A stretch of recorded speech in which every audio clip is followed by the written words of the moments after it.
heroes to the base in the court of Fontaine and have a rest. Navia said something about having a place ready for us there, didn't she? Come on, let's go!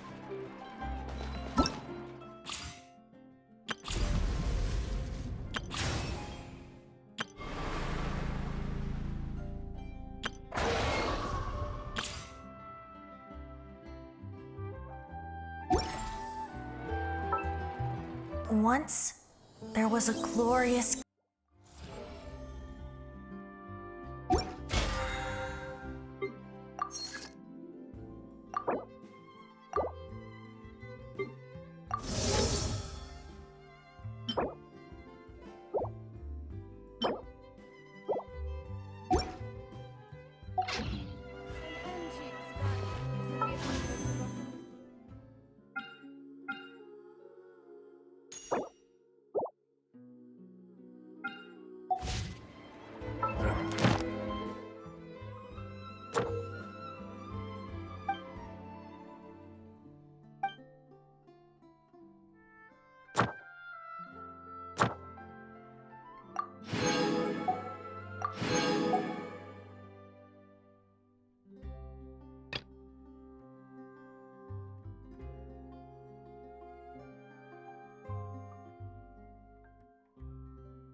Exactly. None of them is assignments.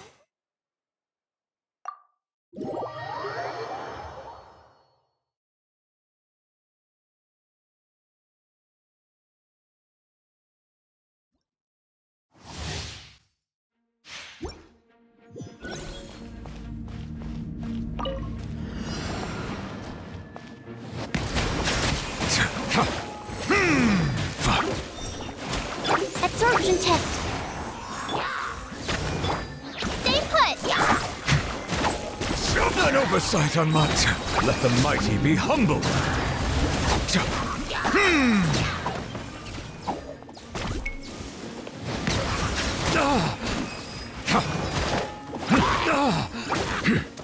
Justice. Animal hypostasis emulation. Stand clear. Hey, go away. Oz, reveal thyself. As you wish, main Fräulein. Settle down. The tides beckon.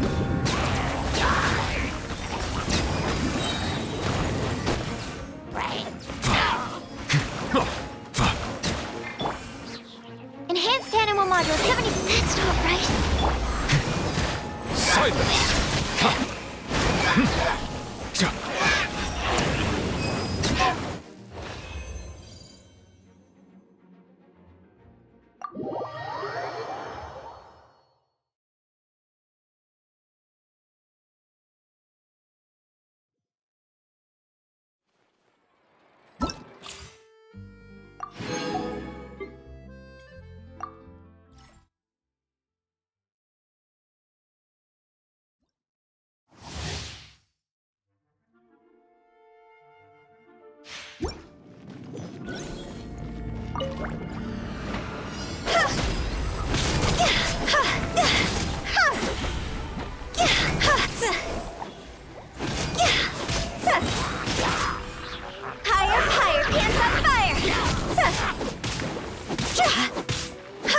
No, my sword! Witness the power of Gugwa! Don't be scared. You're toast! Cross over!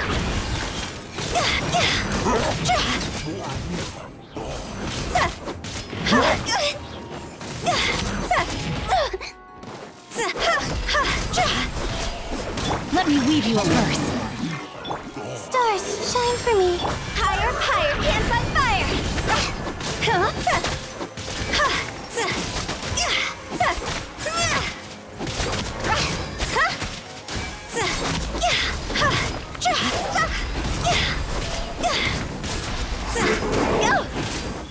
Witness the power of Gugwa!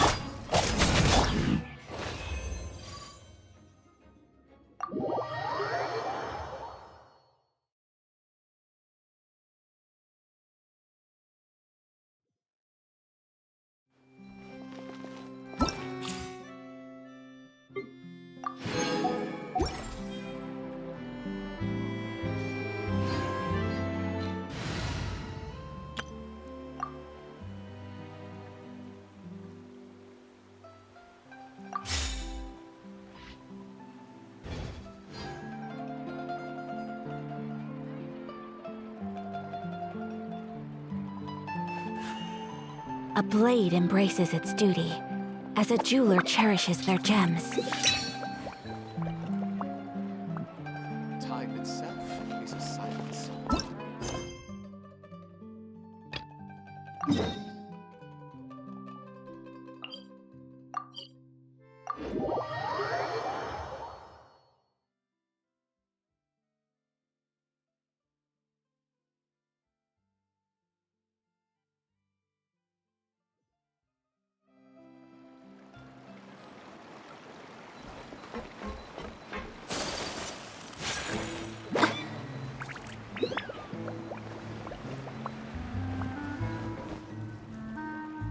Yep, there's the room, and it's empty and waiting for us as promised.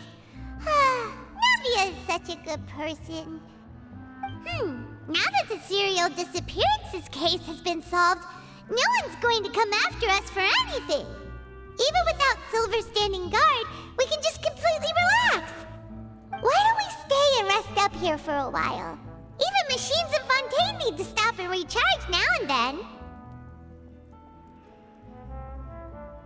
Oh, come on! This place isn't that bad. Besides, how often do we get to stay in an actual base? Oh, fine. Remember that detective story Paimon read before?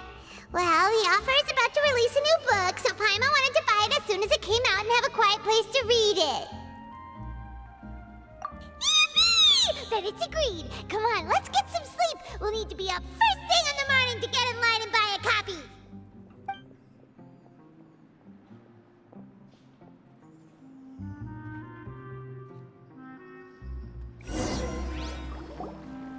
Paimon didn't expect that style at all. Even though it's a detective novel, it's also like a social documentary. Whew, it's actually pretty good. No! Paimon just spends a bit more time sleeping than you, that's all. Excuse me, but do you know if the Traveler and Paimon are lodging here? Huh? Who are you? Paimon doesn't recall seeing you before. Wait, you're not here to give us trouble, are you? A blonde traveler and a chatty little fairy. Whew, looks like I found the place. Good thing I asked the Spina di Rosula. Seems they sent me the right way. Hey, what do you mean by chatty? Paimon's always careful not to talk too much. Most of the time, anyway. It's an honor to meet you both. I was sent from the Palais Mermonia. Monsieur Nourilette wishes to see you. It seems he has something important to discuss in person. Nourilette? He wants to see us again already? Huh. We talked so much the last time we met. Has something happened since then? I am not privy to the details. It would be best if you came to the Palais Mermonia and asked Monsieur Nourilette in person. If you say so, but Paimon has a bad feeling about this. Now that I've delivered the message, I'll take my leave. Thanks! We haven't left the room for a few days, so we'll head over once we've freshened up a bit.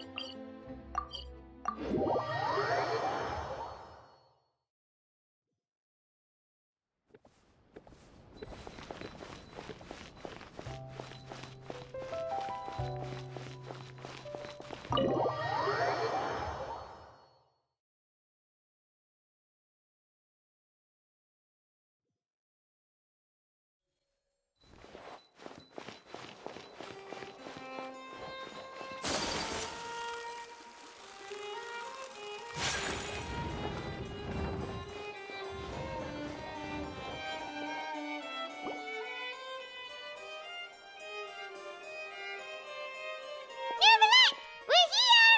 Did you want to see us about something? Huh? Why were you just standing there? You daydreaming or thinking something over? Yes, I did send someone to fetch you. But as for what I'd like to discuss next, well, I still have some reservations. Given that we've already made the trip here, you should just tell us. Bet you need us to help you with something, right?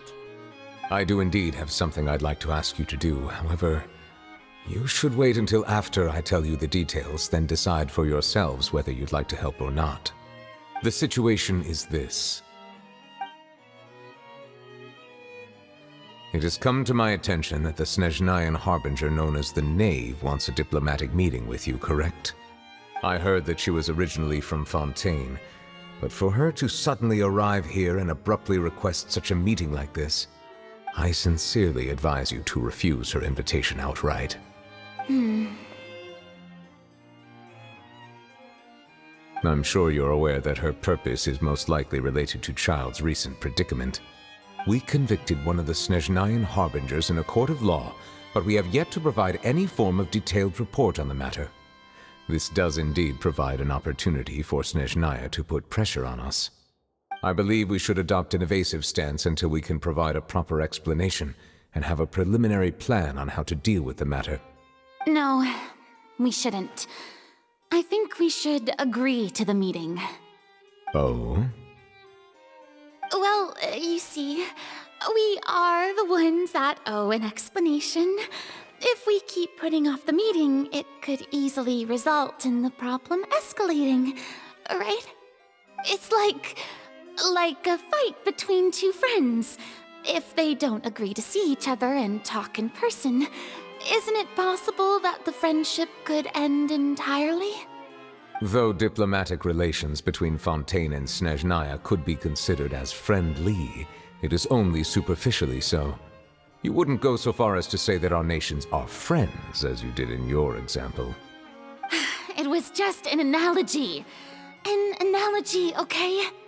Moreover, even if we were to talk in person, if we don't have sufficient information prepared, it is quite possible the result wouldn't be restored relations, but a complete falling out. I don't think we should overthink those possibilities yet. Even if the logic of the divine is not immediately apparent, its wisdom will only be revealed with time. Besides, you'll be at the meeting. If any problems do pop up, you'll have no problem navigating them. I must clarify that interacting and communicating with people outside of court is not my cup of tea. It seems you think too much of me. But more importantly, when did I agree to join the meeting with you? You mean you won't come? No, that won't do. I can't go to the meeting alone. You have to accompany me. I must take you with me. Lady Farina, could there be something else regarding this matter that is being kept from me? No, not at all. Look, I am the Hydro Archon of Fontaine, Focalor, the god of justice who is loved and adored by many. So I only hope that justice will be served in this matter. Don't overthink it. I'll go find someone to arrange the meeting.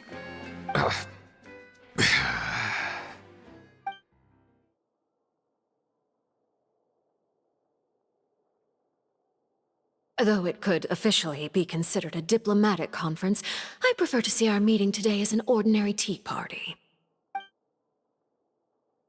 I assume you see it the same way, Miss Farina?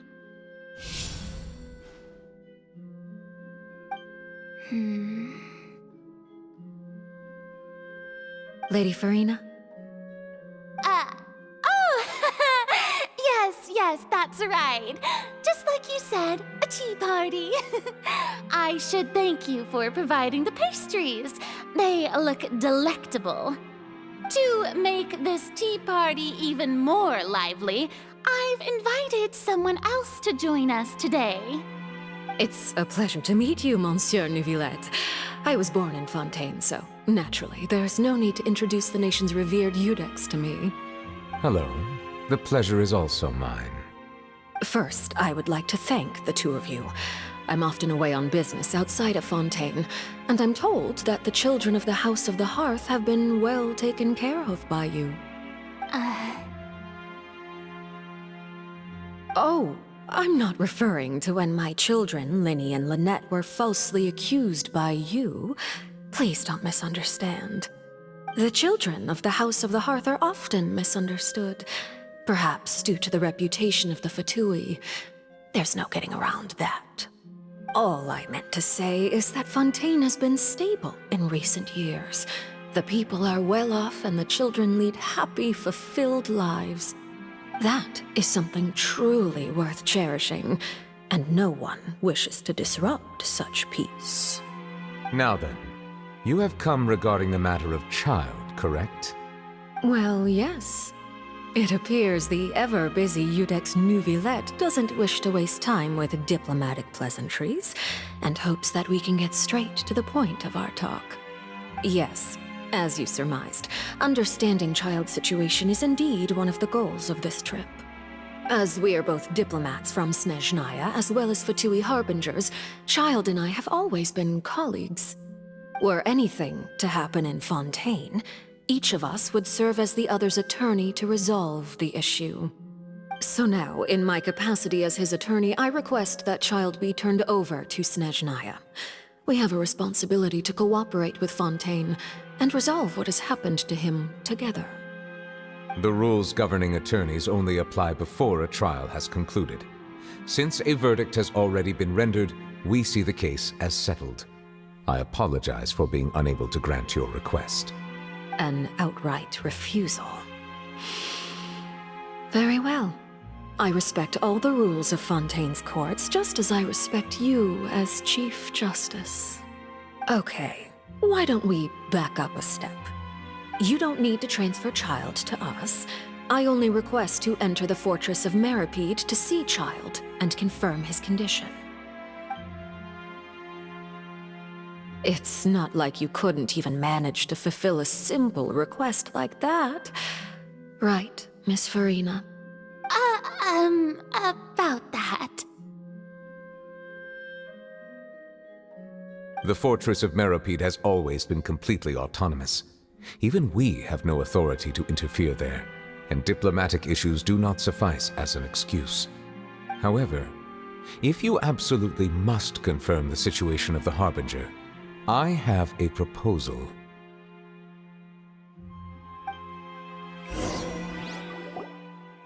The knave showed up already? Well, Linny did say that Father will be returning soon. We didn't even know that Lenny was from the House of the Hearth at the time, so we kinda overlooked that information. Yes, thank you for your kind advice. I'm well aware of the situation. I also noticed that Lady Farina acts a little odd and unnatural whenever I bring up matters related to the knave. Could the knave be threatening Lady Farina or something? If that were the case, then why wouldn't Lady Farina inform me? And what means could the knave possibly have to twist the arm of an Archon? So maybe that's not very likely. Even though Farina can act a little weird at times, she's still an Archon.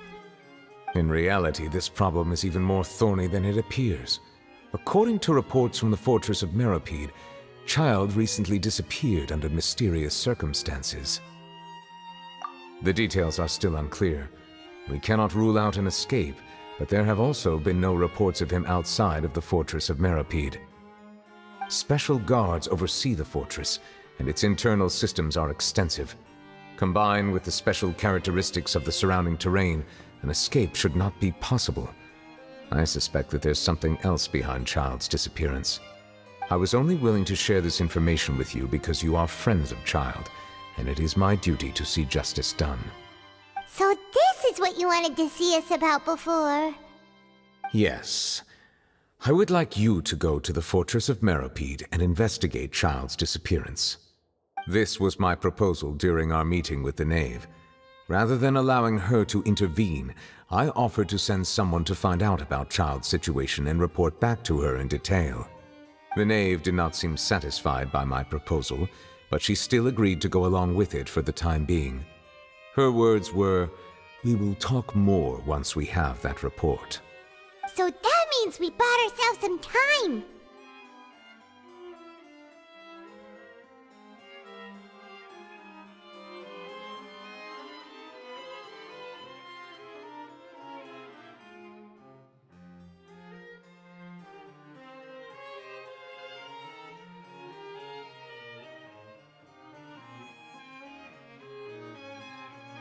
Firstly, you're already acquainted with Child.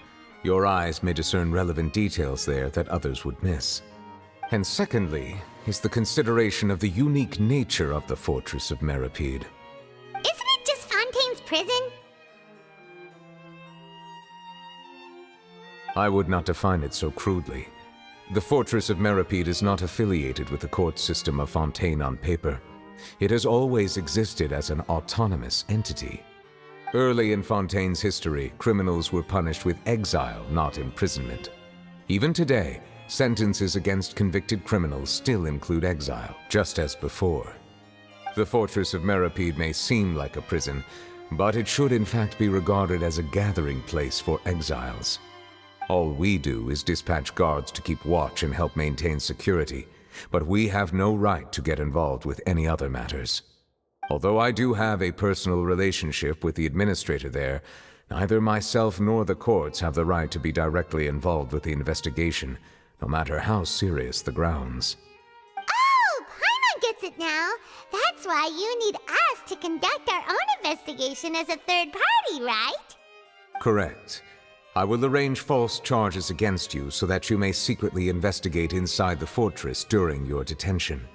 This will save us a lot of unnecessary trouble. So, are you two willing to accept my proposal? Yeah, no matter how you look at it, it seems we're the best choice. Alright, we hereby accept this difficult task. Reluctantly. You two have my sincere thanks. This matter is of critical importance to Fontaine's current situation. Also, I hope that both of you can keep this operation a secret. We will rendezvous at the Fortress of Meripede's entrance on Erinius once you've prepared yourselves. I will arrange for someone to take you inside. Prepared ourselves? Is there something we need to prepare? Perhaps you could enjoy a good meal and have a nice bath. I'm afraid that living conditions inside the fortress are nothing like those on the outside world. Oh, right! Even though we'll be there on trumped-up charges, we'll be in prison for real. On second thought, is it too late to back out? Please do not worry. Since you are sacrificing both your time and quality of life for the sake of delivering this report, you will be compensated according to the highest standards permitted to legal staff, regardless of the outcome. Now that's more like it! Come on, Traveler, let's go eat the best meal we can find! We'll eat so much that we won't need to eat another meal for a whole month! You're a treat! Are you leaving now? In that case, please take this cake as a token of my personal gratitude.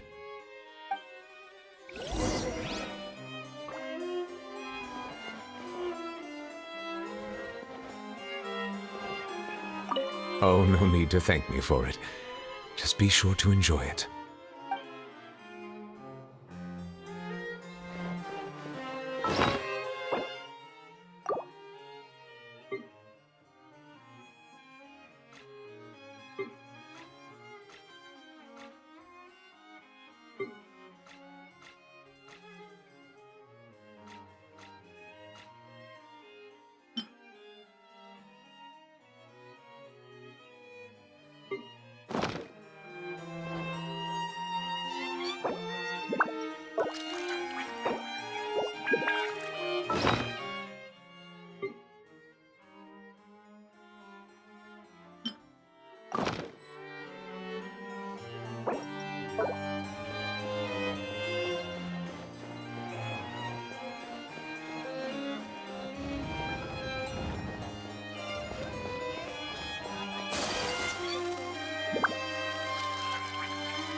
was pretty good. But as soon as Paimon remembered that we were about to go to prison, Paimon's stomach suddenly became completely empty. Now that Paimon thinks about it, we've always been super careful ever since we arrived in Fontaine. Just to avoid breaking any strange laws here. But here we are, about to willingly send ourselves off to the Fortress of Meropide. Maybe this is what they call fate. Let's just try our best to investigate everything quickly once we get there. Paimon doesn't want to stay in prison too long.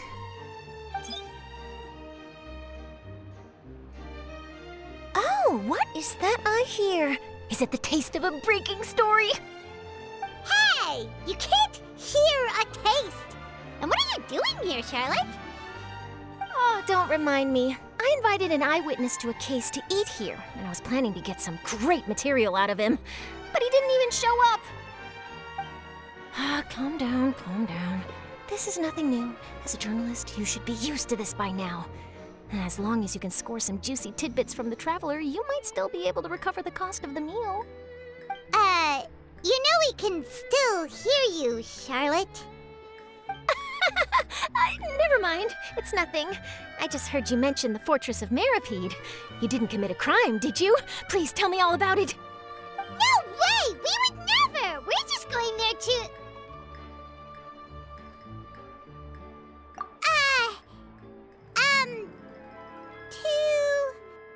Oh no, Paimon almost forgot that Neverlet told us to keep it a secret!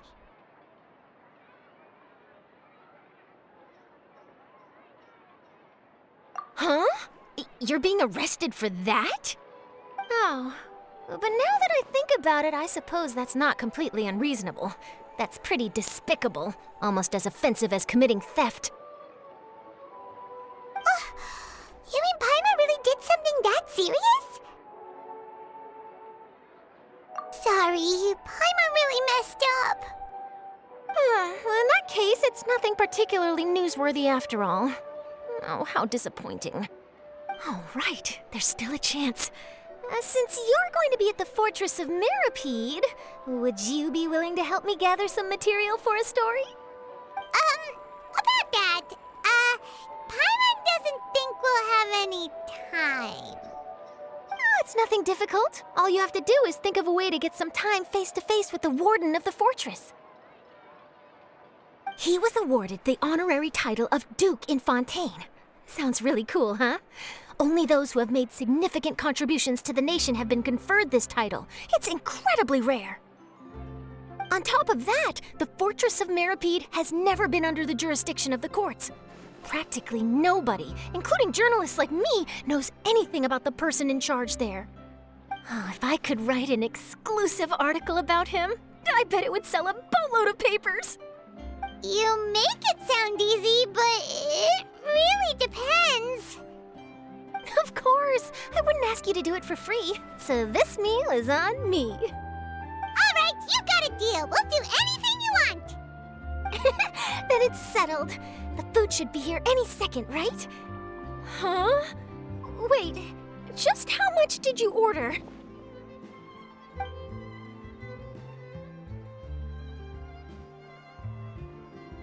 Oh, Paimon's so full. Well, guess we have nothing to regret now, so let's get going. I had no idea you could eat so much. That didn't go according to plan. Please, please, don't forget about the material for my news article.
You have come, just as promised.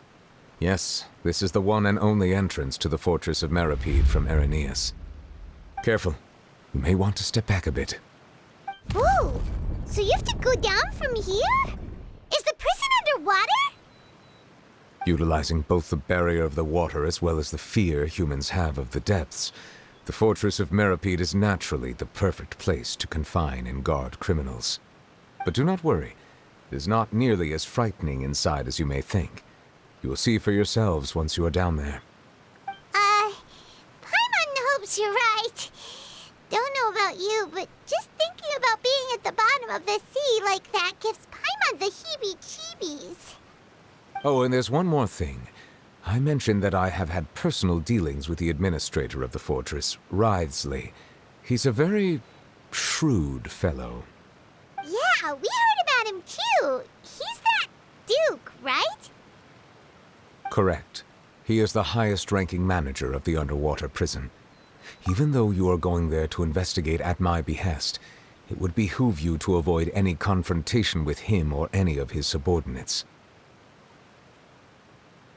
The Duke rarely ever leaves the fortress of Meripede, but that does not mean he is not privy to all that is happening inside and outside the fortress.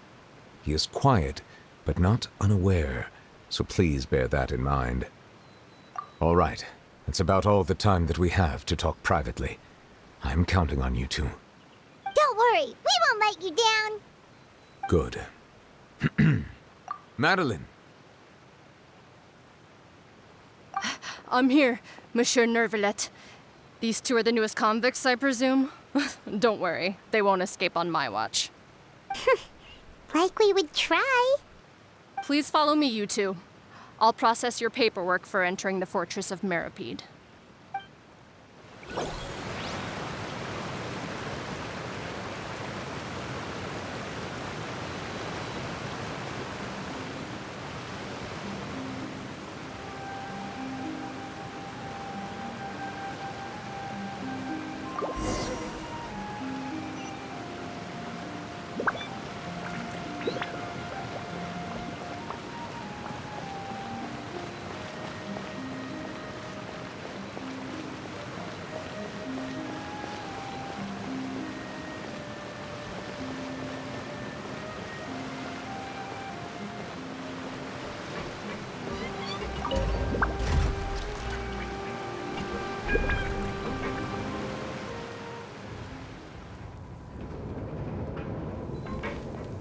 Are we already underwater now? Huh. So this is what it feels like to be a criminal in Fontaine. You two seem to be taking this pretty well. It's rare to see convicts in such a good mood.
Oh, it's you, Madeline.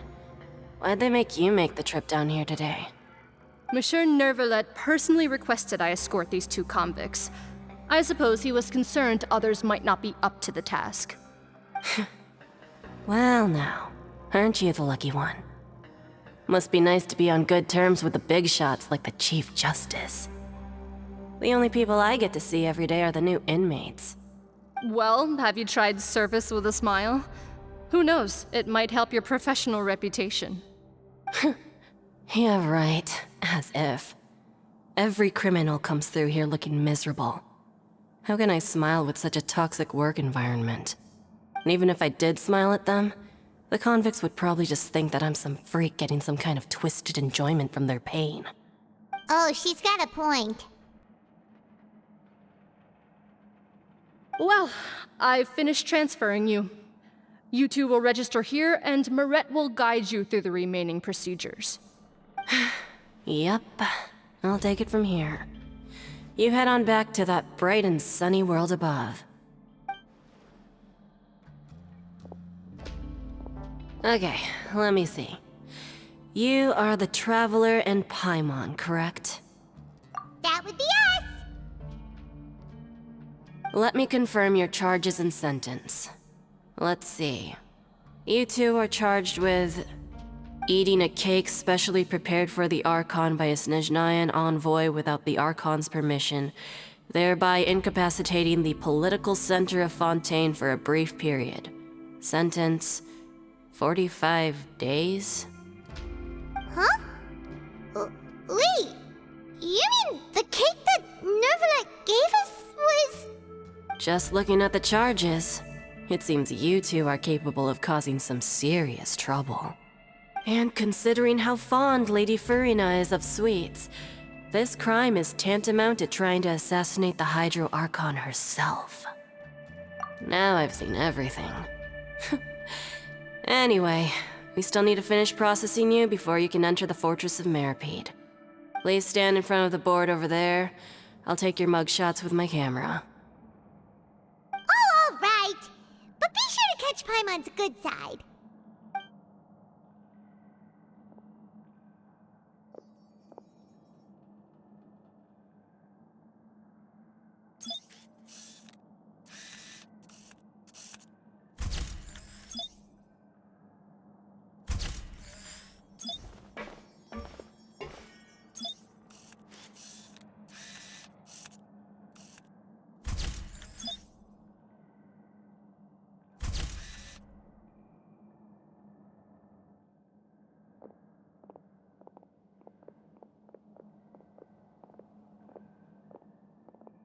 And we're done. Thank you for your cooperation. Next, someone will be along to guide you inside the fortress. Please be sure to cherish this opportunity for rebirth. Huh? Rebirth? Isn't that a little much? We're only gonna be here for 45 days! You two are the new inmates, right? Follow me. Oh, okay! Paimon is Paimon and this is the Traveler! Save it. Not like I'll remember your names. Move it.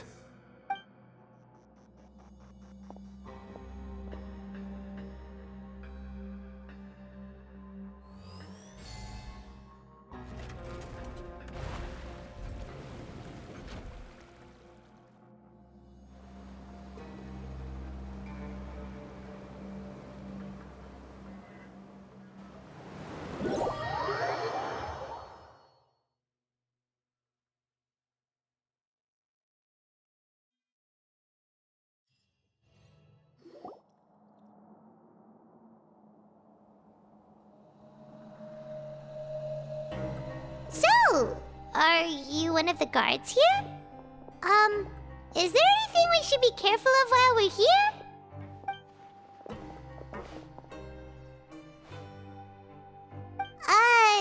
Did Paimon already ask something she wasn't supposed to?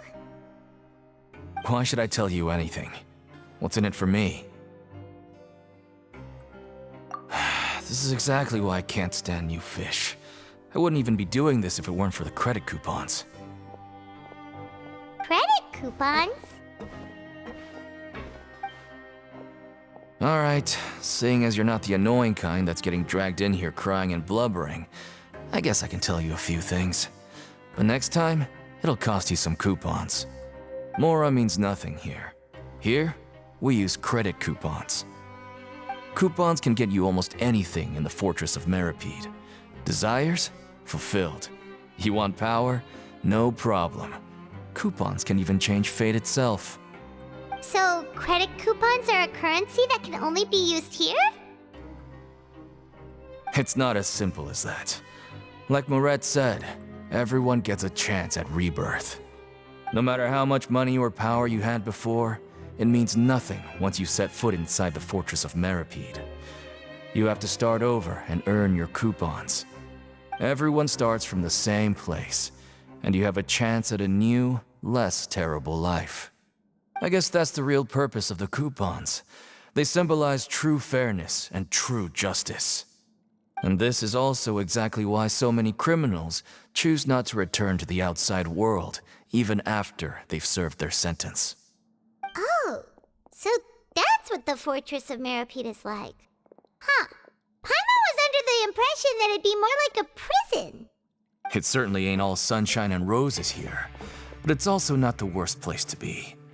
You'd better take a good look at the scenery now. It'll be the last chance you get for a while. After being away from the sunlight for so long, even the terrifying depths of the sea start to feel like home. It just stops feeling oppressive, you know? Oh, I'm actually an inmate like you two. Welcoming newcomers is a job I've picked up to earn some extra coupons.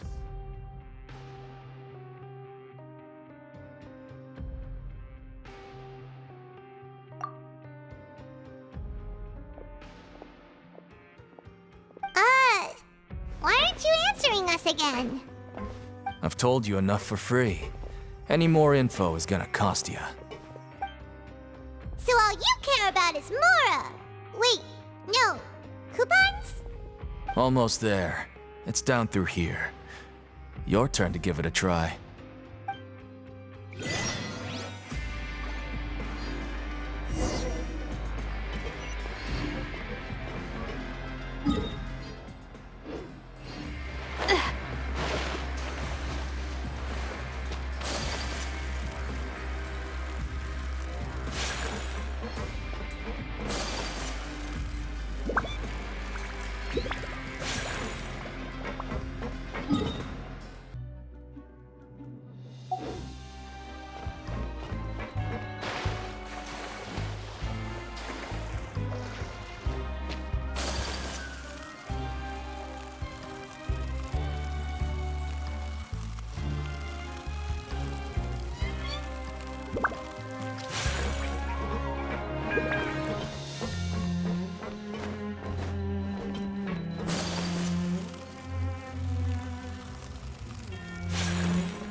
So, we're going even deeper now? Just how deep down are we? It's like a metaphor for your previous life, isn't it? Our lives weren't that bad.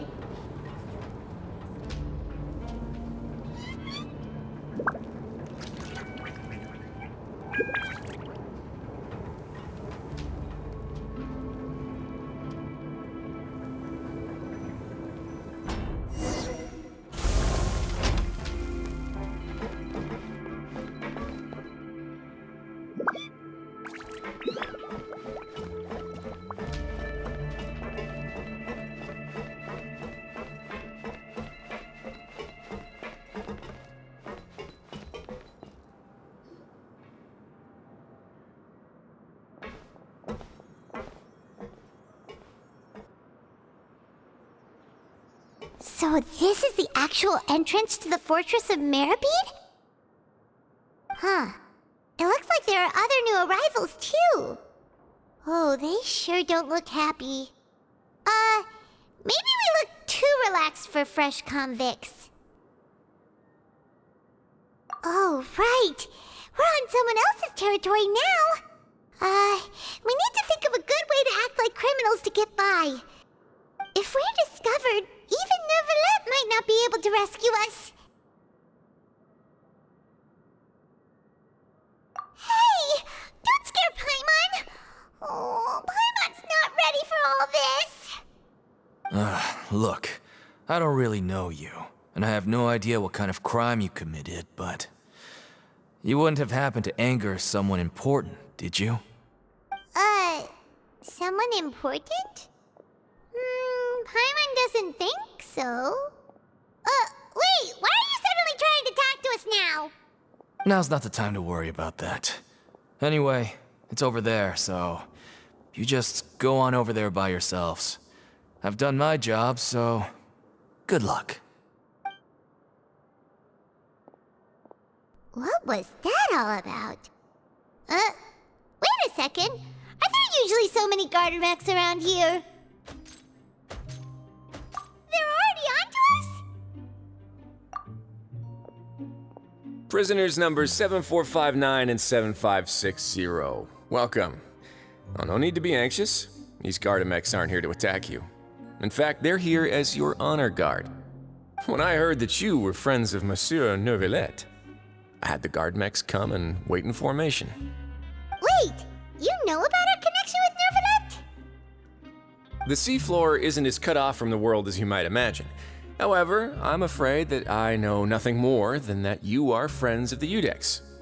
And as you can see, committing a crime means being sentenced here, even if you're friends with the Chief Justice. Quite fair. The Duke! Greetings, Your Grace! Lovely weather today, isn't it? Oh, greetings, my good fellow. Well, I'm willing to imagine that the weather is as good outside the sea as you say it is. How great it would have been if only the Fortress of Meripede had been built on the coast, huh? It would have been so convenient to enjoy a nice chat in the sunshine. My profuse apologies. I just got so nervous when I saw you, So this is the Duke. He sure looks a lot younger than Paimon imagined. The Traveler and Paimon, correct? Mr. Deacon here was responsible for your welcome. I trust you were satisfied with his guidance?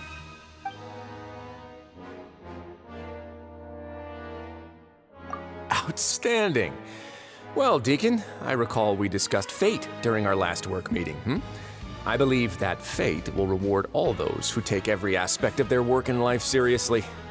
When you return to your bunk, you'll find the guards have issued some extra credit coupons to you. Oh, thank you. Thank you, Your Grace. Oh, and you too. I can't believe you gave me such praise. If you need anything in the future, anything, please, come find me anytime. No credit coupons necessary. Well, I believe that concludes the introductions. We've already taken enough time here. Deacon, if you would. Yes, Your Grace. I'll take my leave now.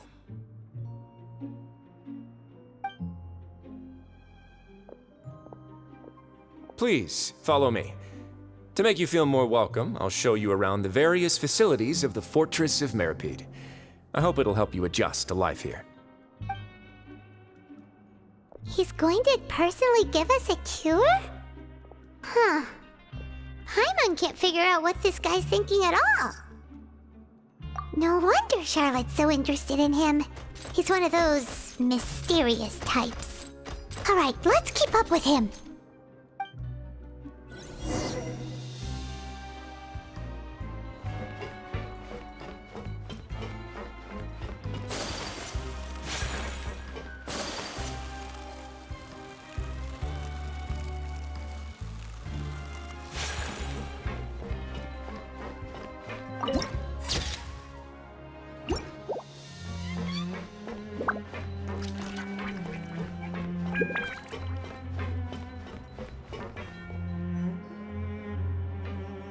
There's no need to be so reserved.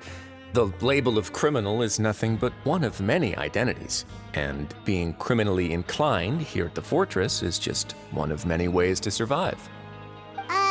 Is it really okay for the Warden to think like that? We're real criminals, you know. What if we're too difficult to handle? Well, then maybe you'll be able to carve out a name and a place for yourselves in this underwater world, But before you go in swinging, please remember that in the Fortress of Meripede, it's better to not cause trouble for yourself or for the guards. Now, we've arrived at a very important place, the Coupon Cafeteria. You can come here and claim 1 welfare meal each day. Welfare meal? You mean it doesn't cost anything? That's right. Criminals are essential to Fortress operations, so we must guarantee that they at least have the basic means to survive. But that's not how it was. Back in the day, it cost your reward coupons just to get a cup of water here. For fish like you who just arrived with nothing, you'd have to go to work hungry until you earned enough coupons to eat. It was only after His Grace became the administrator that we got the free meal rule. Now everyone gets a square meal every day, even no-good slackers who've never picked up a wrench in their whole lives. Nobody starves to death here. In the Fortress of Meripede, credit coupons are the only currency, and everything must be purchased. In some sense, you could say using the coupons is a form of trade. But trade is always conducted by people. So if we want trade here to prosper, we need everyone to work hard and live their lives. If nobody could even afford a meal, then the whole fortress would be up in arms. And that would only make things more difficult for me. So, rather than saying that we're giving everyone a free meal here, you should say that everyone's hard work has improved the living conditions in the Fortress of Meripede. Your Grace's reasoning is correct, but what I said is also true. Whatever the case, hard work is rewarded here. You'd be hard-pressed to find anywhere else as fair and reasonable. Right! Paimon sees your point. By that logic, this place doesn't seem so bad after all. Oh, wait, no. We shouldn't drop our guard so quickly. But it seems the inmates really respect the Duke because of his attitude, right? We should still try to verify the truth with our own eyes. Let's continue this way.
Surely the audience will be able to follow the plot here.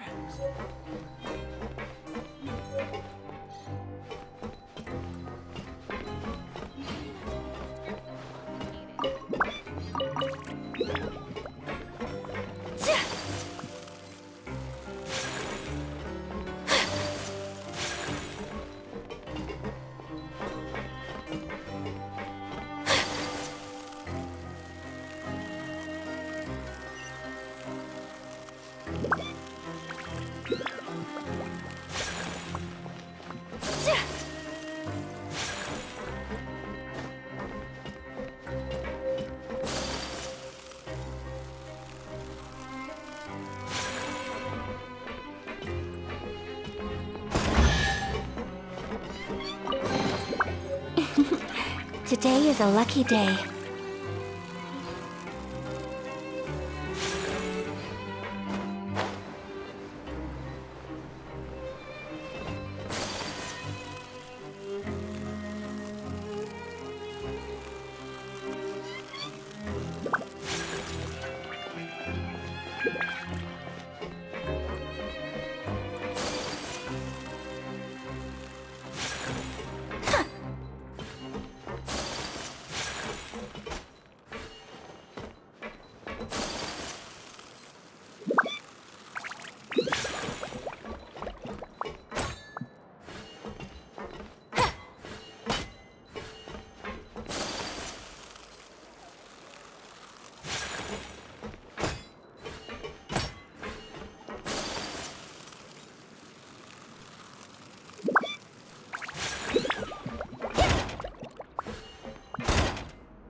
This place is known as the Pancration Ring.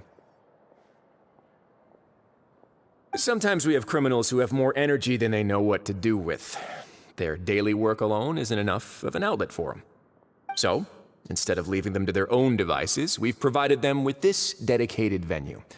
This way, nobody will get involved unless they want to be. Pancration matches? And you can earn extra coupons? Oh, what do you think, Traveler? Interested? But I must warn you that your sentence will be extended if you fail to restrain yourself and end up seriously injuring or killing your opponent. So, did you set this place up too? No, actually. I just granted approval for the organizer to use this area to build the ring, and I collect a portion of the proceeds in return. Of course, the fees are also quite useful. Oh. Do you mind if we ask what they're used for? Sure. Ensuring personal safety, maintaining the arena, and resolving any conflicts that arise. Why? Are you interested in how to manage a pancration ring? Oh, no. Paimon was just wondering if that's how you paid for everyone's welfare meals. A reasonable guess. I see you have a talent for entrepreneurship. Oh, you hear that? Paimon has a talent! So we could start a business here? That is something you can discuss between yourselves later. Let's move on for now.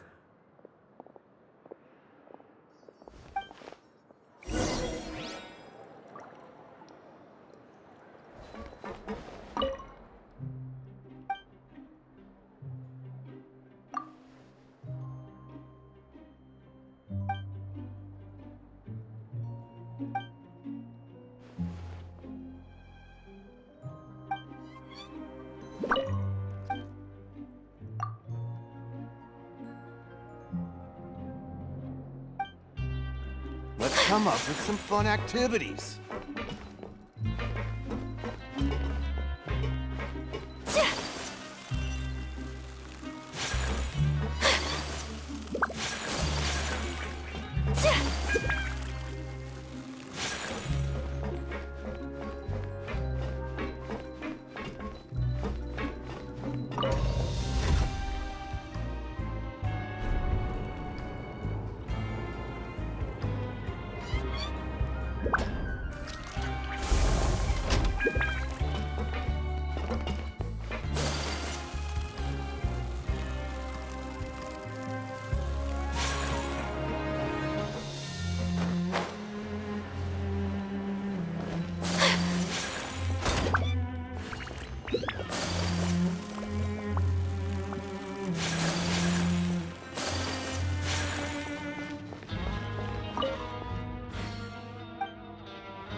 Help each other get through it together.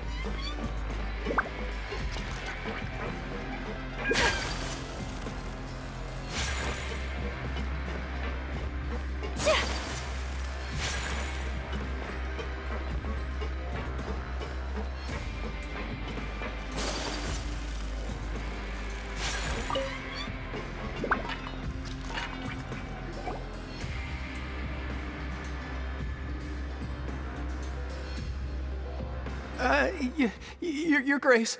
Good morning. I mean, good afternoon. No, wait, what time is it again? What time indeed? Time waits for no one, so it's best to keep an eye on it. My apologies, Your Grace. Jeez, that guy's so nervous he almost forgot to breathe.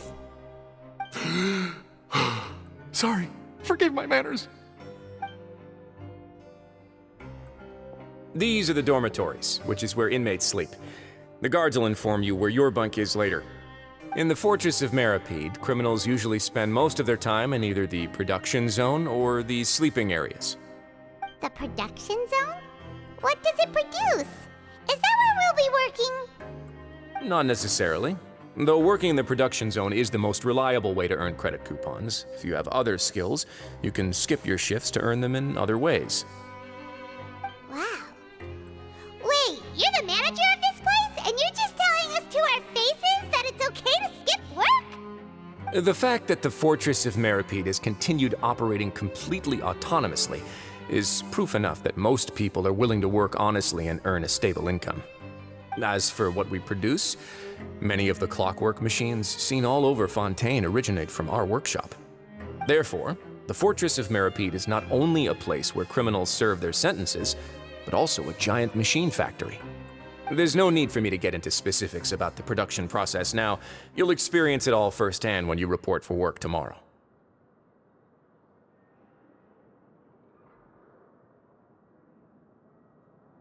Let's move on.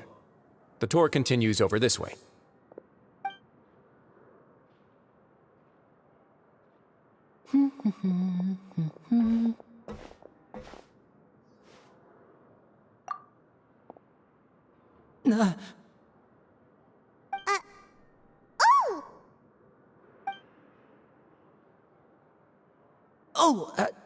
You really scared me there. I didn't expect to see you here, Your Grace. I thought maybe I was so tired from work that I was starting to see things. The only thing you should be seeing is the work in front of you. Stay focused and keep up the pace. Oh? Is something the matter? It's nothing. Paimon's just worried about how hard we'll have to work tomorrow.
Today is a lucky day.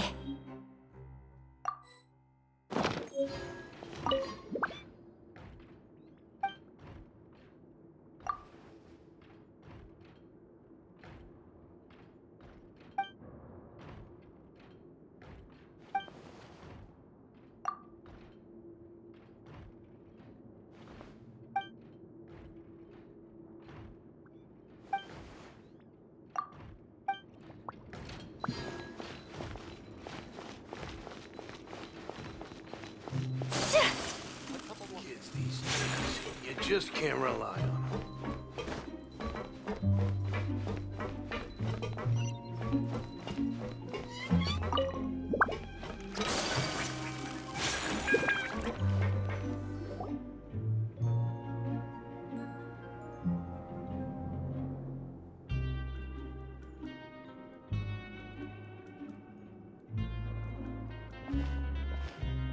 Your Grace?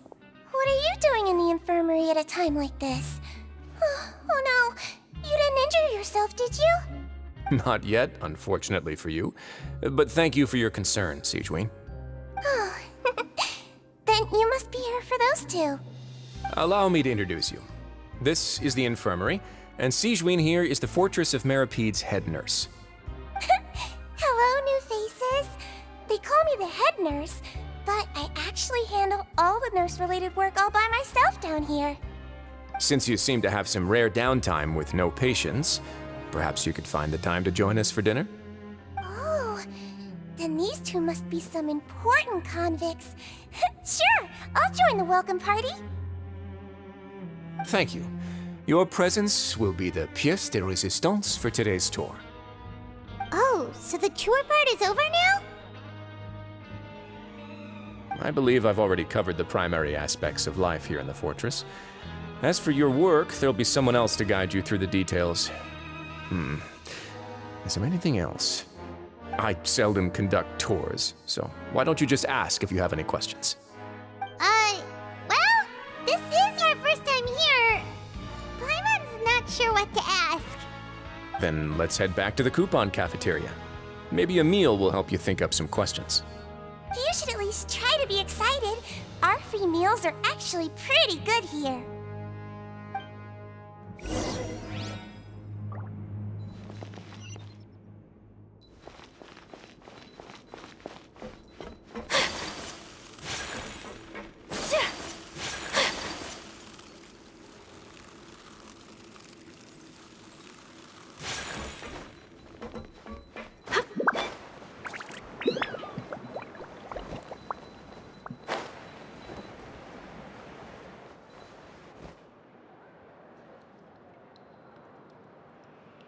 What do you think of the food?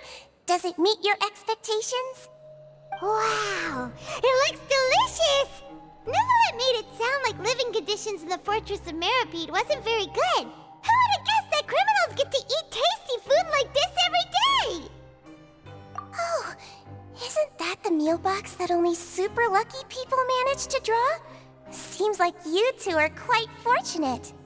It actually has nothing to do with luck in this case. I had a word with Walsey, so you didn't have to draw lots like everyone else. Oh, you mean the meals are random? Yes, what you get to eat depends completely on your luck. You could say that it's a distasteful little game that Chef Walsey likes to play here in the cafeteria. Paimon knew it! If criminals got to eat tasty food like this every meal, the crime rate in Fontaine would skyrocket for sure! Excuse me, did I hear you mention Nervylette just now? I've been wondering how he's doing. Is he busy with work? Has he been taking care of his health? He seems healthy no matter how you look at him, but he works so hard all the time, so it must be really tiring. Sounds like he hasn't changed a bit. Looks like you can stop worrying so much, Sigewinne. Oh, that's good.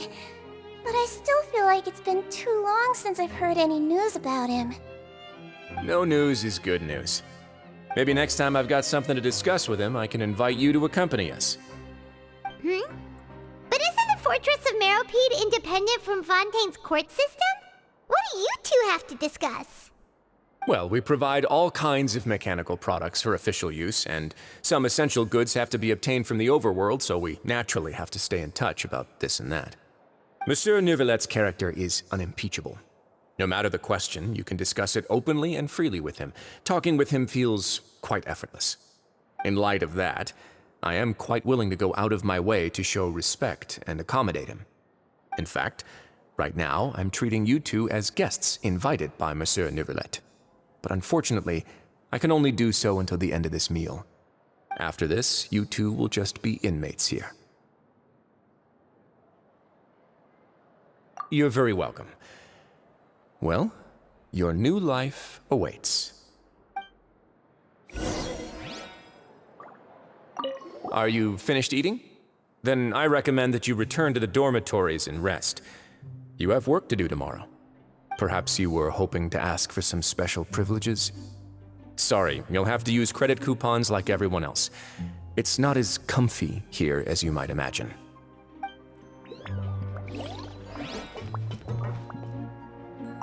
Now that I've gotten a good look at you two, I think you're very cute.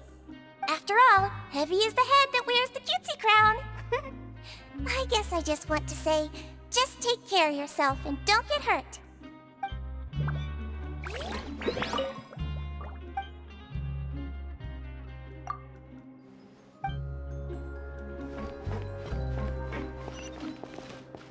Grab yourself.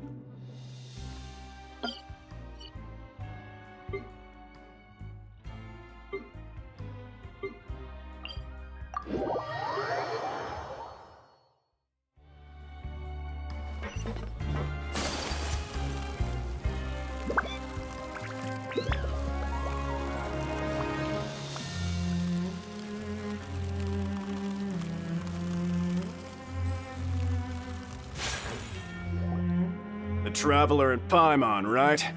Listen up. As new inmates, the only thing you need to worry about is what to do and when to do it. Don't make any extra trouble for yourself. Your bunks are right over there. Follow me.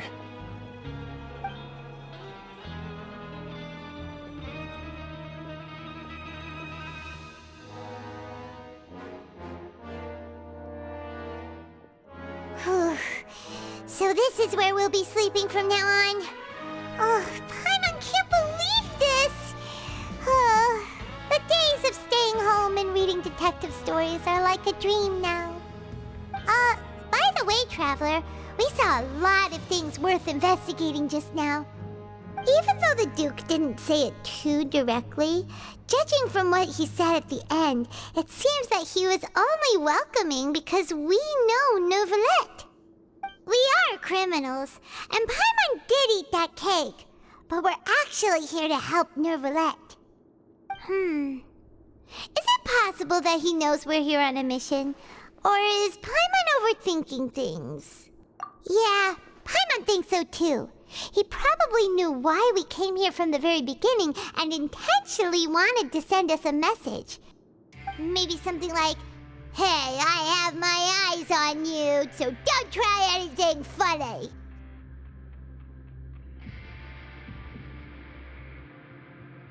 Yeah, you're right. It's not like we can go back to Neuvillette empty-handed and say, "The dude looks scary, so we gave up." And besides, the Duke said that he was willing to go out of his way to show respect for Neuvillette, right? So, we at least need to try. But Paimon hasn't gotten a clue where we should start our investigation. You mean... Yeah, that's what Paimon was thinking too! Paimon almost spilled the beans when we ran into him.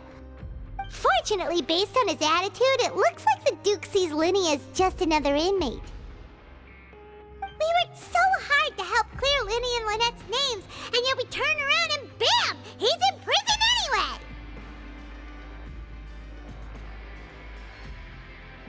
Oh, right! Linny and Lynette are from the House of the Hearth. They work for the Knave, so they could be here to investigate too! Huh? Oh, it's a card! Paimon didn't notice it earlier. It looks like a magician's prop. Lenny must have left it here.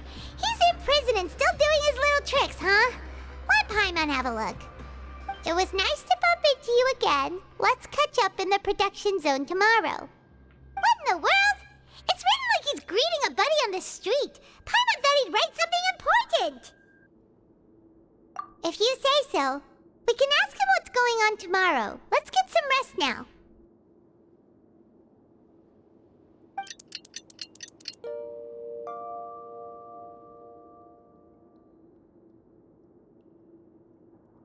Hey, you're finally awake! Well, it's Paimon's first day as a prisoner. Last night, Paimon dreamed about getting interrogated by the guards until Paimon told them everything, and then Paimon woke up. Hey, come on! It's just a dream, okay? Paimon wouldn't really squeal. Maybe? Hey, lazy bones! What are you still doing here? If you don't want to starve, then get yourselves over to the production zone. Sorry! We're going right away!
Ah, you must be the catch of the day.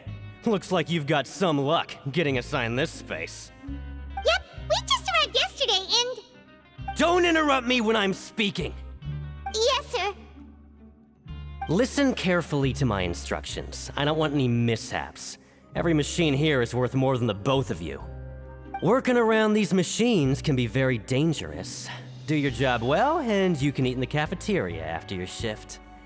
Get sloppy, and you dine in the infirmary. Anyway, the Fortress of Meropide doesn't want to lose a single one of its machines. And it also doesn't want to waste the production potential of any inmate. You got that? Got it! Your job is to use the machine over there to process widgets. Watch carefully, and make sure you step on the pedal at the right time. If the machine gets jammed, then give it a little maintenance with your fist. Here, take this. Bring me the processed widgets, and I'll give you some credit coupons in exchange.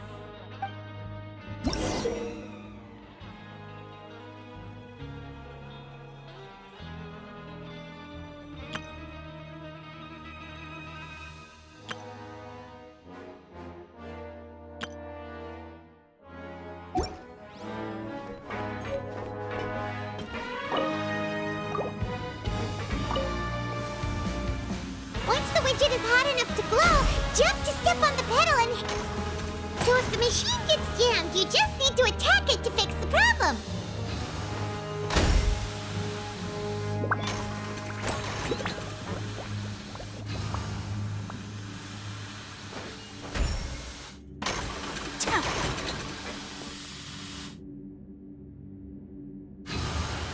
Okay, you got this! Great! Now we can report back to the foreman and give him the processed widgets! Huh. This one is tolerable.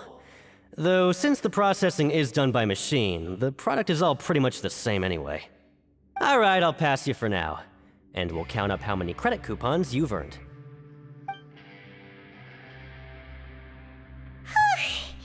Paimon's exhausted. We're done now, right? Oh, that foreman. He's so scary that Paimon couldn't even speak. Ugh. Even though Paimon's starving and wants to head straight to the coupon cafeteria, we still need to meet Lenny first, right? He probably just finished up his work, too. He should be around here somewhere.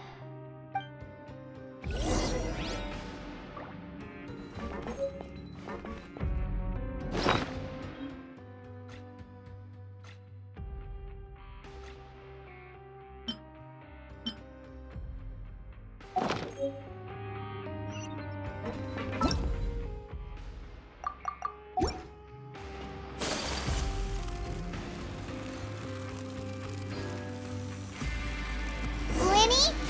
Mr. Magician? Where are you? Oh, this had better not be some disappearing act. He doesn't seem to be around here. Let's try looking somewhere else.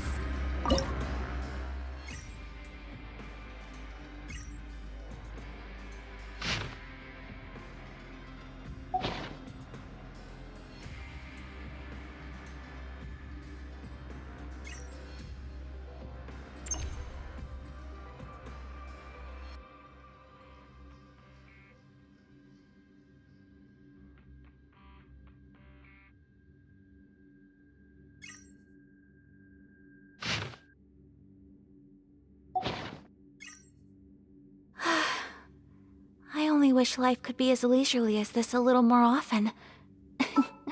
How greedy of me.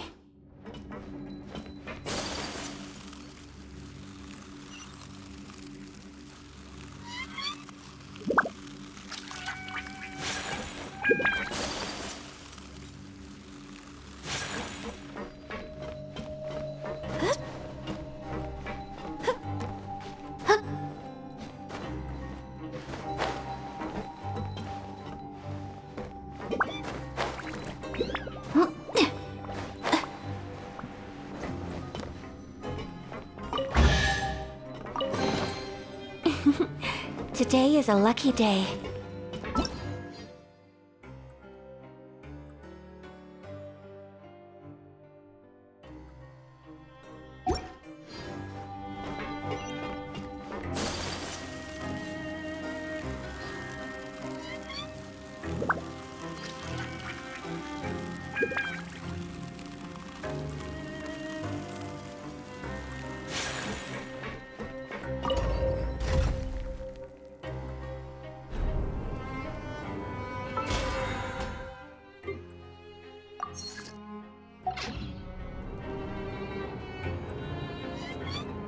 Where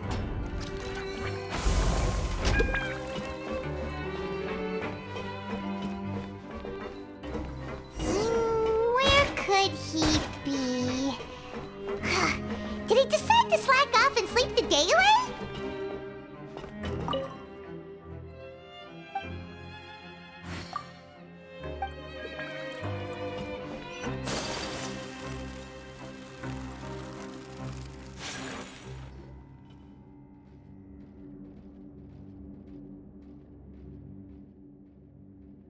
Hey, over here. Oh, you scared Paimon! How did you appear out of nowhere like that? Oh, you scare so easily now? Is there something worrying you these days? You little... The only thing we're worried about was trying to find you. Sorry. Come over here and keep it down.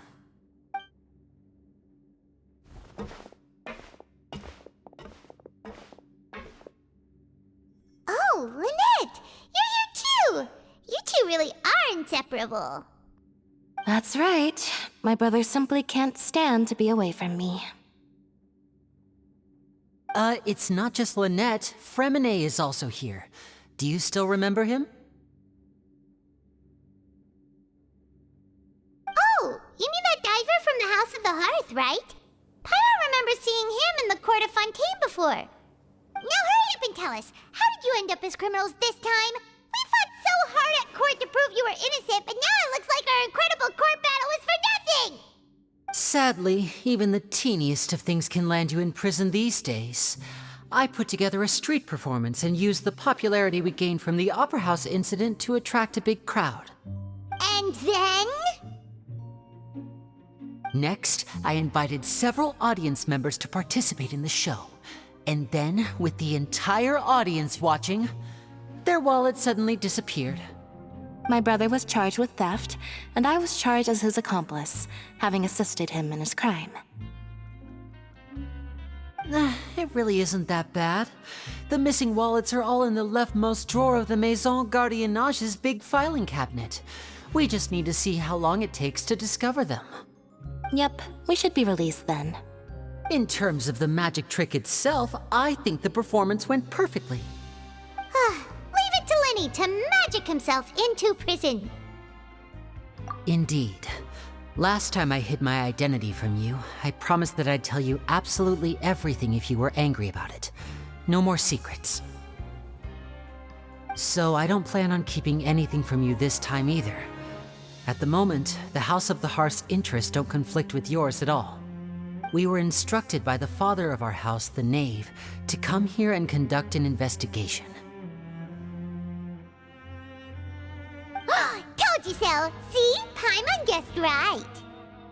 As for what we're investigating, perhaps you haven't heard, but the fortress of Meropide hides a secret.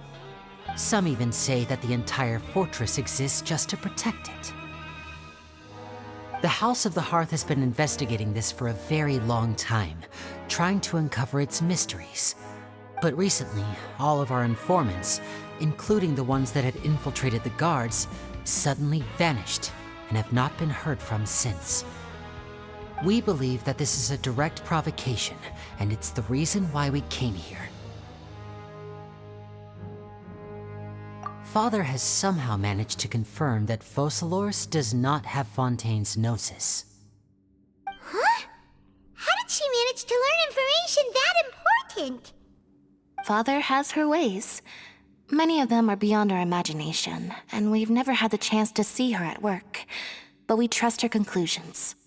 It was this information that led us to suspect that Fontaine's Gnosis might be in the fortress of Meropide and is related to that secret. So it's all about the Gnosis again.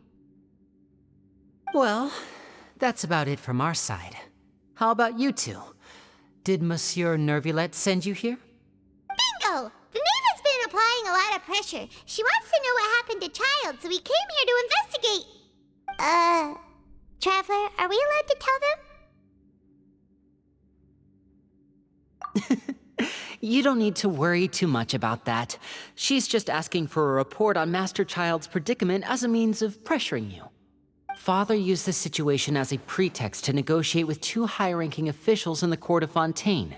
She actually just wants to be able to make concessions on this matter for gains elsewhere, almost like a bargaining chip. Sometimes you need an excuse to do things you otherwise couldn't. And a harbinger is more valuable than you might imagine. Of course, it's not a complete farce. If we do manage to find out what happened to Master Child 2, then diplomatic relations with Fontaine could improve, and Snezhnaya might even be able to adjust its stance a bit. Is it just Paimon, or does it feel like we're the only ones who actually care about Child's situation? The relationship between the Harbingers must be as bad as ever. I wouldn't go that far. Father just has different standards than we do when it comes to what can be sacrificed for an advantage. By the way, I have a suggestion. Why don't we team up? Even though we have different objectives, we're both here to investigate the fortress of Meropide. It would be more efficient for us to work together. As you know, the House of the Hearth has many reasons to seek the Gnosis, but our highest priority remains resolving the prophesized crisis. You can trust us on that. See, I told you. Is that so? Sure enough, it won't be easy to convince them to cooperate with us. Lenny seems to be thinking pretty hard about something. Of course he is. Lenny has been looking forward to a chance to reach an understanding with you ever since last we met. Or, I should say, we were really looking forward to teaming up with you this time. Lynette, just tell them everything, why don't you? It's okay to open up a little.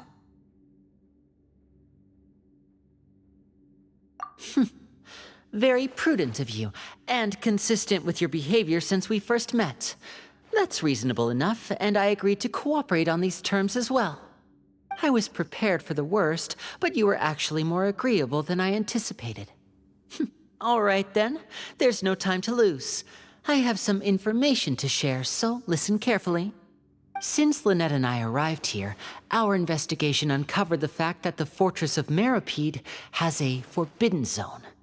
Most people just clammed up and wouldn't talk, but after asking the right questions, we were able to confirm the existence of the forbidden zone from the guards. You should be aware of that while you're investigating. A forbidden zone? Could that be where Child disappeared to? You're right, we'll definitely keep that in mind. Good. That's the most suspicious thing about the fortress that we know of so far. We have a few other unanswered questions, and we'll be investigating those as quickly as we can. Anyway, I hope you find our information useful at least. Oh, look at the time. You two must be hungry.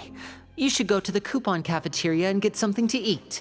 I'll use my cards to get in touch with you again in the future. Oh, that's just what Paimon wanted to hear! Paimon's starving after all that work today. We can talk more about the investigation later. Let's go get some grub!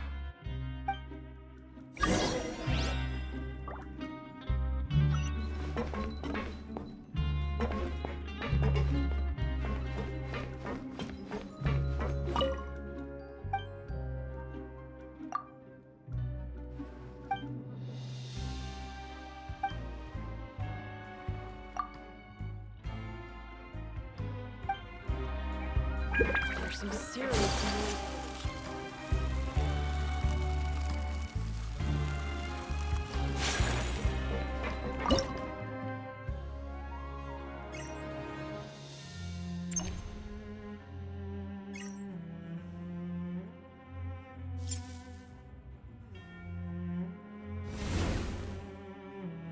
A blade is like a tea leaf.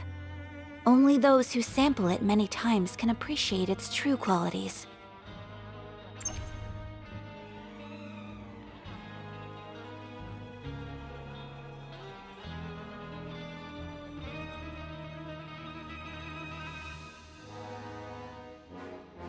A blade embraces its duty.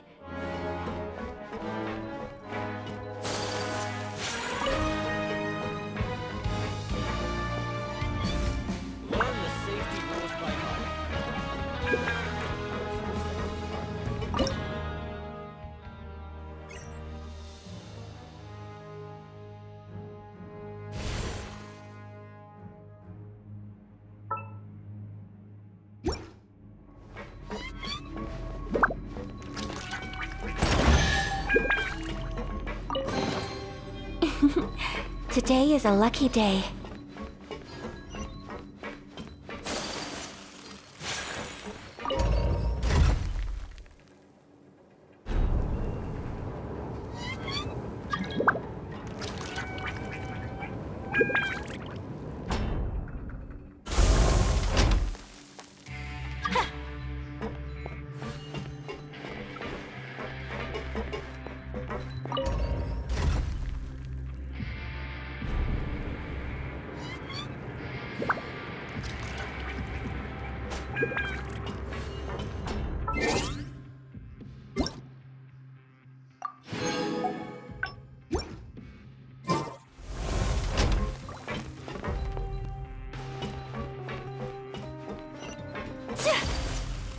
Learn the safety rules by heart.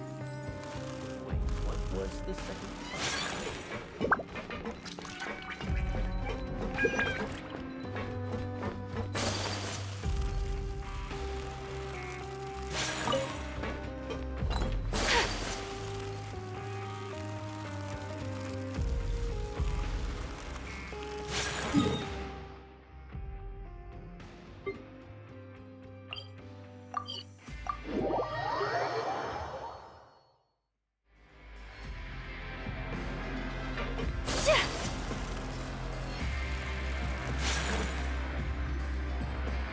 Oh, he wasn't kidding.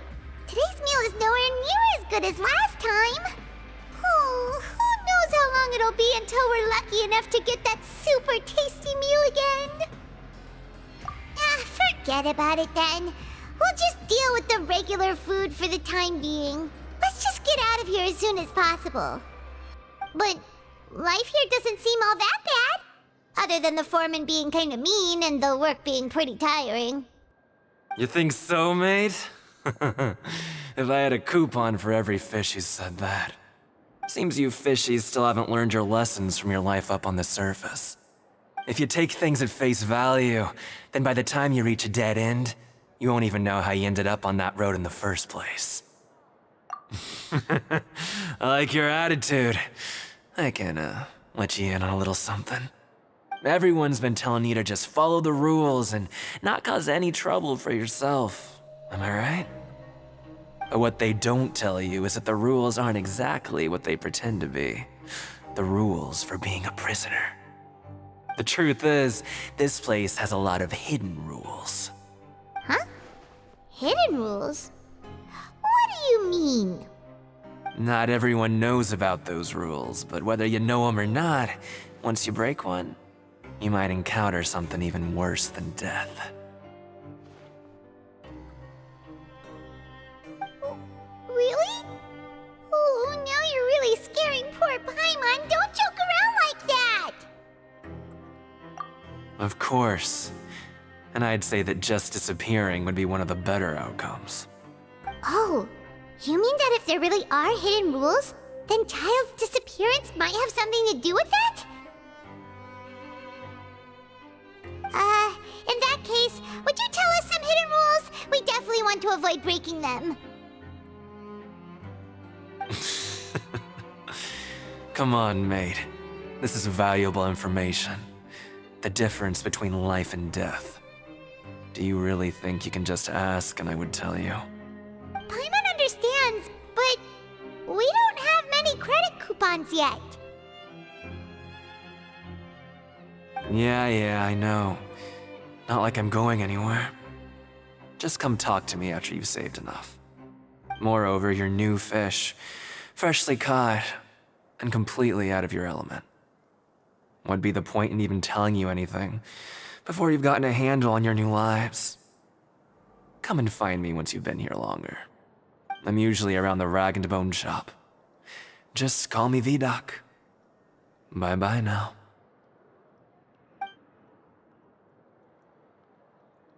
He left. Just like that. Huh. Do you think he's just trying to scare us into buying fake information from him? Yeah. It might be a good place to start in our investigation. Hidden rules, huh? But, like he said, we don't have any coupons and we're still not familiar with this place. Oh, there's nothing we can do about it now. were so busy talking, we almost forgot to eat. Even if it's not the best, it's probably better while it's warm. Come on, dig in before it gets cold.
So Paimon just confirmed with the guards that our shift is set for every morning, and we're free to do whatever we want all afternoon.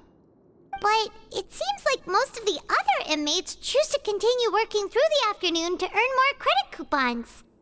Oh, and they also said that you can use coupons to skip work in the morning and free up your time.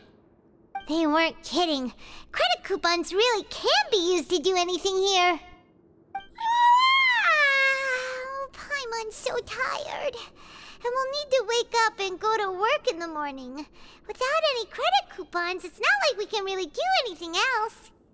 Nighty-night, Traveler. Paimon hopes we can keep making progress on our investigation tomorrow.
What's wrong?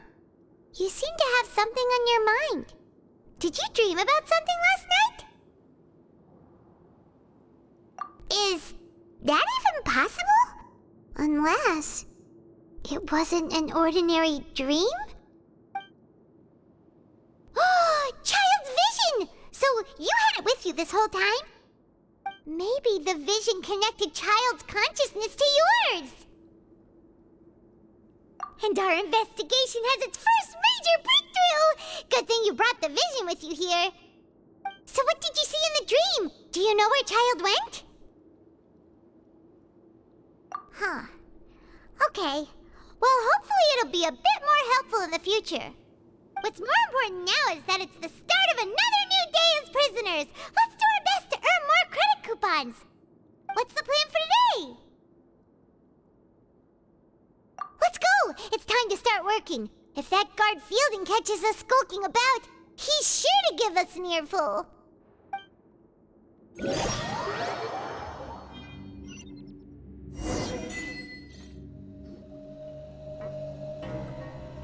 Look who decided to show up. Get your butts in gear and get to work. Time's a-wasting. Good, here you go. Remember to give me the widget once you've finished processing it.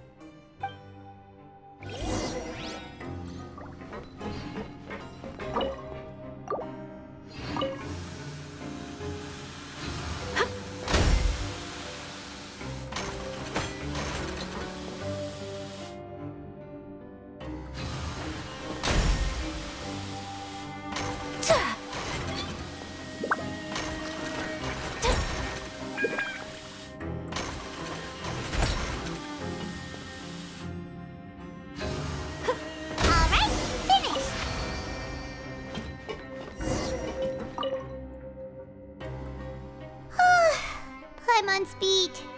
But after so many shifts, it seems we're really getting the hang of it now. Hey there, fellow shift mates. I saw you finished your work, so I thought I'd come over and say hi. Oh, hey there! We've seen you before. Your assigned workspace is really close, isn't it? That's right. The name's Rowan. This past few days, I couldn't help but notice the new faces working nearby. I guess we were destined to meet. I've been working here for almost 15 years. Even the foreman, Grainville, always calls me Chief. Whoa, you've been working here a long time, Chief.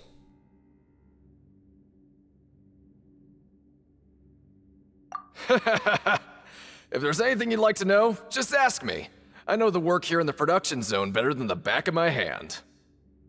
All right, Chief. We'll be sure to come to you first.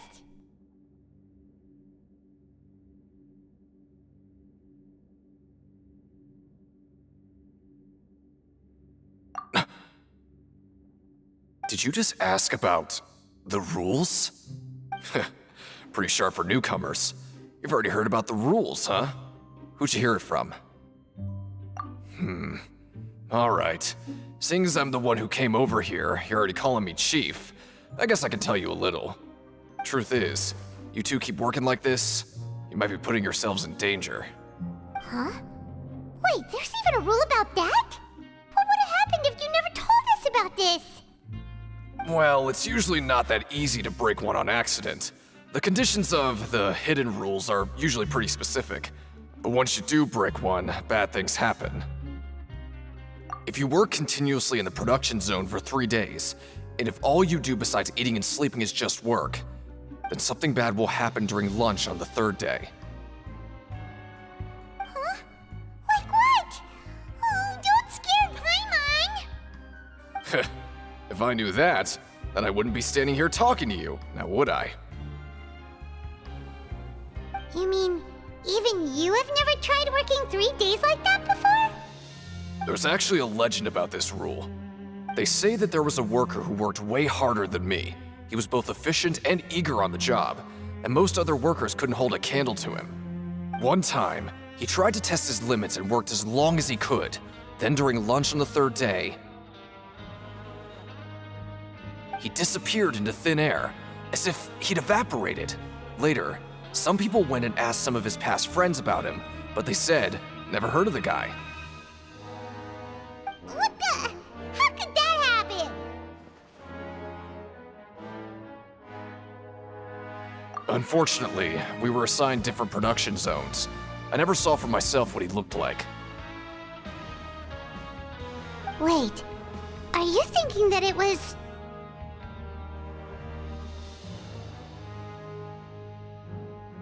Huh?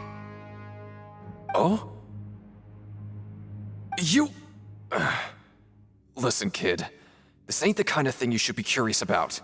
Let me tell you, you're better off forgetting about it and looking after yourself. Now I kind of regret ever telling you. Yeah, I agree with Chief here. Do you really want to try? All right, if you insist.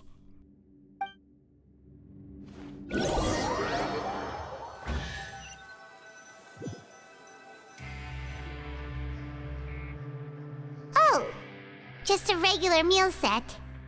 Guess Paimon shouldn't get her hopes up. What would you like to do this afternoon?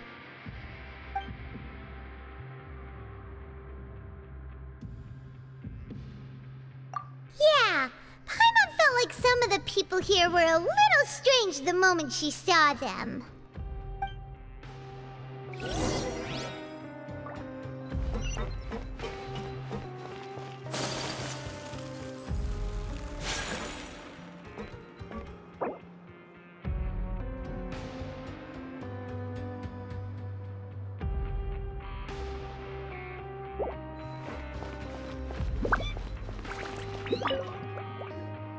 Oh, hello. You two are the ones who were with His Grace. No need to be so nervous. Sorry, I couldn't help but think of His Grace once I saw you, and I... Well, it's hard to say. Maybe I am. He's got a very overwhelming presence. It makes me feel like I'm just some insignificant little bug. Wait, seriously? Oh, I'm always indecisive, and I tend to make a mess of things. It's like a reflex. I just instantly start to tense up the moment I see a smart and capable person like His Grace. What? Please, don't say anything like that out loud. How could you possibly think something like that?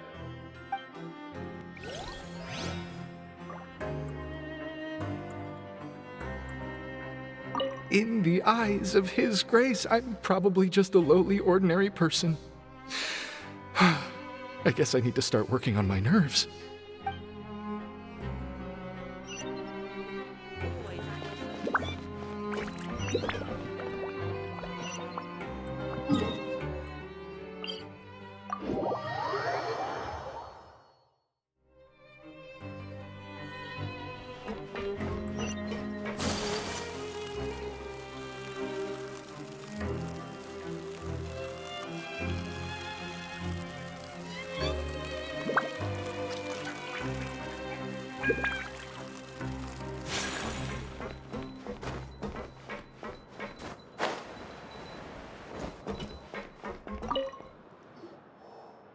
Oh, wonderful.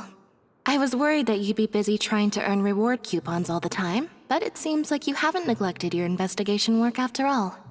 Paimon likes having more coupons, but no one wants to work all the time. Have you also been investigating the area, Lynette? No, I was just slacking off, and you happened to catch me. My brother is still obsessed with anything remotely related to the Forbidden Zone. But knowing him, it won't be long before we get more leads. Oh, before I forget, this is for you. Huh? Credit coupons? Why are you giving us these? I've been here longer than you. Coupons aren't a resource in particularly short supply. What is in short supply are interesting people to talk with. Aw, that's so nice of you, Lynette. We'll be sure to make good use of these coupons then. Thanks a bunch!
Hey, it's the Traveler and Paimon.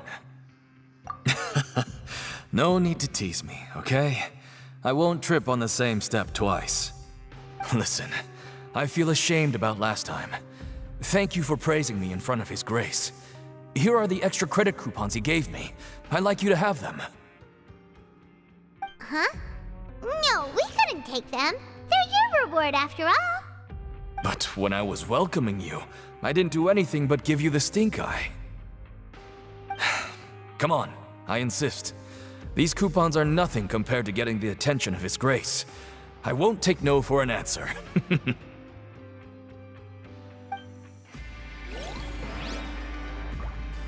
Just like His Grace said, paying attention to every little detail is the key to prosperity.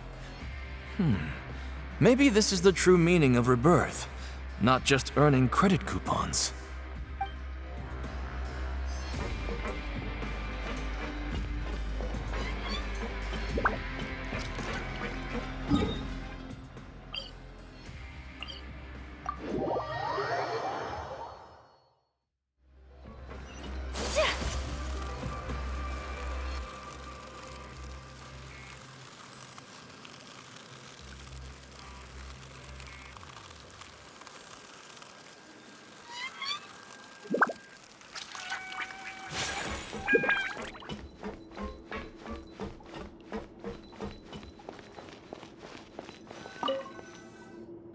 Oh, you want to stop investigating?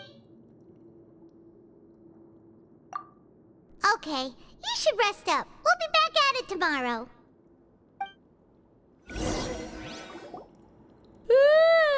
We woke up so early today that Paimon's been nodding off all afternoon.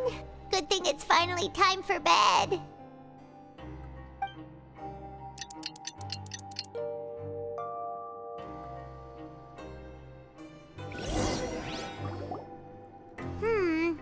Maybe we can make some progress in our investigation today.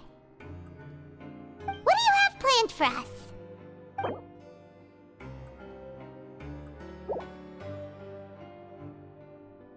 Right, we just need to keep at it.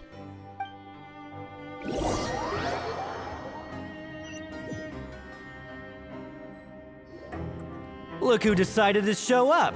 Get your butts in gear and get to work. Time's a-wasting. Oh?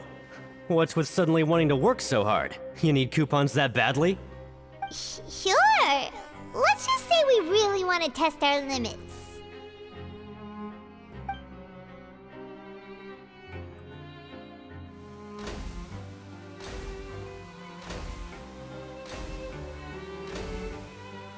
Nice! We did well today. Let's keep it up!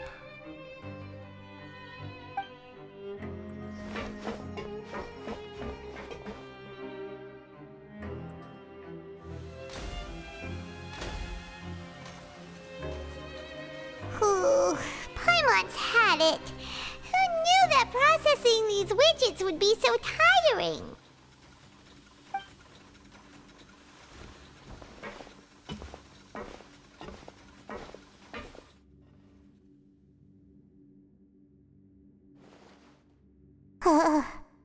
That's it. Paimon doesn't even have the energy to talk anymore. Is it time to eat yet?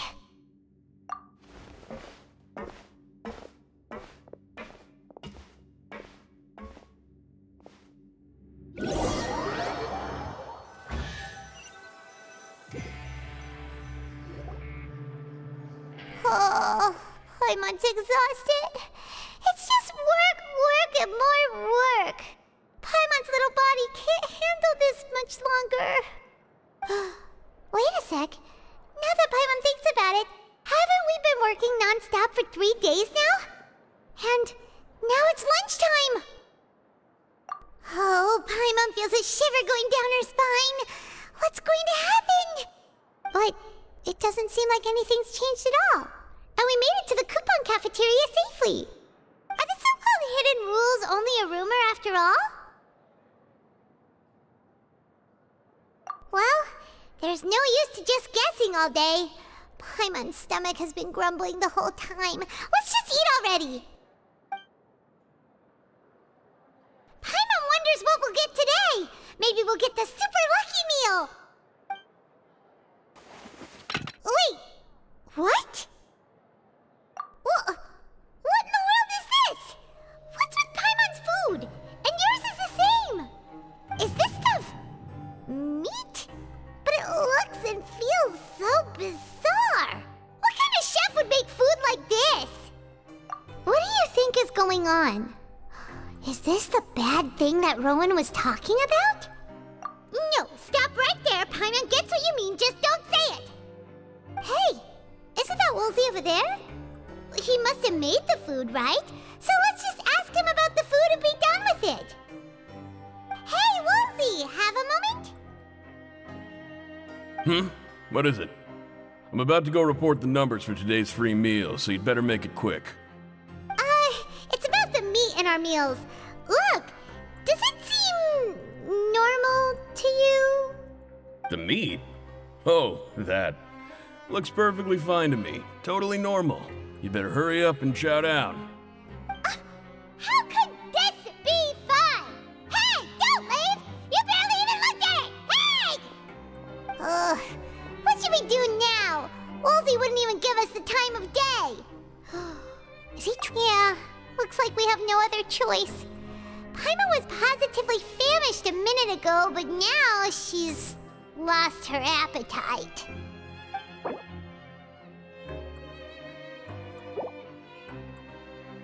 What would you like to do this afternoon? Yeah, Paimon felt like some of the people here were a little strange the moment she saw them.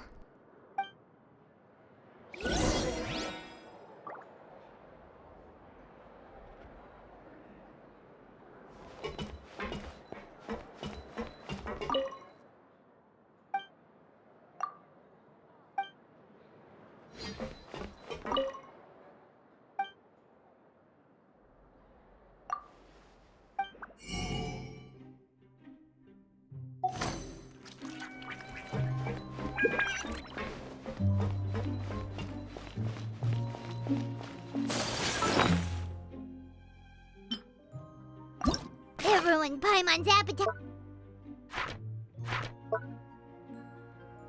It ruined Paimon's appetite for the whole day. Keep it away from Paimon.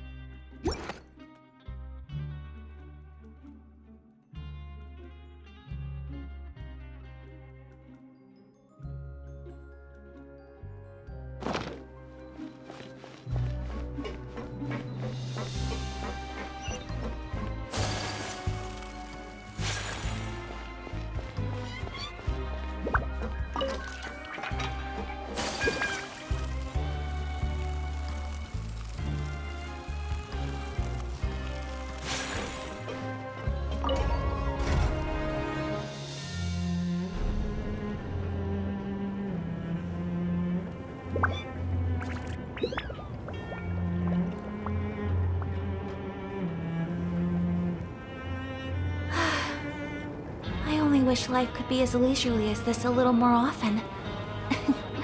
How greedy of me.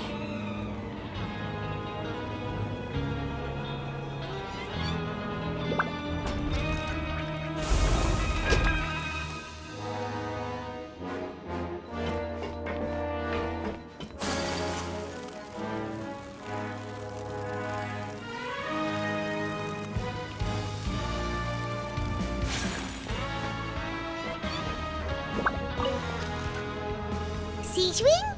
Aren't you supposed to be in the infirmary? What are you doing in the production zone? Hello, Traveler. Paimon? Everyone's usually busy around now, and we don't have any patients to look after in the infirmary. I thought I'd come here and enjoy the sight of everyone hard at work. Enjoy? What's there to enjoy here? It's really worth watching. I often stand here and observe everyone. Humans are just so interesting and adorable. I like to watch your expressions while you work. Are you talking about pets or people?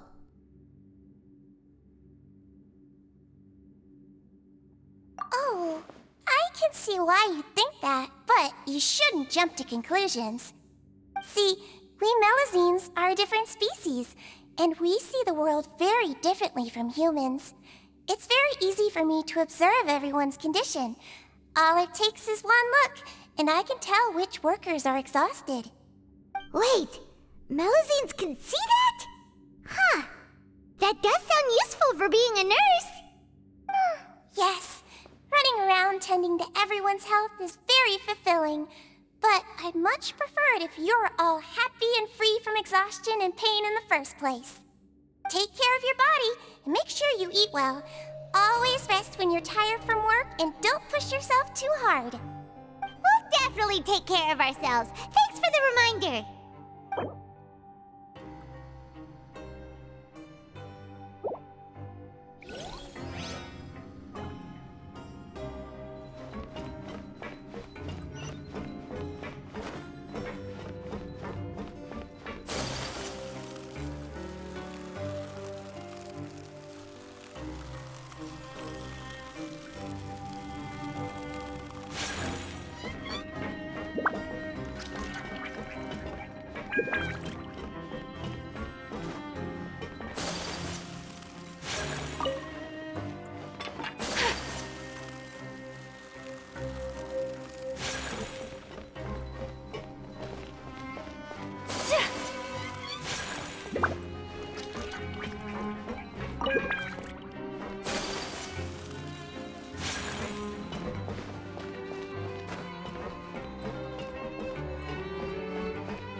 So this is a day in the life of the Traveler. I'm learning more about you all the time.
A blade embraces its duty.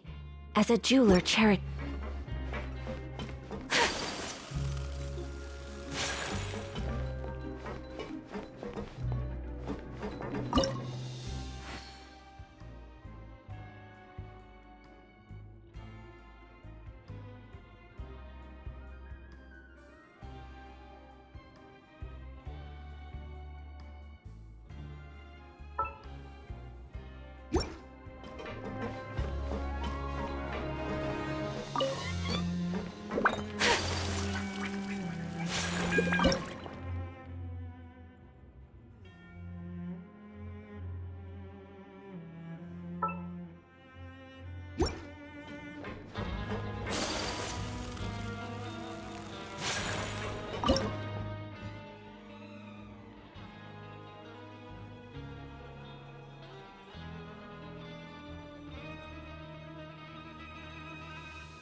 blade is like a tea leaf.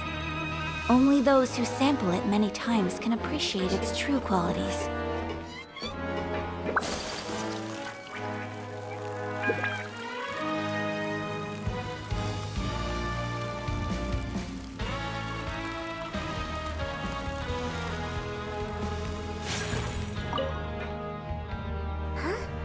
Rowan? What are you doing here, Chief? I was injured a bit just now. Nothing major, I think I just pulled something. Little mishaps like this are unavoidable at work, you know? Huh. Paimon wouldn't have thought someone as experienced as the Chief would still get hurt on the job. I just knew you would say that. This is pretty embarrassing. Where's Siegewein when you need her anyway? The one time I need to make a quick trip to the infirmary. Oh, you mean she wasn't in the infirmary? Yeah. The rumors say that there's never anybody in the infirmary in the half hour before lunch, and nobody knows where Siegewein gets off to.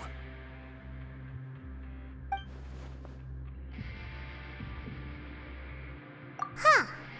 That's actually really strange. Siegewein's always super dedicated to her work. Where else would she possibly go? Forget it. I can take care of a small sprain like this on my own anyway. No need to trouble her.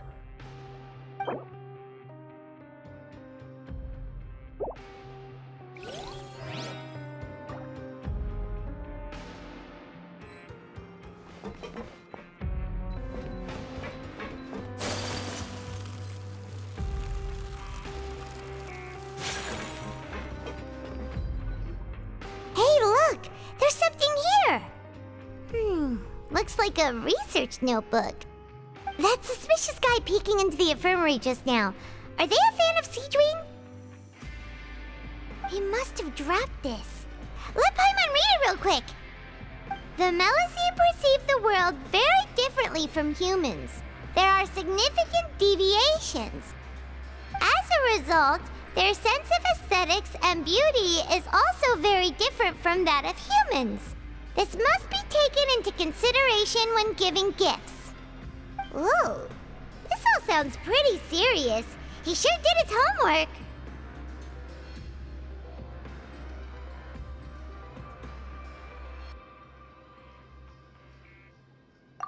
And as for the notebook, let's take it.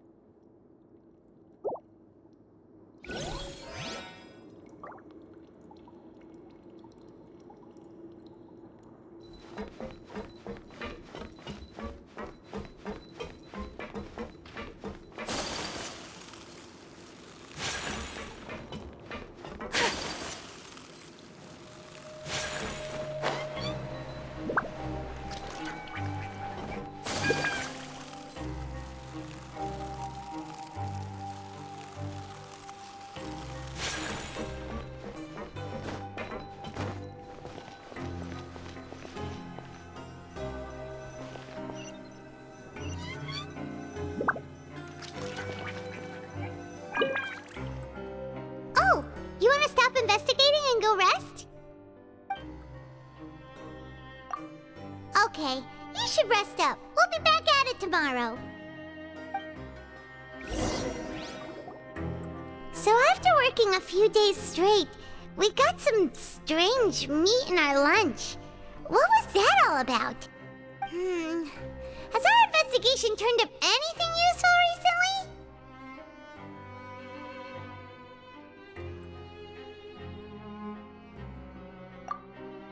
Really?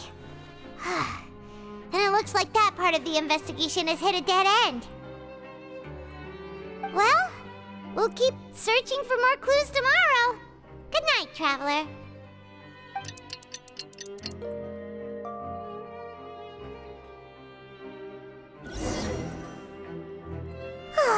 The dawn of a new day.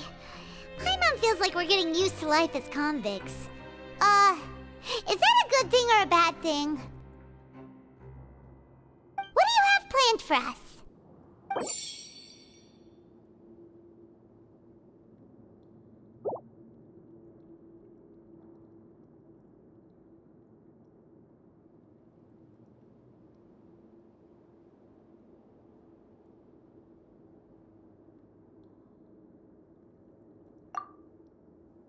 After working here so long, we're really starting to get the hang of it.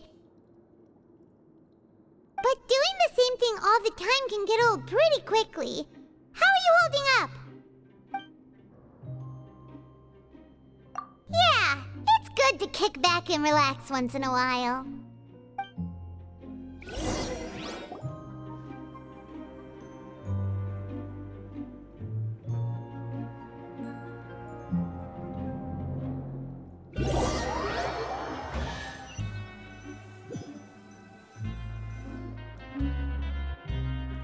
What is this garbage?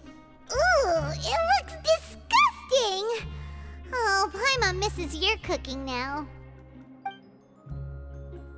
What would you like to do this afternoon?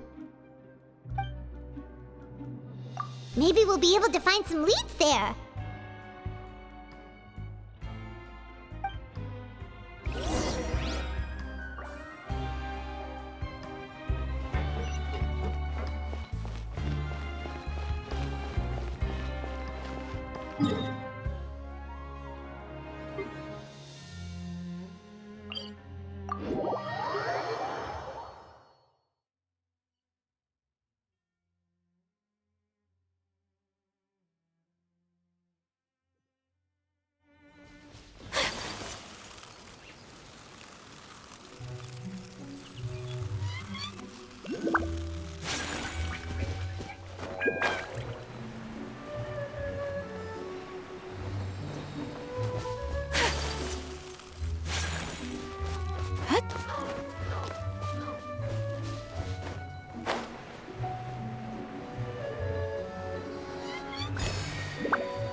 By royal decree!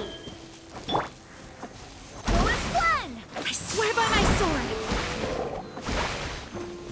Midnight Phantasmagoria!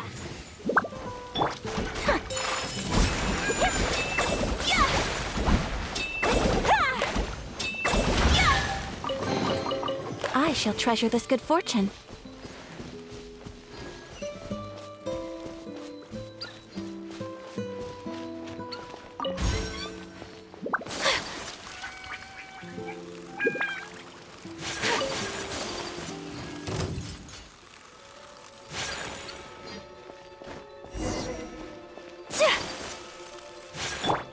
Allow me!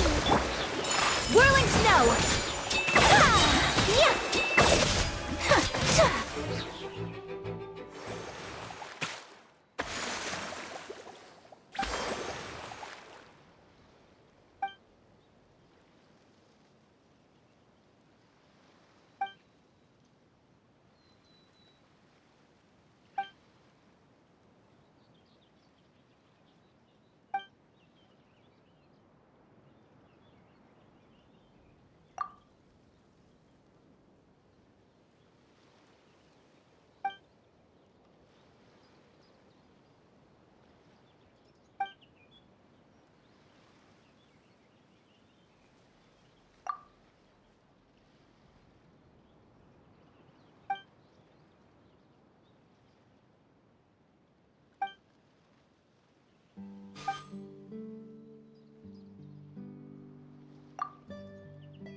Take flight!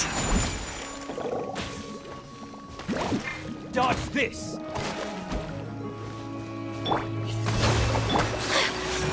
Whirling snow! Yeah!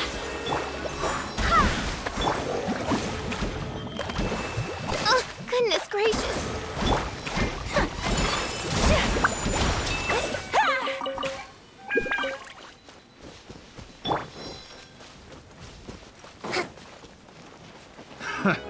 Another test Revamp. subject. My apologies!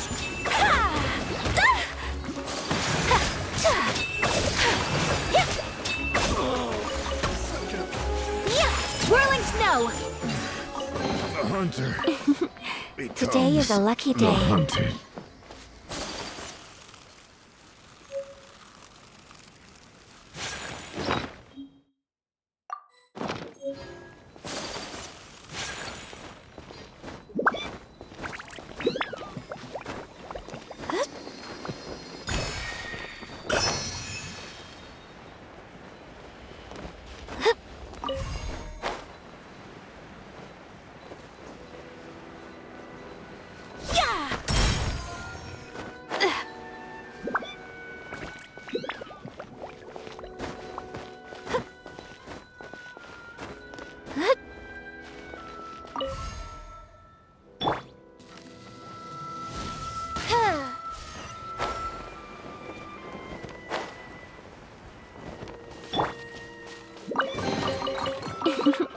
Today is a lucky day.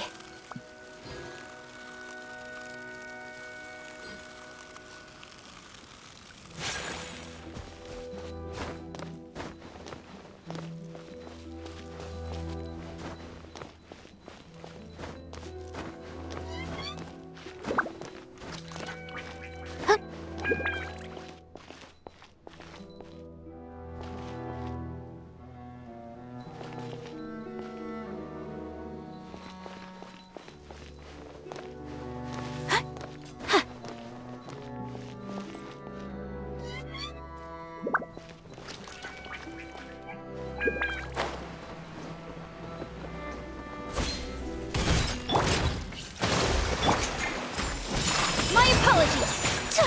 Kamisato art! Sometsu!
So this is a day in the life of the Traveler. I'm learning more about you all the time.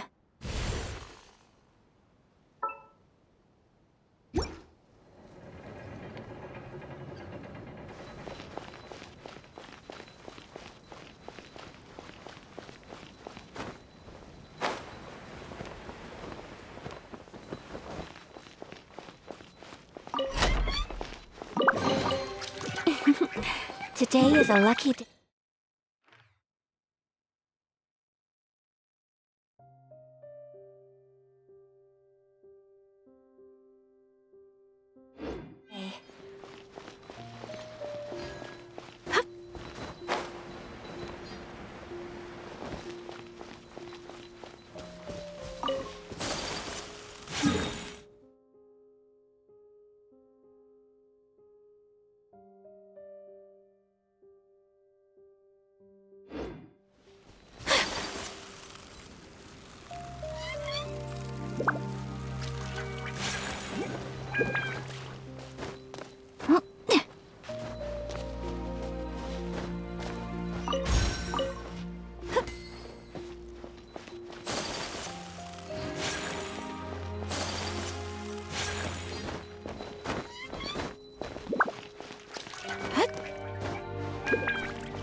Collecting rare and exquisite treasures. Yes, this seems suitably sophisticated. Yeah! Whirling snow! Embrace the ice! Yeah! Take flight!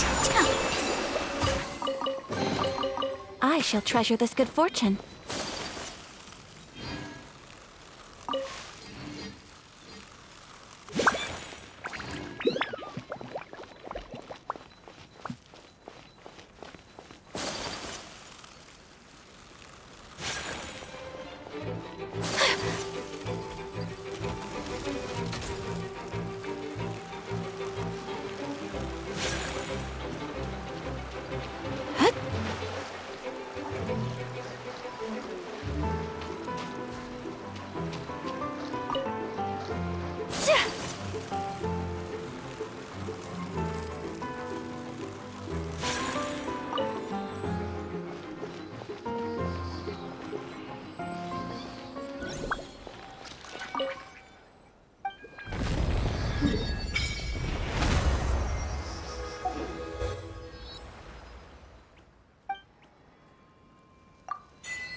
Today is a lucky day.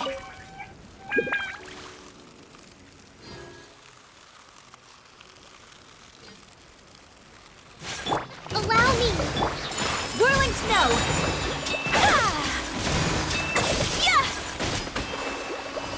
swirl! So rude! Take flight! Oz, ripping.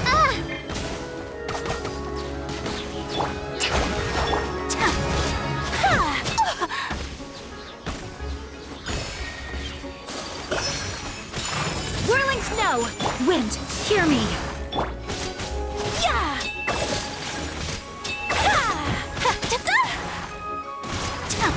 My apologies!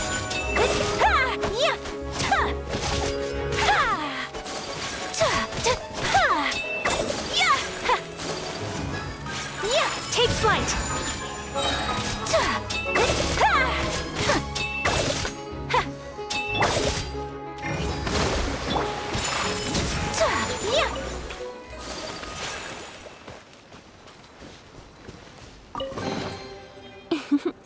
Today is a lucky day.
I shall treasure this good fortune.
shall treasure this good fortune.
blade embraces its duty, as a jeweler cherishes their gems.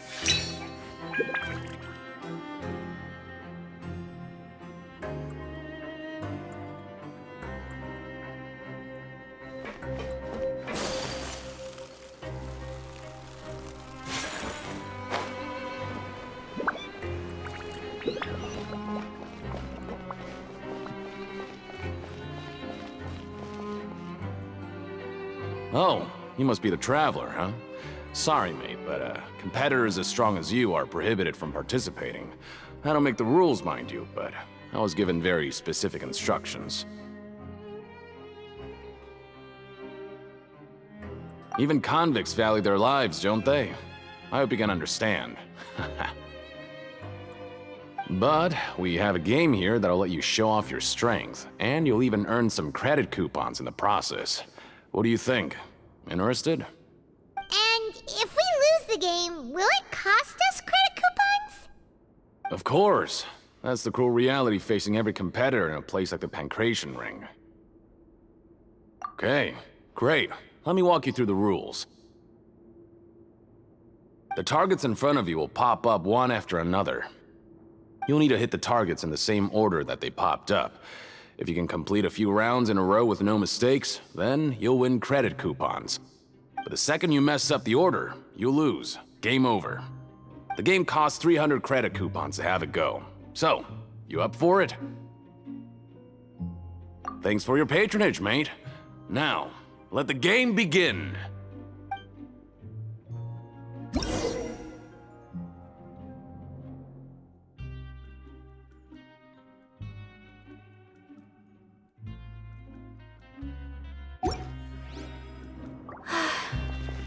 I only wish life could be as leisurely as this a little— Machine started. Good luck.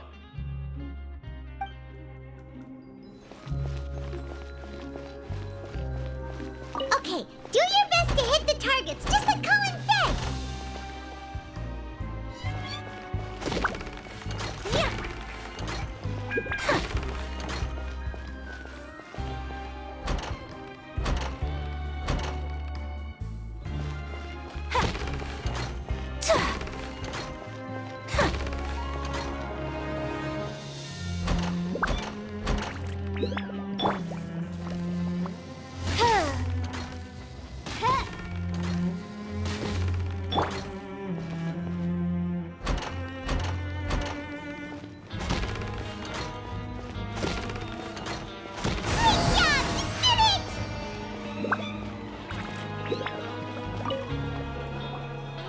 Your strength really shouldn't be underestimated.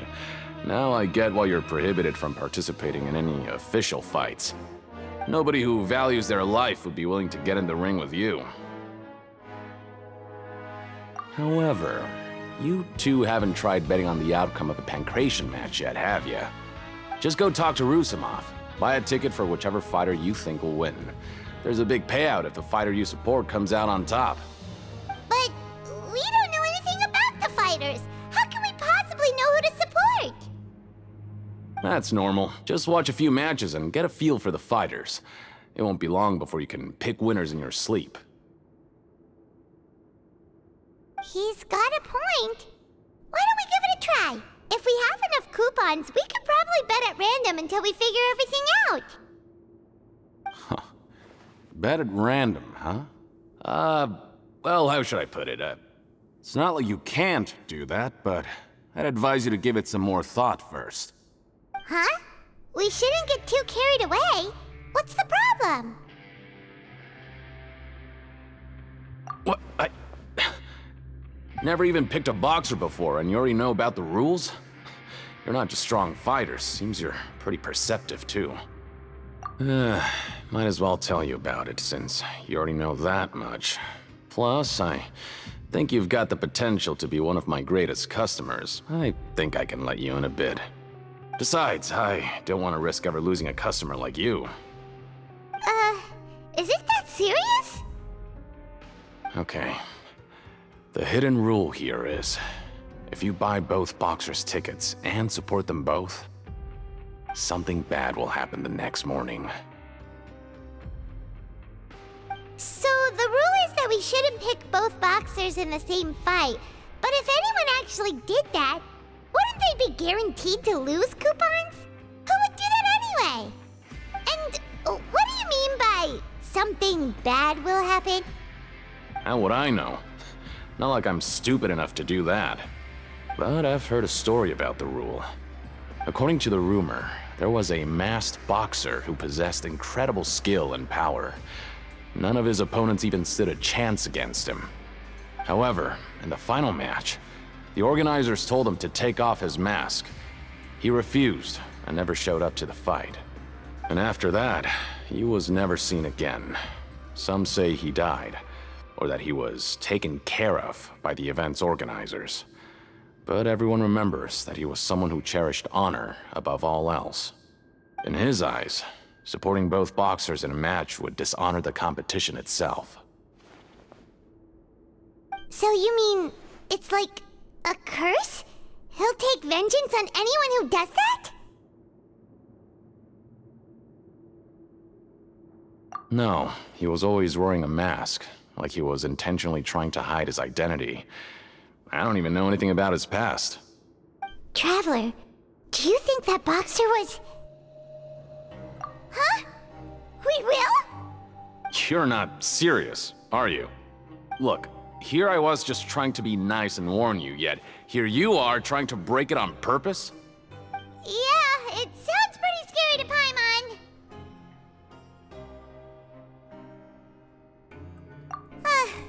Seems you've made up your mind. Just be sure to protect Paimon, okay? Betting on both fighters will set you back about 3,000 credit coupons. If you have enough, then go ahead and give it a try. Just don't come running back to me if something happens.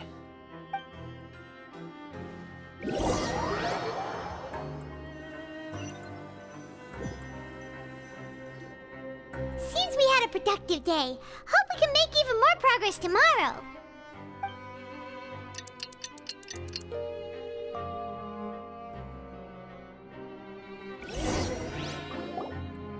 Oh, Paimon doesn't want to get up.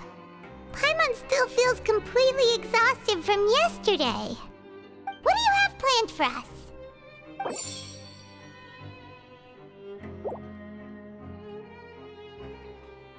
After working here so long, but doing the same thing. Yeah, it's good.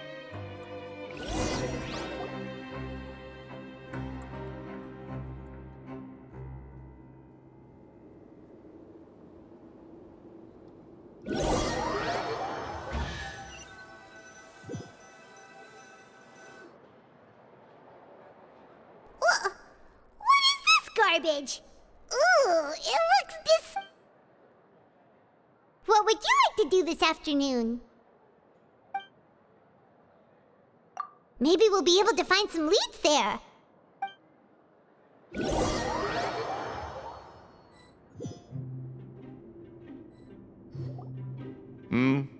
Are you two here to buy tickets? Better be quick about it. Another match is about to start. Who are the boxers in the next round? We have the reigning champ, Le Grappler, versus a contender from the Eastern Prison Block, Demon Horde. Are those their nicknames, or did they choose those names themselves? Either way, super weird. Since you're new around here, I'll help you out and give you a little suggestion. Even though Le Grappler is the crowd favorite, Demon Horde is a first-class dark horse with incredible potential. Anyway, for this match, I recommend that you pick... Huh? For both fighters? I can tell you're new to this, but I didn't think you were completely clueless. Maybe you don't quite understand the rules, no? Let me try to explain again for you more clearly. You see... Oh, no need. We're aware that we're going to lose coupons. Alright then, if you're absolutely sure.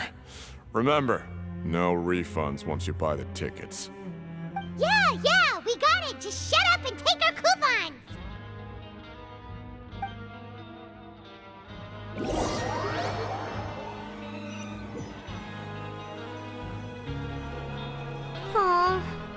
won't get a chance to sleep in as long as we're here. Let's get to bed early.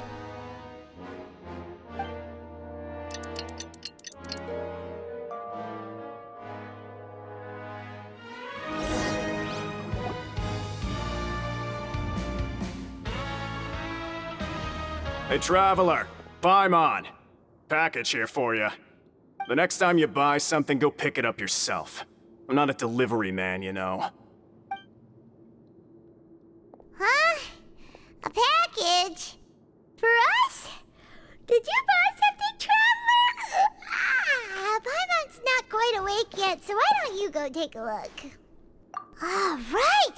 Yesterday we broke the hidden rule and bought tickets for both boxers. Oh, maybe this package is the bad thing that Colin said would happen. Paimon suddenly feels wide awake. Wait, maybe let Paimon go hide somewhere first. Just call Paimon after you opened it. Hey, wait! Paimon's still here! Don't open it!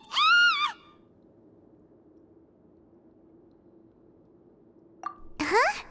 What is it? Are you okay? Let Paimon take a peek too. Oh, it's just a small bottle. But the color of the liquid inside looks so wrong. Almost like... Alright, that's enough of that. No need to say it out loud. Paimon already knows what you're trying to say. Ugh, no way. Get that stuff away from Paimon. Paimon thinks we shouldn't open the bottle until we figured out what's going on.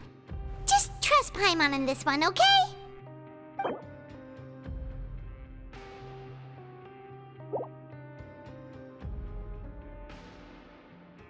What do you have planned for us? Though it feels nice to slack off a little, less work means less coupons. Let's make the most of our morning.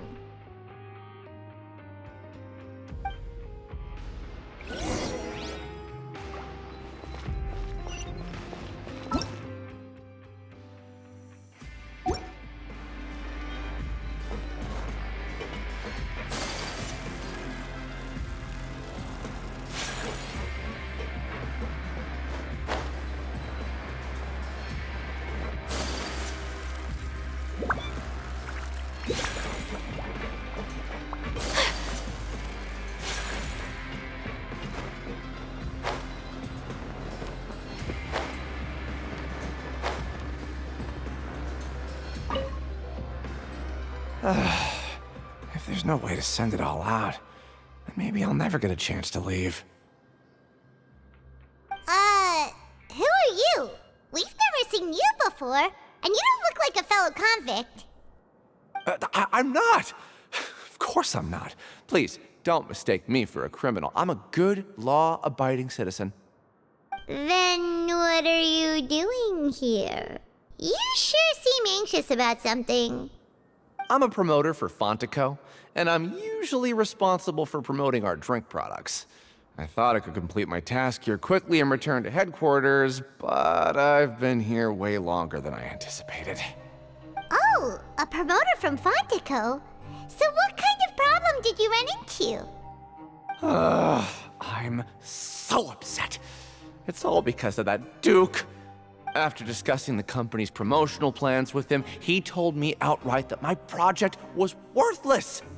However, in light of our long history of successful collaboration, I still tried to patiently explain the details. However, to my surprise, he just cut me off while I was speaking. Let me take a moment and recall his exact words. I'm just gonna stop you there and say no. If anything, I'm saving you time. It seems you don't fully understand the value of credit coupons here, nor do you understand the value of your own products. The former is because you are from the overworld. That's understandable, and I don't blame you for that. But as for the latter, only someone monumentally stupid, so breathtakingly stupid that they were completely ignorant of the value of credit coupons, despite living in the underworld, would ever possibly consider buying your drink. Let's just forget it. Anyway, That's how he rejected my proposal and asked me to come up with another solution with the condition that it doesn't cause any trouble for him. Can you believe that guy? Well, he is the head honcho here. Not much you can do about that. We met him too and could tell that he's the kind of guy that's hard to pin down. Fine, fine. I know I should just let it go. I'm on his turf after all. His house, his rules.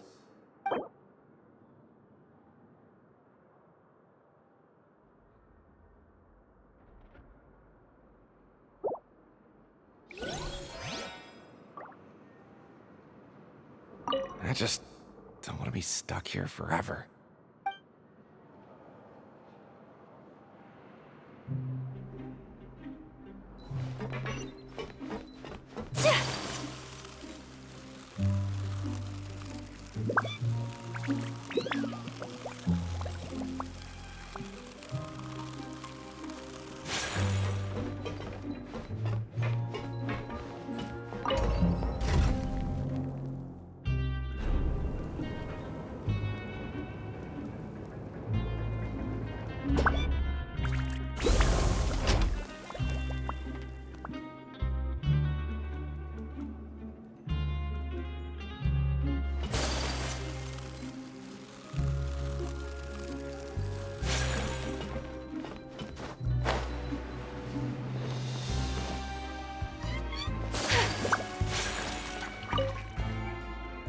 Hey, I heard you crazy fools really did it.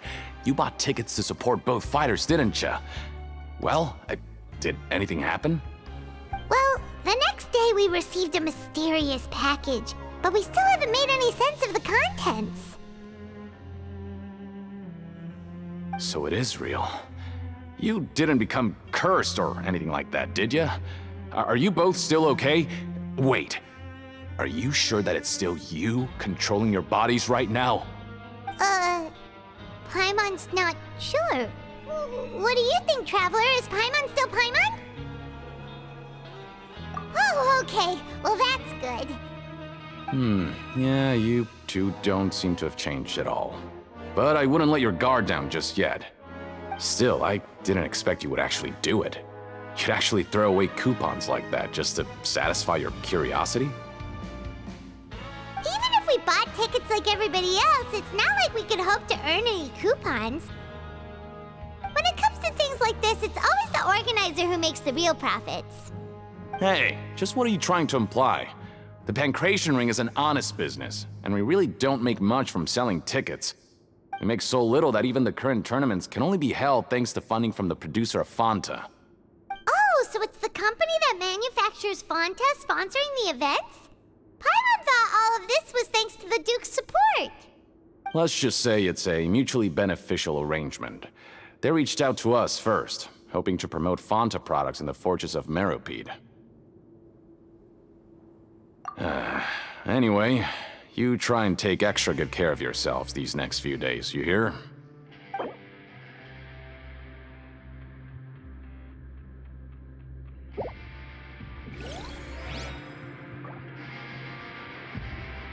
Oh, it's you.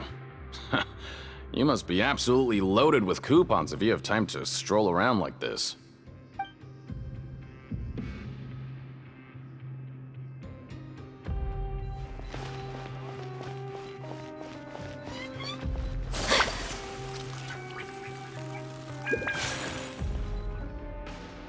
Hey, what are these papers scattered all over the ground?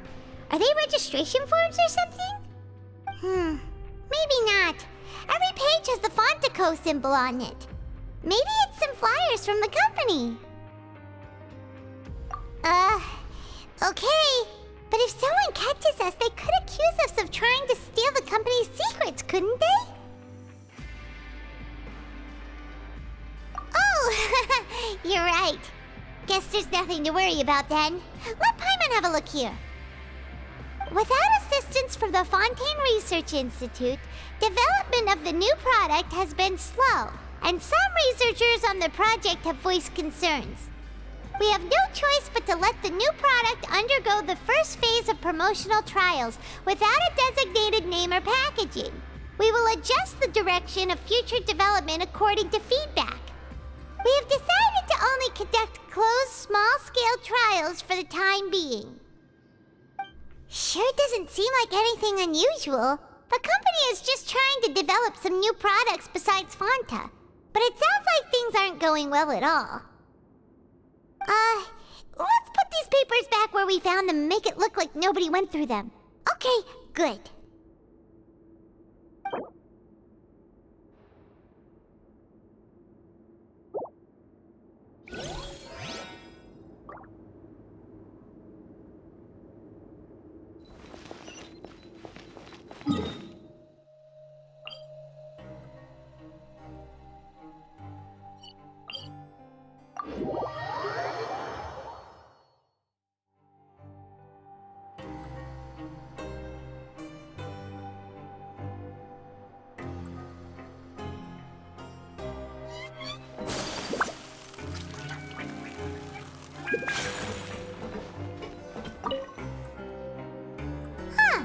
We ended up here without even thinking about it.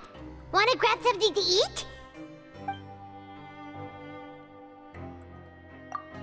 Alright, but remember that we bought this time with coupons, so let's make better use of it next time.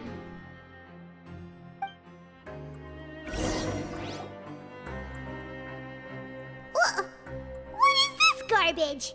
Ooh, it looks... What would you like to do this afternoon?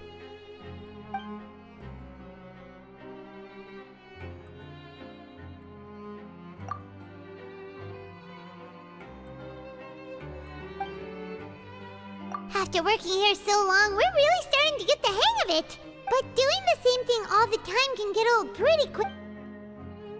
Yeah, it's good to kick back and relax once in a while.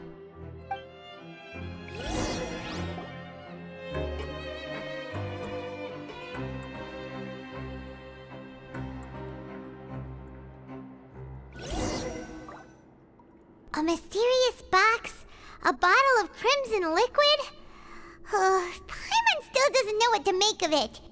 Do you have any ideas, Traveler? Really? Then it looks like that part of the investigation led us nowhere. Well, maybe we'll have better luck tomorrow. Good night, Traveler.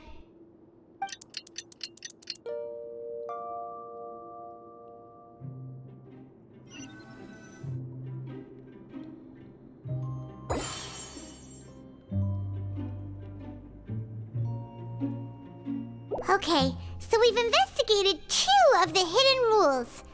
Paimon didn't think this prison would have so many weird things going on. We'd better pick up the pace with our investigation, otherwise we'll never get anywhere. Yeah, let's skip work for now and put our time to good use.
Today is a lucky day.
Hey, isn't that Vidoc over there?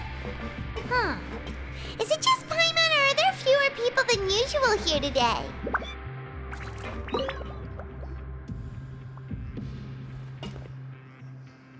Ah.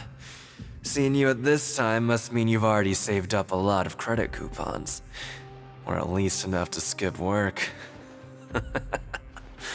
Seems you're getting into the swing of things around here. Impressive. Very impressive. So, now can you tell us about the hidden rules you know? If that's what you want to know, I guess you couldn't have come at a better time. Huh? What do you mean it's a good time? Leonid and those other pesky broke urchins have all gone to work in the production zone. I wouldn't want them listening in without paying up. We get it! Just tell us already! So, you know those pipes that make strange sounds? Don't ever, ever go near them at night. Even if you manage to avoid the guards, you might find something even more terrible there. Something even more terrible? Like what? A group of cannibals. Cannibals? In the Fortress of Meripede? Every month, they meet a few times in the dead of night. Rumor has it they might be connected to the people that have disappeared here. But what's even scarier is that they have a special proclivity. Since they have no way to dispose of the leftover remains, they have ways to transform them into other forms and keep them in the fortress forever. Paimon might already know what you mean by other forms.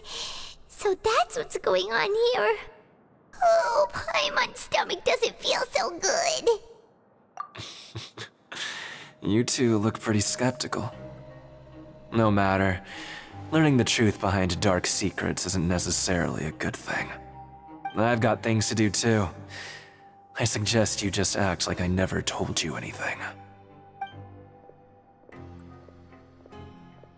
Traveler, can we just trust him on this one? Oh, Paimon doesn't want her blood and flesh entombed here for all eternity? Oh, so that's how you see the situation. Huh. You know, Paimon does feel a little better about it now.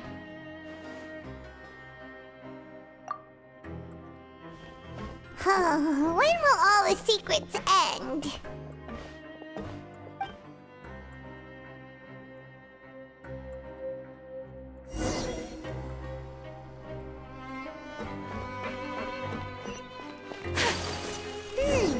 Vidoc isn't here. But the guys who went to work in the morning are back. Let's go ask them. Just stay away from me. Just stay... What? What are you saying? You shouldn't go around saying stuff like that.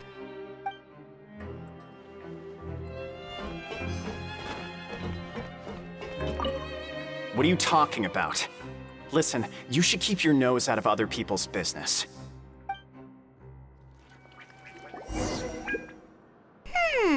Their attitude sure is suspicious. Like they're trying to avoid us. obvious about acting weirdly. Do you think they might just be trying to lure us in?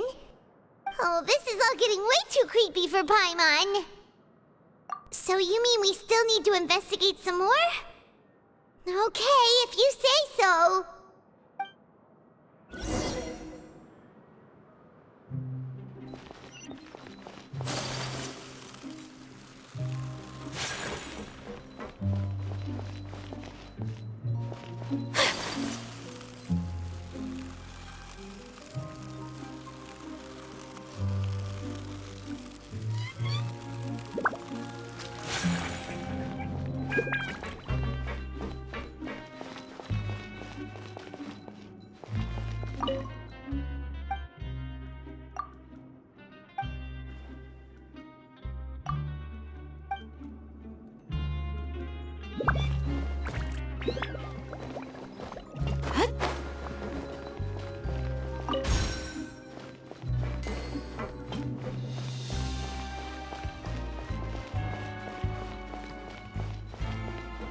Welcome to the Rag and Bone Shop, purveyor of all essential provisions.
Fielding? What do you want? Criminals like you ought to be working right now. Catch my drift. We just want to ask you a simple question. Have you ever discovered anything odd during your nighttime patrols? Why are you asking about something like that? Whatever happens at night isn't your concern. All you need to worry about is getting enough sleep. Well...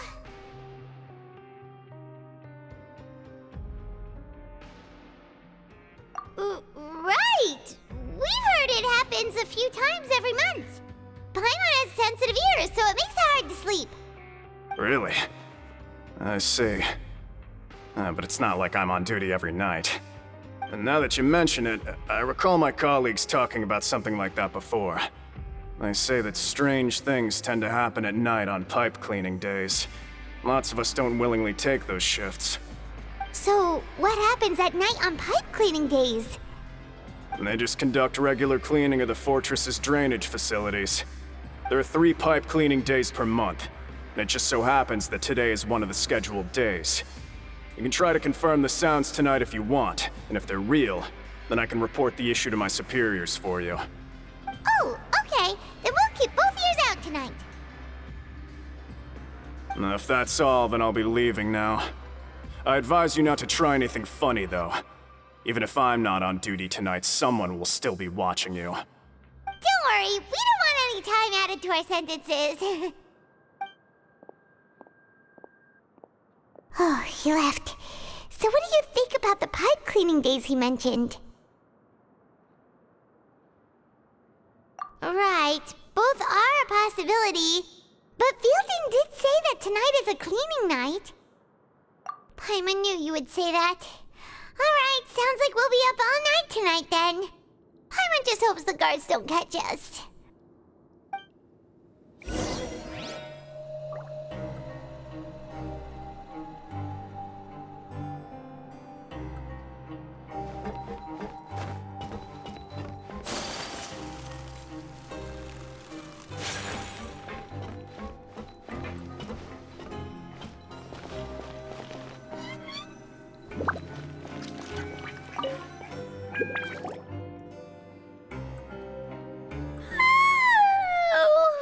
I'm so tired.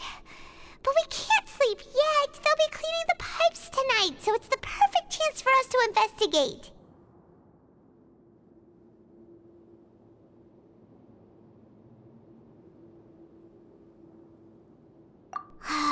Whatever. Just be sure to wake Paimon if she dozes off. Paimon's worried something might happen if you go alone. Huh? Traveler?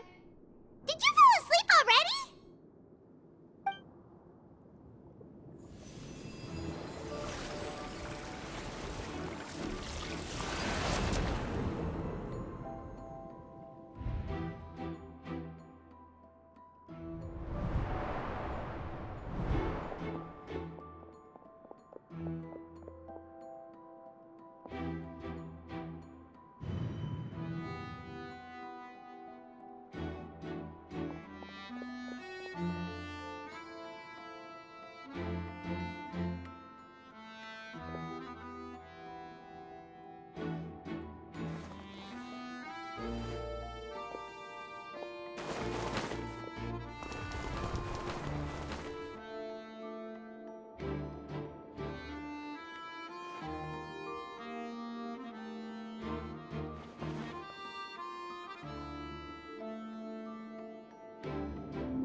Traveler, come on, wake up!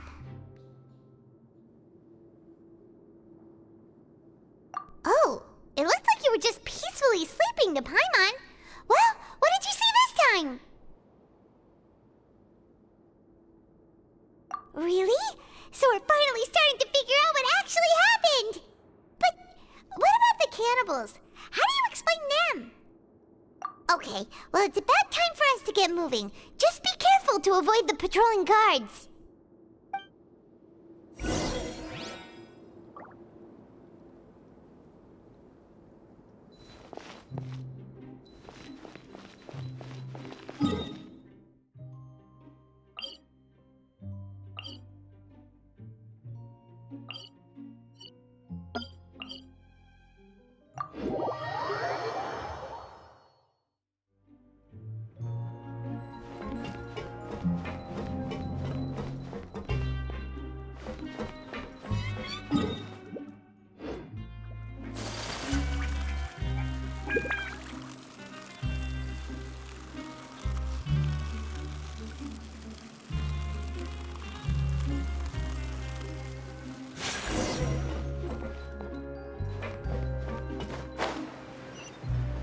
Shh! Careful!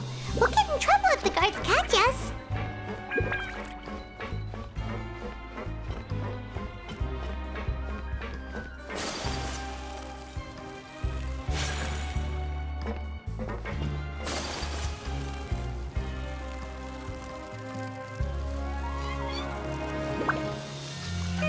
This should be the place!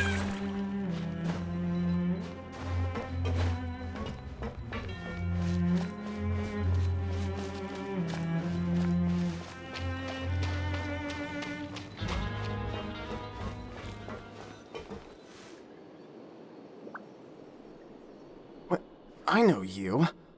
You were the ones we saw. Huh. You've got guts showing up here. You know who we are, right? You'd better leave now. Ain't nobody coming here to save you. What'd you say?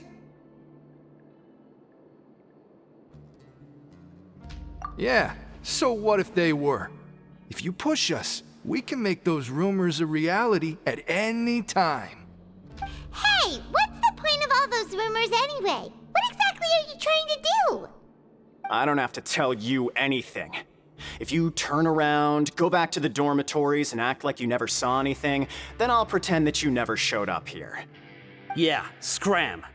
Nothing worth seeing here. Huh? What did you say? Isn't that exactly what Boss said when he left? Hey, do you know our boss? Whoa. We had no idea our boss was such a big deal. He always kept his identity a secret. So, did he have you come here to find us? Oh, so your child's crew here? Seems like he had no problem fitting in. We're the only ones who heard him say those words when he left that night. So unless he somehow told you those exact same words after that... All right. I guess that's proof enough for me.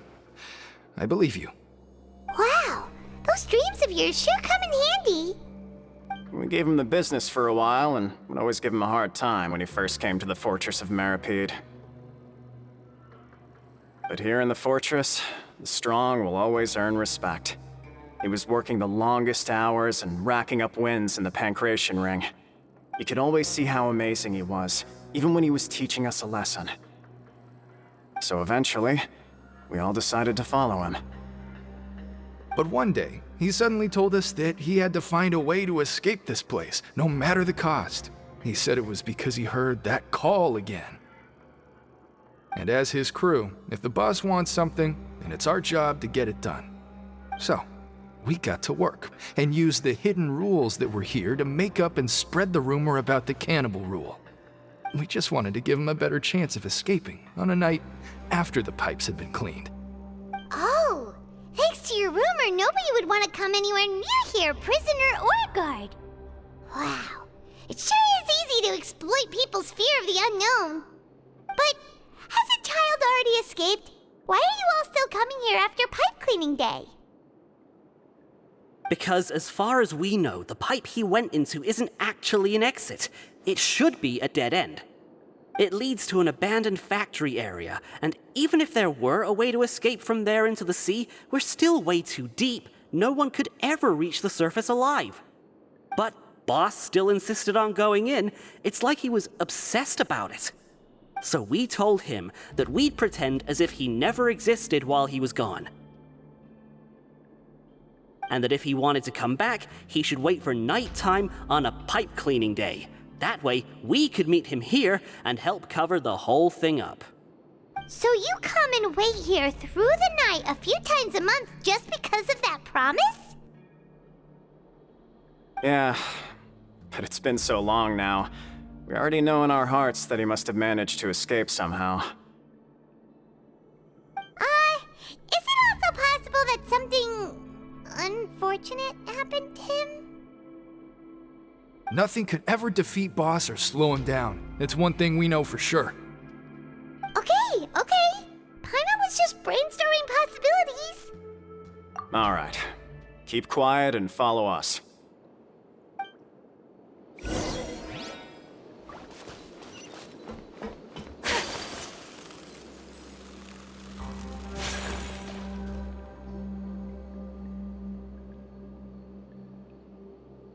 The way up from here has been sealed off. It's impossible to get through. Boss left by going down from here. It wasn't full of water at the time. Later, we came back hoping to have a look. That's when we found out it had been completely flooded. It's impossible to navigate unless you're an extremely skilled diver. Do you think Child got trapped by the water? Not likely. We all know that Boss was an incredible swimmer. Really? Then have him come investigate, pronto. Just be sure to tell us if you get any news about Boss. It's getting late. We should leave before the guards come this way. Yeah, we learned a lot about what happened to Child here. Let's get going!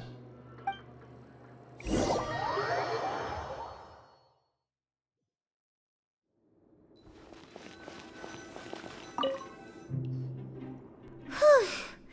We finally learned some key information. Seems all of our investigative work has finally started to pay off. When you said you knew a diver, you were talking about Fremine, right? If we ask Linny, he'll definitely have Fremine help us. Ugh. Why is Child like this? What was he doing going into the pipes? Not making our jobs easier, that's for sure. Fortunately, though, it seems like it's only a matter of time now before we find out what really happened. Now that we can finally relax, I'm starting to feel super sleepy. Let's try to get some rest while we still can. Nighty-night, Traveler!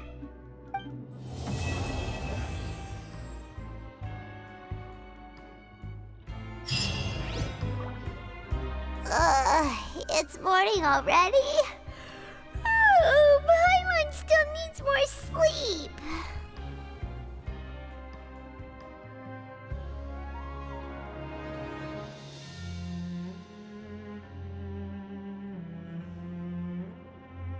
Huh?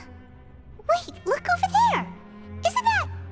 It's one of Linny's cards!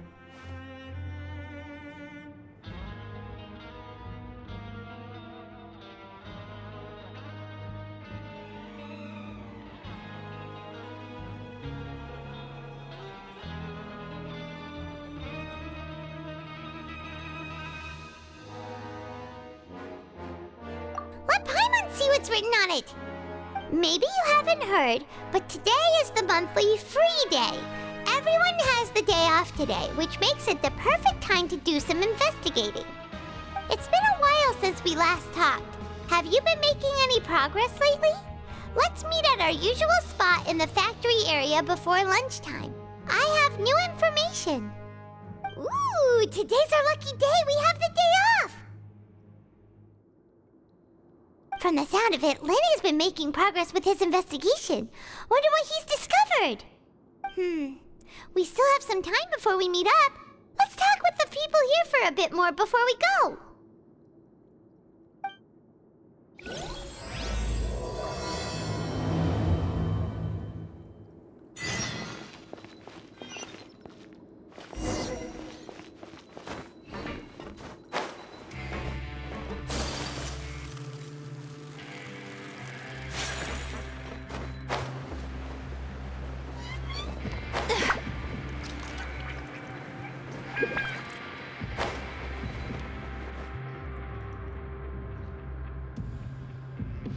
Look, there are some people talking over there. Let's listen in on the conversation.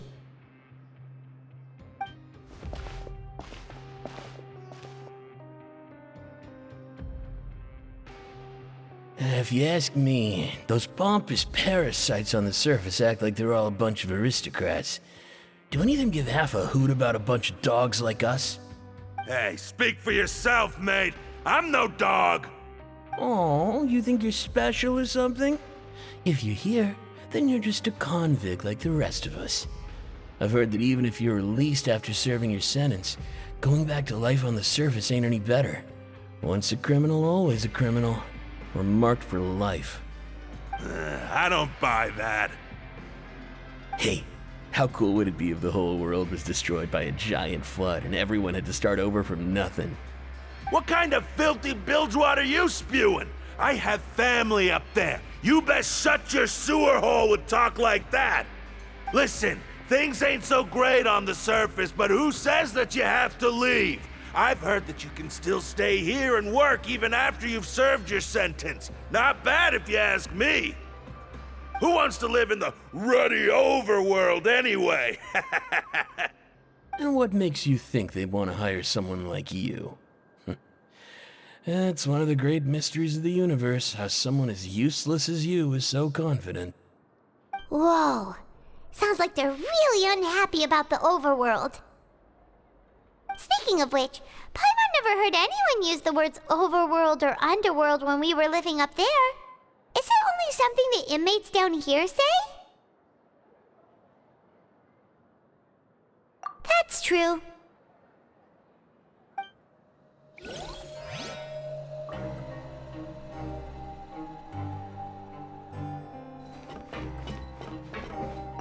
Anyway, I've already decided to stay here.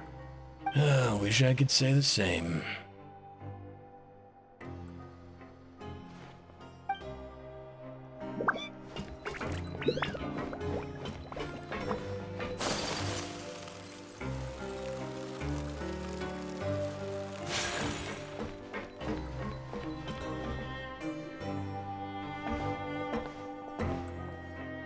There's a group of people over there. Let's go listen in.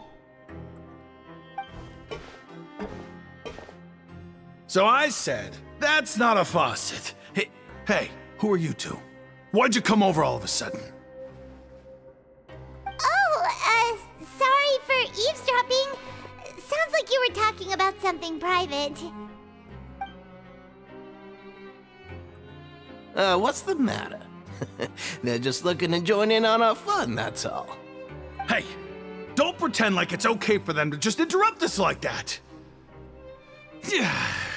Fine. You're lucky we don't mind extroverts that much.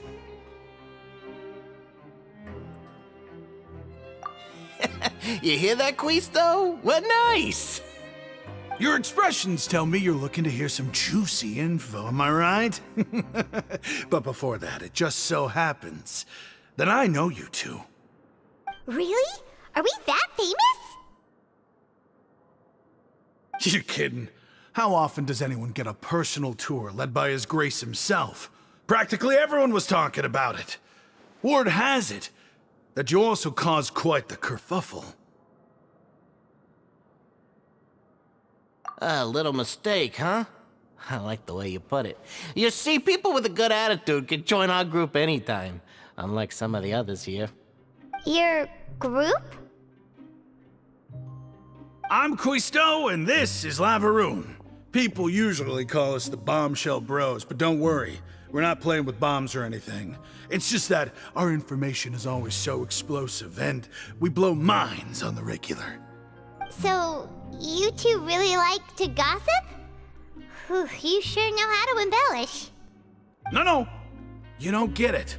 Knowing intelligence will make things better for you here. For example, knowing who's working with whom, who has the latest rumors, who's not getting along. Wouldn't you like to know all that?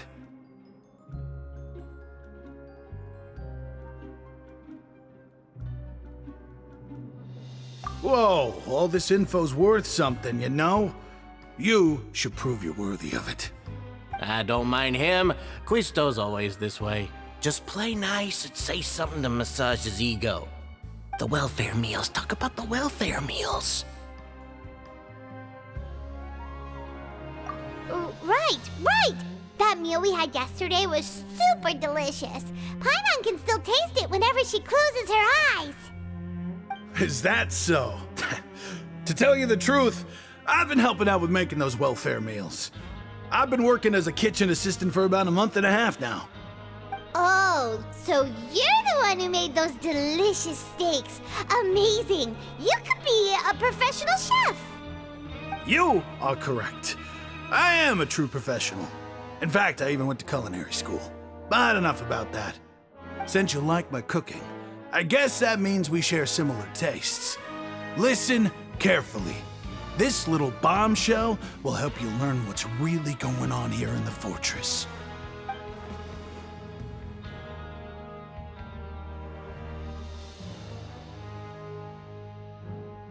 Listen, kids. The power structure within the fortress is quite complicated. The Overworlders couldn't care less about us down here. We're basically dogs to them. You've already met the one person here you should never cross, the Duke, Risley. He knows more than you think. And if he doesn't care about something, then he often doesn't bother dealing with it. Those who have the Duke's attention get all kinds of special perks, even better treatment in the infirmary. I know who you mean. It's that Jurier character, right? I don't think there's anything useful about him at all. Why does he visit the infirmary practically every day? Is it normal for anyone to be going in and out of there so often? If you ask me, he's just faking it to get out of work. But did you know that Jurier was a talented researcher from the Fontaine Research Institute before he came here? There's no denying that. I don't care if he was a researcher that could turn dirt into Mora. Once you're in the fortress of Meripede, you're just another inmate like everybody else.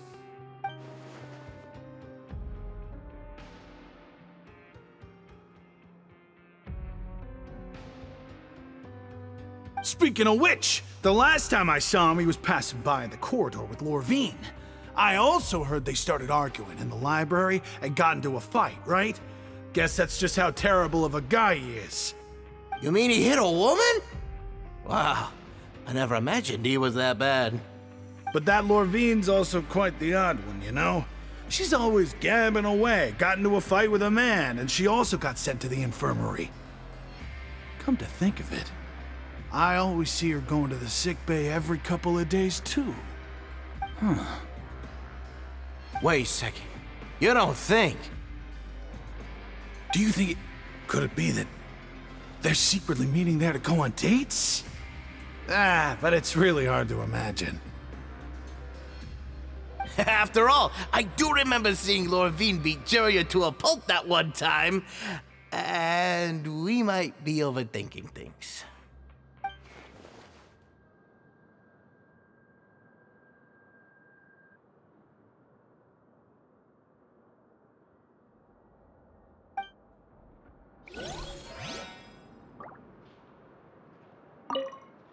Is it really all right for us to talk about people behind their backs like this? That's just how it goes. Good gossip is still gossip. Yeah, I guess you're right. But wait, we're not just gossiping. This is legit information we're discussing here, right?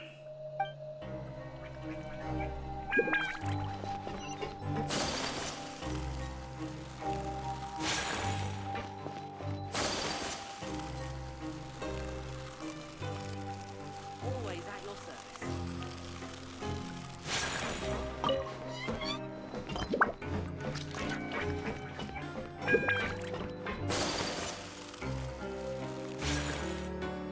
Hey, you over there? Yeah, you! Say, do you like playing card games? You know, like Genius Invocation TCG? You TCG players are like mint in the wild, literally sprouting up everywhere. Hey, come on now. What's wrong with finding fellow Invocation aficionados? Anyway, care to join me for a game? Alright. No pressure. But why would you be looking for people to play Genius Invocation in a place like this? Don't people usually come here to fight? Whether you're throwing down cards or throwing punches, it's all a competition, isn't it? It's all the same in my eyes. There are lots of card players here in the fortress. When I saw you, I immediately thought, hey, even outsiders from other nations play cards. So I came over to say hi. Sure. Great! Since you've been here longer than us, you need to flex your seniority a little bit, right? Maybe you could start by telling us newcomers some stories about this place. I thought you would have already heard everything by now. All right then, did you have anything specific in mind? Or do you want me to just pick a topic? Why don't you pick? We'll let you know if we've heard it already. All right. Have you heard any strange rumors since you've arrived?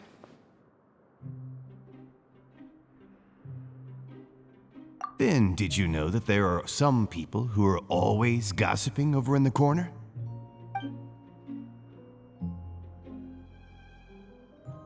Yeah, so you've already met those two. They're quite a pair. They always keep an eye out for the latest happenings and gossip about everything. I've never seen anyone with more time on their hands. I heard that they used to be a chef and a bartender before they were sent down here. You know how bartenders are, always chatting with customers. And chefs love to pass the time just hanging out when they're not cooking. Good to know. Do you have anything else to tell us? Let me think. Sounds like you want to hear something a little more tantalizing.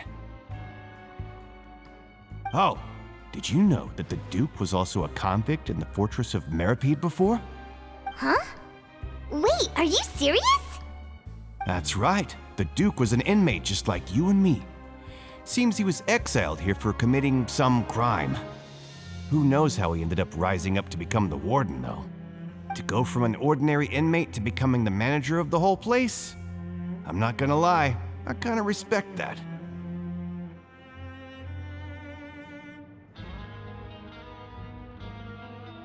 A forbidden zone? Sounds like something that someone just made up. I've never heard of that. Where did you hear about it? It's just a rumor we've been hearing, but no worries if you've never heard of it. Do you have anything else you can tell us? Anything else? Not that I can think of, but I'll be sure to tell you anything interesting I hear next time. You'll have to play a game of Genius Invocation with me first, though. Okay, we've talked to just about everyone, and it's about time for us to go meet Linny. According to the card he left us, we should go meet him in the production zone. See you later. Hey, let's play a game if you ever have time.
Huh?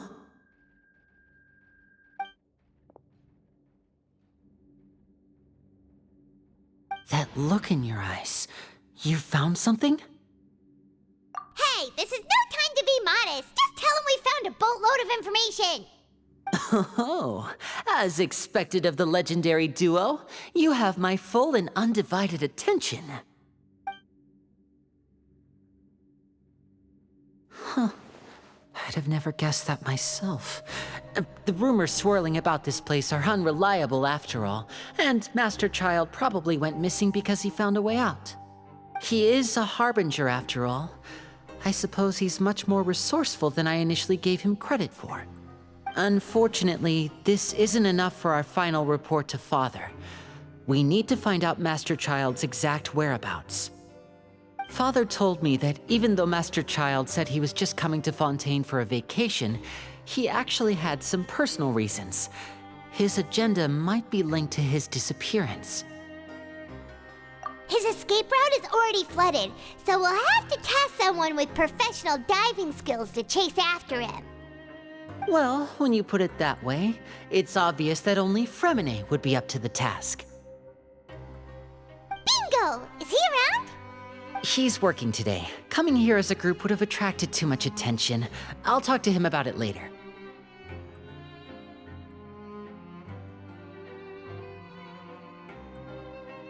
It's the least I can do. We're all in this together, so it's only fair for us to fulfill our end of the bargain. Honestly, I'm far more impressed by you guys managing to collect all this information right under Risley's watchful eyes. Collecting information has always been our strong point. Now, let me think. To find out more information, Fremine will have to retrace Master Child's original route. And if he's to do that, he'll have to set out on the next pipe cleaning day at the earliest. That's 6 days from now.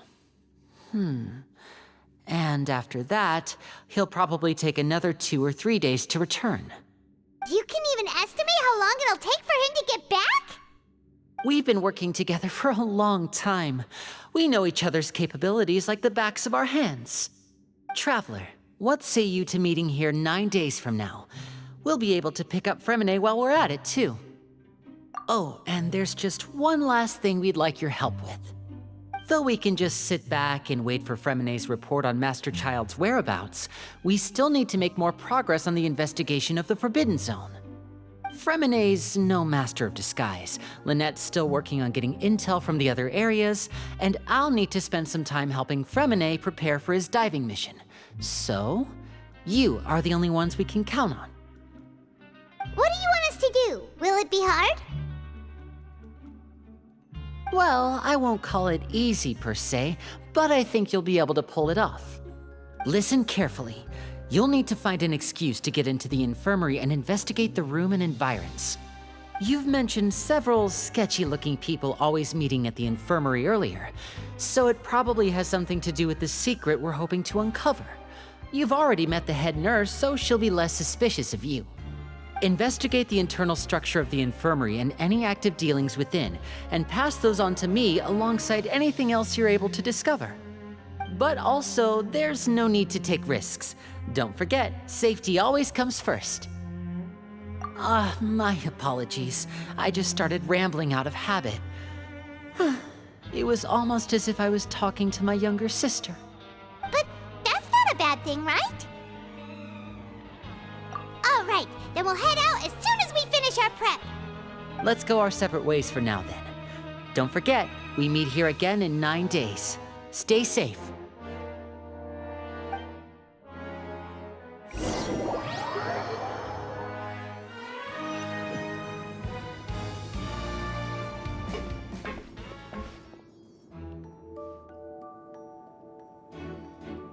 Hey, stay here for now. Paimon will take a peek. There seem to be several people inside.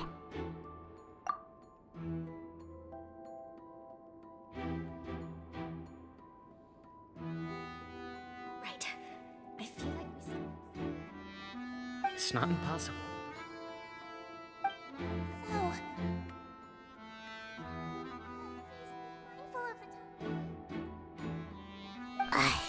it's a bit hard to understand them from here, so why don't we just try to talk to them in person? Let's go as soon as you're ready.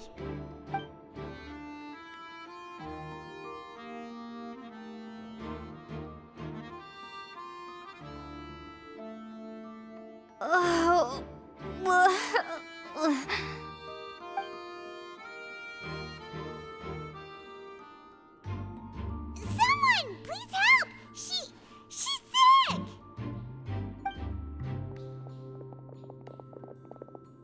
Whoa, are you okay? Oh my! What's wrong, little one? There's no need to panic. Take a deep breath before you begin. The traveler started complaining of a stomachache, and then nausea, and then collapsed onto the ground. Paimon doesn't know what to do. Freezing limbs, twitching fingers, and pale complexion. Could it be poison? Let me take a look. Please, lie down over here. Don't worry, I'll get you to the bed safely. Here, hold on to my shoulder and walk slowly.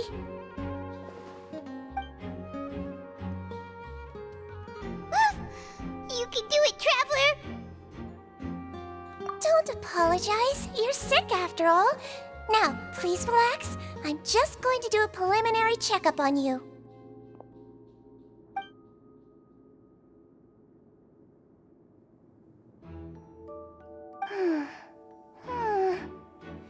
I see now. My checkup has confirmed that she's not in any mortal danger. That's our worst fear out of the way. Eh? Oh, that's good. But... I'll continue my diagnosis of the patient now. Please, relax and take a deep breath.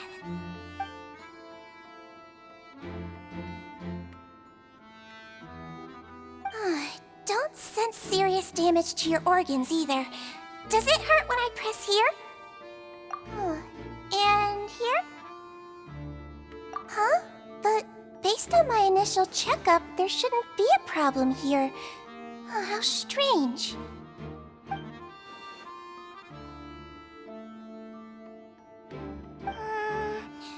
What about here? Does this hurt? Oh. I understand. So that's what it is. I think you just ate something that disagreed with you. That's all. Nothing too serious. Outside of a pretty bad stomachache when it decides to act up. So that's what it is. Thank goodness it's not anything more serious. And there have been other inmates complaining about the food recently. I'll inform our head chef, Mr. Woolsey, of this problem as soon as possible. Congratulations! The health risk is incredibly low, so you should recover within a couple days. Why don't you take a rest here while I go get some medicine for you? Miss Lorvine, I'll have to trouble you to help me look after this new patient while I'm gone. Very well. And she hopped away just like that.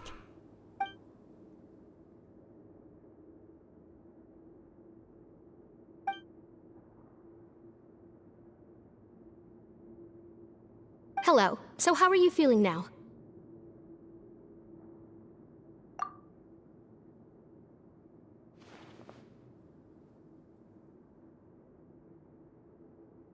Her stomach aches really bad. She was stumbling about the whole way here, so Paimon's really worried.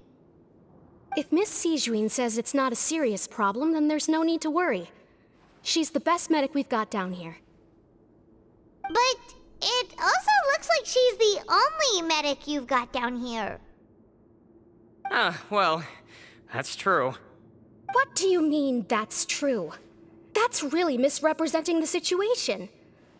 Of course I can't speak for the whole fortress, but it's not like everyone imprisoned here is useless, you know? Though they may have committed crimes and gotten locked up here as a result, they still know a thing or two about medicine, and they help Miss Sijuin take care of the sick and injured. Yeah, you're right. But did you have to lecture me about it in front of another patient? Aren't you a patient too? Where did all your energy come from? That's correct. Sorry, I got a bit ahead of myself. Are you two also sick?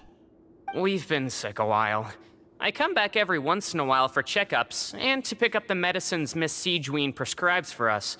That's just the nature of chronic illnesses. As for her... you could say she fancies herself as Miss Sijuin's capable helper because she learned a bit of medical knowledge ages ago. Please watch your mouth, Mr. Jurier. Don't forget that you are the primary reason I have frequent heart palpitations. Hey, don't start arguing now! Please, keep it civil at least.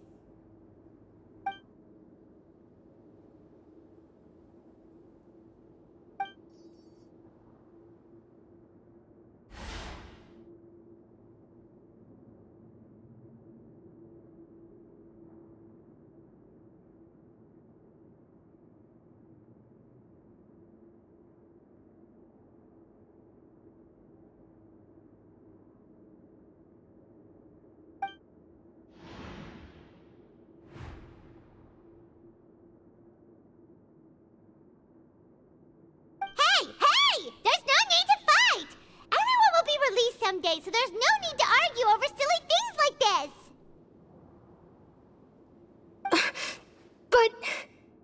But... Release. It's way too early for us to even think about that. And who the heck knows if we'd even be able to continue our previous lives?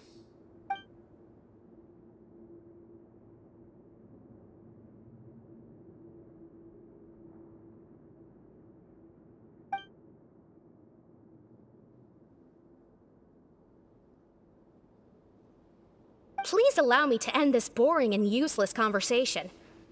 Oh, and Mr. Jurier, I don't want to see your face here again anytime soon. And same to you, Miss Lorvine. Anyway, that was more than enough rest for me, so I'm going to get out of this excessively noisy place. See you later, everyone. He just slowly walked off like that? That's just what he's like. I'm sorry you had to see all of that. I'm Lorvine, and that's... Well, his name is Jurier, but I hope you'll never have cause to remember his name. You really can't stand him, huh? I mean, can you blame me? Who would like someone who is as arrogant and obsessed with weird research topics as he is? But there's no need to keep dwelling on him. I'll accompany you two for a while. Miss Seishween should be back soon, and I'm sure you'll feel better as soon as you've had some of her medicine.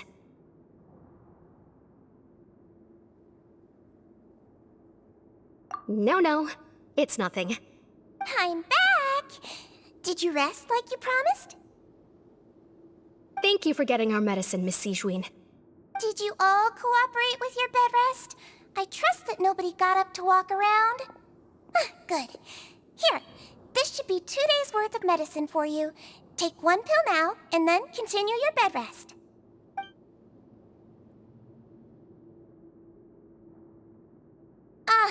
Miss Lorvine, I left in a bit of a hurry just now. Do you still remember if we discussed the color of the pill that you should be taking today? I remember. You said it should be yellow.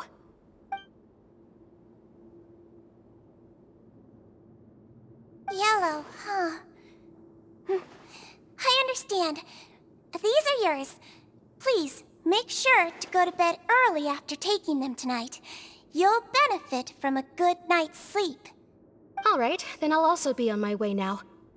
I hope you feel better soon, too. See ya! I'm going to fill out your medical record now. You're widely known as the Traveler, right? I just want to double-check a few details, if that's all right with you. Those two made quite the commotion just now, so why don't we let the Traveler rest? Paimon can answer the questions instead. So her primary symptoms are abdominal pain, with secondary symptoms of nausea. Is there anything else? That's it. All right then. Is there anything we should know besides to take the meds? No, her base constitution is quite good, so I'm sure she'll recover quite quickly after taking the medicine. Please, make sure to stick to bland or less stimulating foods, and don't stay up too late at night. Got it! Paimon will hold the Traveler to that for sure.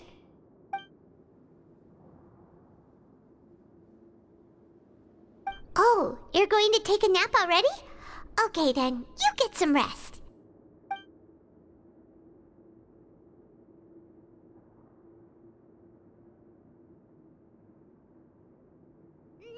We've been to lots of places together. She may look a bit under the weather now, but she's actually super strong. Oh, so you're the best of companions. Well, don't worry, she'll recover soon.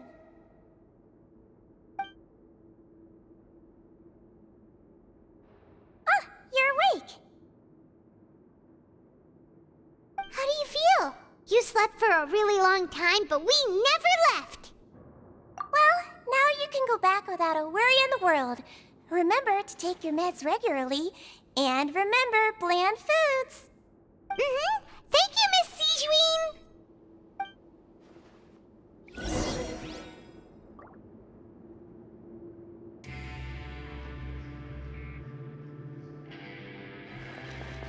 Seems like a lot of people have been coming down with an upset stomach lately. I'll need to address that.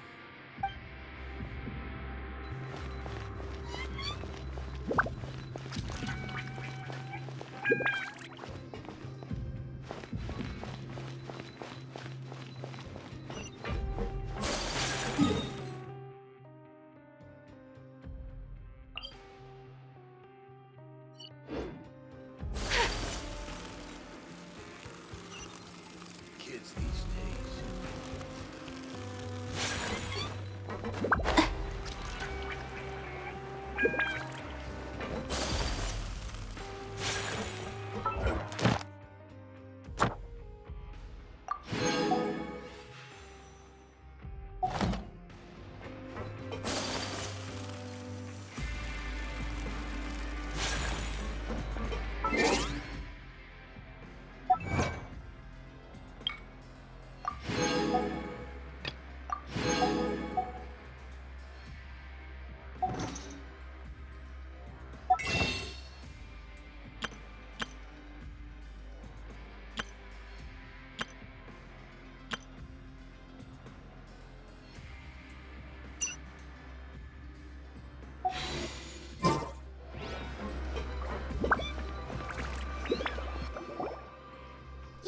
are something. To be able to fall asleep like that and even sleep talk the entire time, you scared Paimon half to death! No, but you kept mumbling things along the lines of, Pyron, don't take my grilled fish, and put down the Adeptus Temptation now! Paimon talked with Sigewinne the entire time you were asleep. She seems like she's just a sincere nurse, and Paimon didn't notice anything unusual in the room.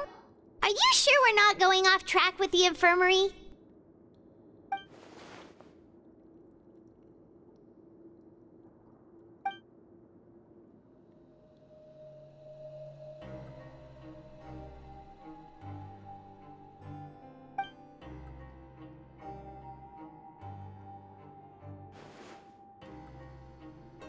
Whoa! You really are super thorough! All those tiny little suspicious things that Paimon didn't even pick up on! We've gotta give the info to Lyney!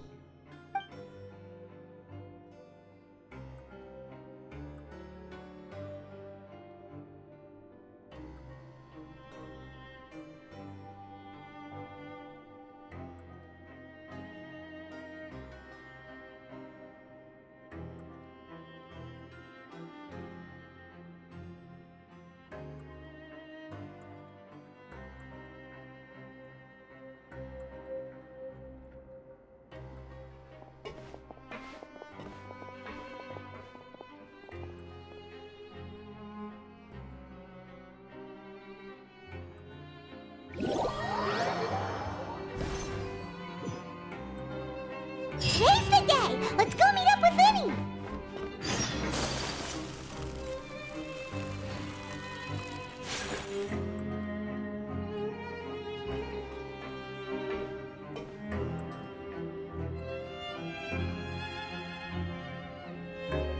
Oh! Hmm?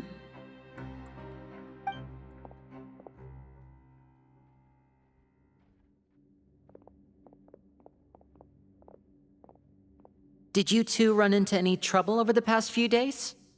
No, we just worked our shifts according to the schedule. Nothing weird happened. That's good. That means you didn't raise any suspicions when you infiltrated the infirmary. We've taken a look at the slip you've sent. Fremine successfully left the grounds via the pipes 2 days ago, and as of last night, Lynette has also infiltrated the infirmary after faking an illness. Wait, why is she getting involved as well? You already went above and beyond when you scoped out the infirmary.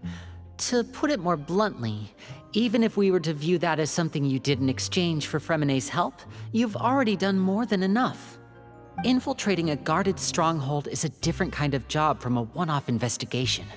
We want to avoid using the same faces over and over and reduce the amount of suspicion that will fall on any given person. Lynette also felt like you have already taken the first step for us, so she should be the one to finish the job. So that's what Lynette thinks.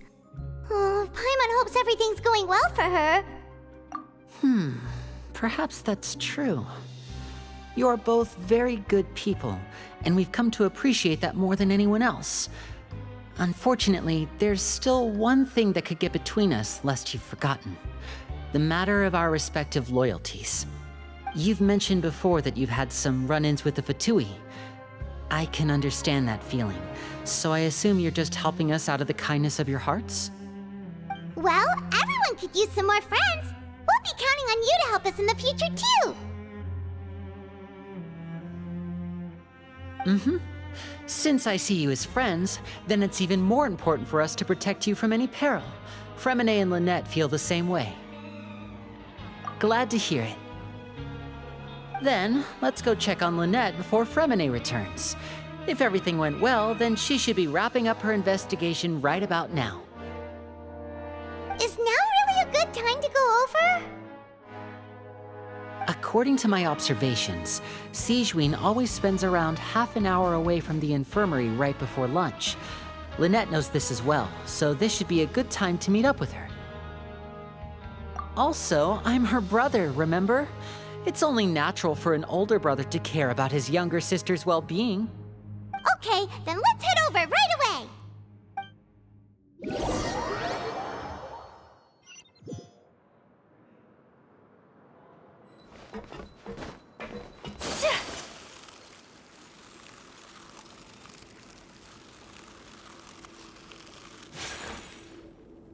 Lynette should be here right now. Huh. Strange. Lynette? As expected, Sigewin isn't here, but why isn't Lynette here? No, Lynette rarely deviates from the plan. We agreed that if she were to make changes on the fly, she'd find a way to let me know. Unless... Let's see if there are any clues around here. We can look while we wait for her. Who knows? Maybe she'll be back soon. Okay.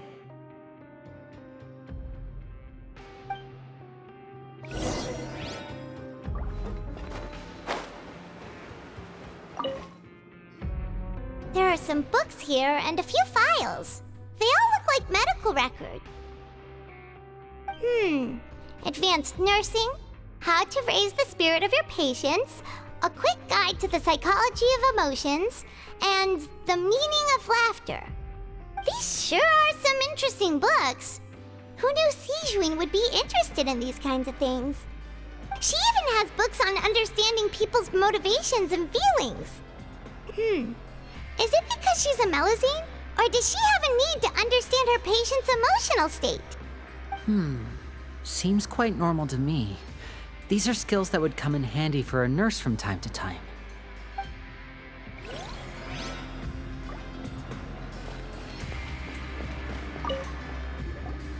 None of the beds have any signs of having been slept in, except that one over there. That's the one Lynette must have used, right? You said she was pretending to be sick. She would have said her migraine was having a particularly bad flare-up. Generally speaking, the head nurse would then ask her to lie down and rest while she left to retrieve the medication. Which means either the head nurse didn't return the entire time from when Lynette laid down up until she left the bed, or the nurse intentionally left it this way.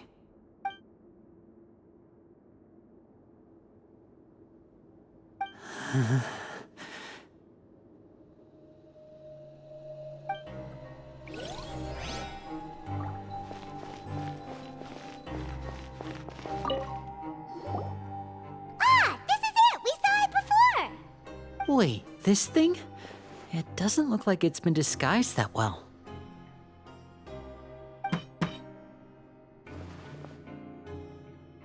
The space behind it is empty.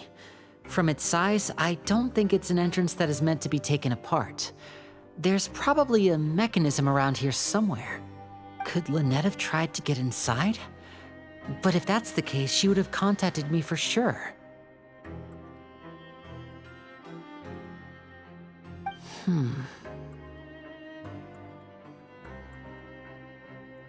Let's look around here for some more clues.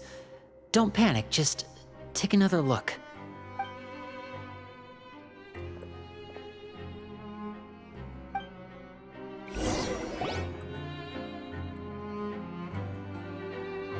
Hey, you guys, there's a slip of paper over here! A slip of paper? It's right over here, and there's a bunch written on it too. It reads, "Out of respect for your usual practices, I'll use a piece of paper or card as the medium to pass on my message. You may consider this as me giving you my best regards." This is... Is that all? The back. This is... Show me! Now!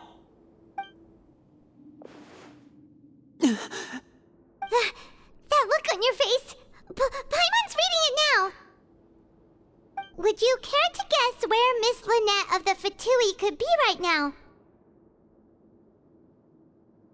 No. Could she have... Is she already... Writhsley. Did he deliberately leave the infirmary unguarded to use it as bait? Wait, you mean he was aware of our goals from the very beginning? But why? We didn't run into any trouble last time, and he also never reached out to us since. Yes, that is a crucial question. Writhsley, he doesn't do anything without a clear goal or reason. So this means he had no concerns about your activities from the very beginning. You're not from the same camp as us. You were sent down here by Nervulet, so you have no conflict of interest with Wriothesley. We're a completely different story, though. I'd like to know that, too. Why did he only go after her? Don't panic. Just think everything over. I have to stay calm. This is not like what happened last time. The situation's different now.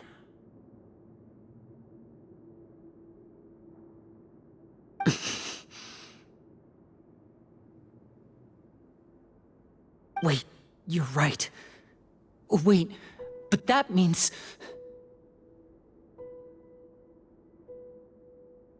The fact that Fremine was able to leave the grounds, could Wriothesley have let him go as well? But what does he gain by letting Fremine leave like that?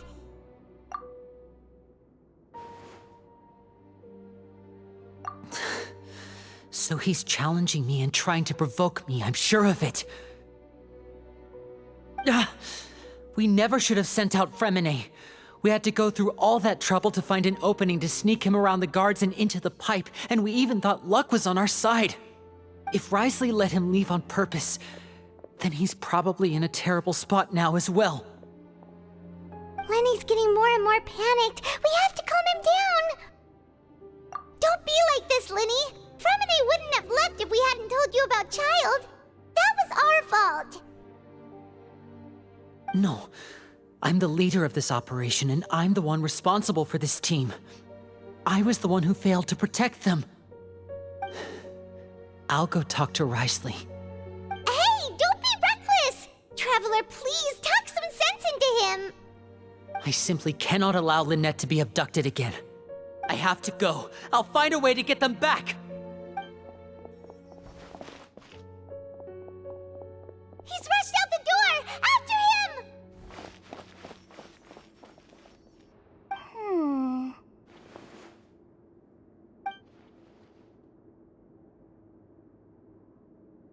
Right. I feel like we still have some room to make changes on these details. It's not impossible, but it'll require extensive testing. Is that so? Very well. Then please be mindful of the time. Huh? Is someone? Pack everything up. Whoever's outside is eavesdropping. They'll probably come in once we stop talking. Someone! Please help! She's sick!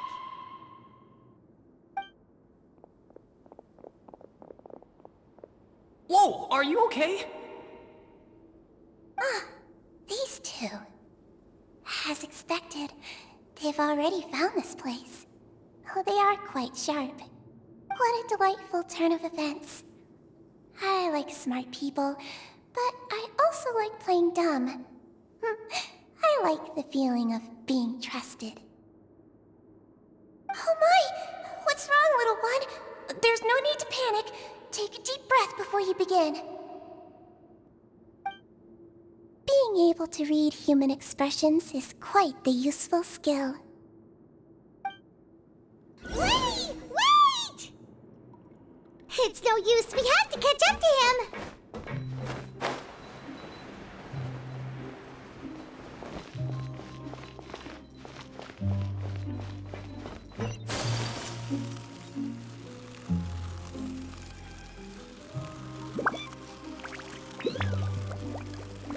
He's already out of sight. How is he so fast? Let's go head him off at Wriothesley's office.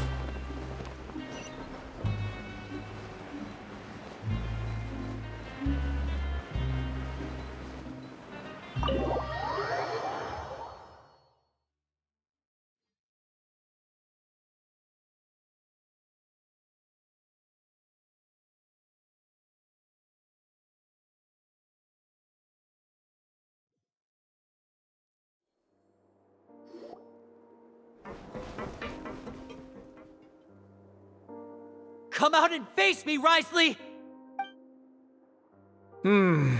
Aren't we at an administrative office space? Why don't you at least try to follow even a couple rules from the fortress's indoor management regulations?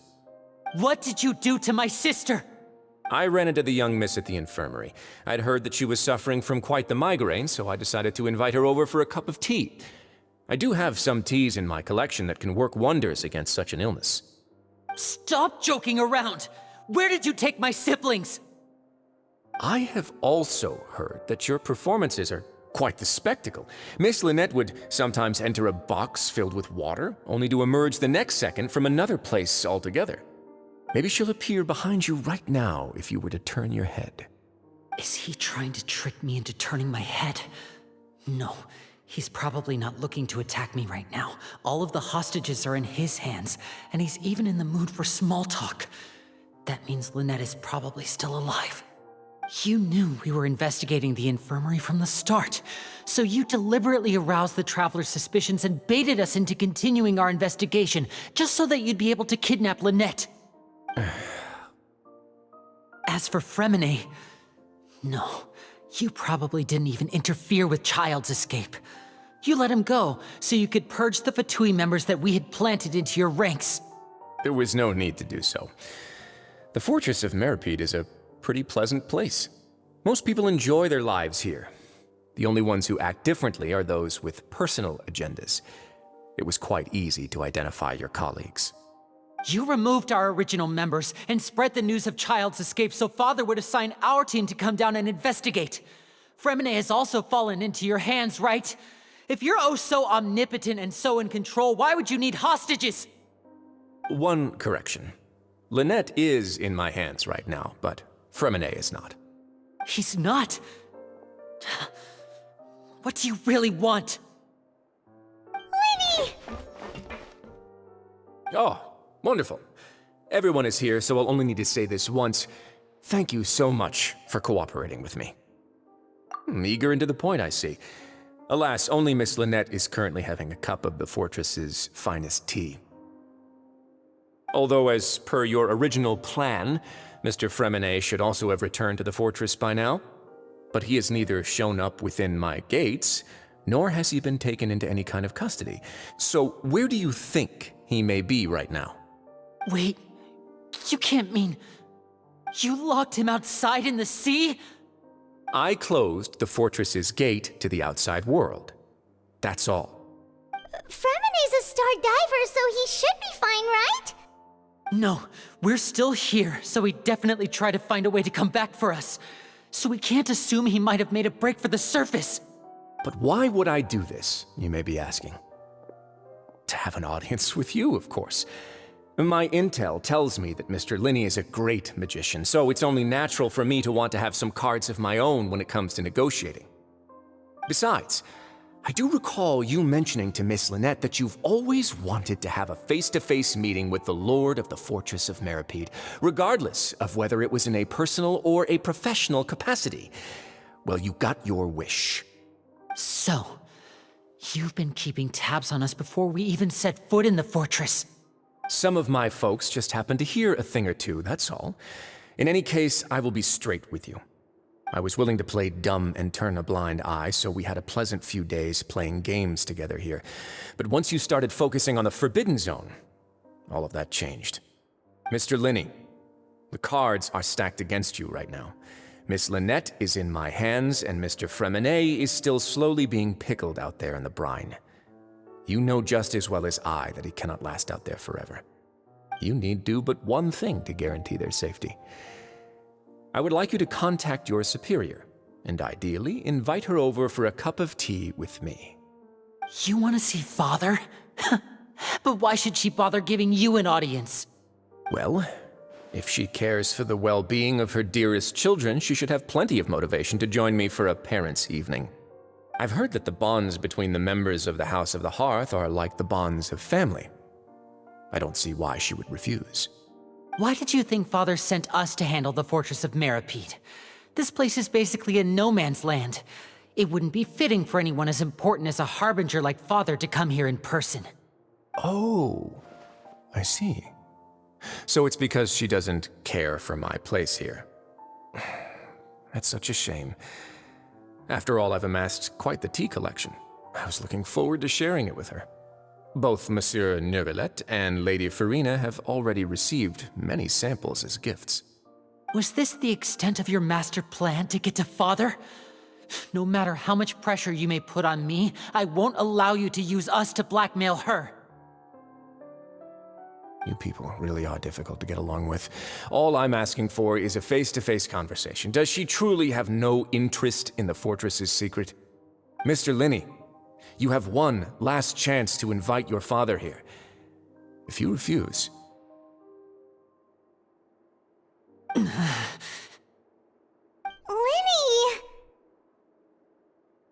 Instead of asking why I'm doing this, why don't you try to see things from my perspective for a second? From the very beginning, the Fatui has been actively infiltrating my fortress. I gave you a warning by cutting off the first few operatives I found, but that only caused you to double down. Had you given up on the fortress then and there, I'd have no reason to want to talk. Mr. Fremenet left the fortress on his own, and Miss Lynette tried to pry out my secrets right in front of me. No matter how you look at it, the responsibility for this falls on you. I shouldn't ask Father to do anything because of us. 6, 5... Wait, 2, 1. Time's up. It really is a shame, Mr. Linney. Risley! Negotiations have broken down. Please leave, ladies and gentlemen. It's time for my afternoon tea. Yeah, listen to the Traveler! If you can't talk to Linny, can you at least talk to us? You do realize that I'm only letting you go because of Neuvillette, yes? You're here helping him out, and I've already done my best to stay out of your way. But that doesn't mean you can just do whatever you want. The fortress may be small and remote, but it still has its own set of laws.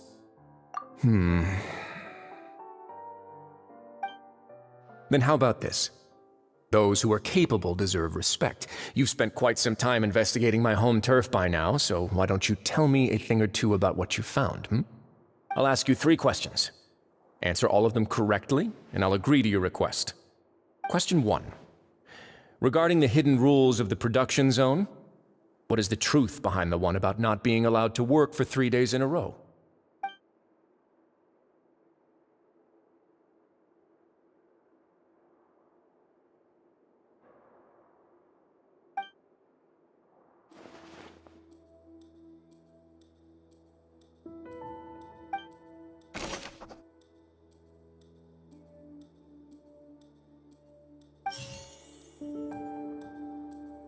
I've been told that the infirmary is always empty for the half hour just before lunch. But what could Sijuin be doing during that time? The Fanta promoter has been struggling because he doesn't recognize the real value of coupons. Meanwhile, the Duke believes that only idiots who don't understand the value of coupons would spend them on Fanta. We often see Miss Sijuin observing the prisoners at work near the production zone. It seems like she can perceive the general state of a person's health just by looking at them.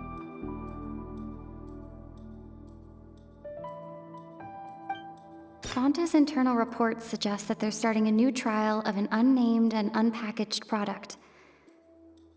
But the product has to undergo a trial because even Fanta's own employees have a lot of reservations about it.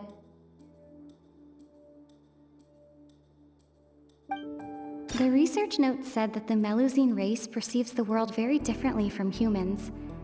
Because of that, the Melusines have also developed a sense of aesthetics that appear rather strange and alien to humans.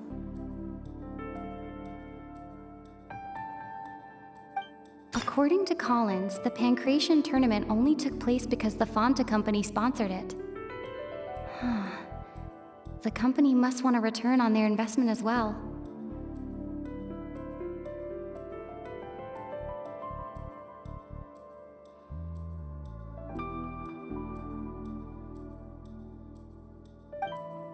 Fanta's internal reports suggest that we often see Miss Sijuin observing the...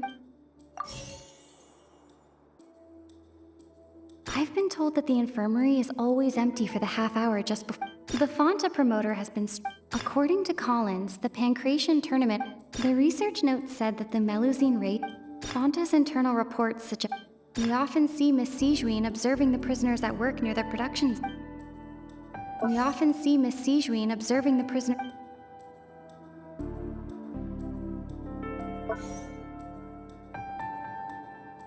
I've been told that the infirmary is always empty.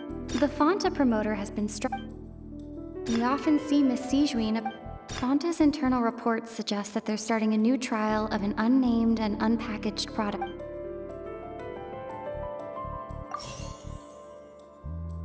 The research note said that the Melusine. According to Collins, the research note said that the Melusine race perceives the world very differently from humans.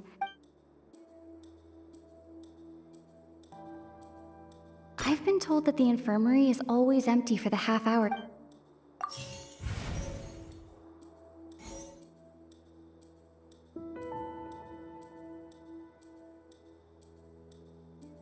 According to Collins, the research note said that the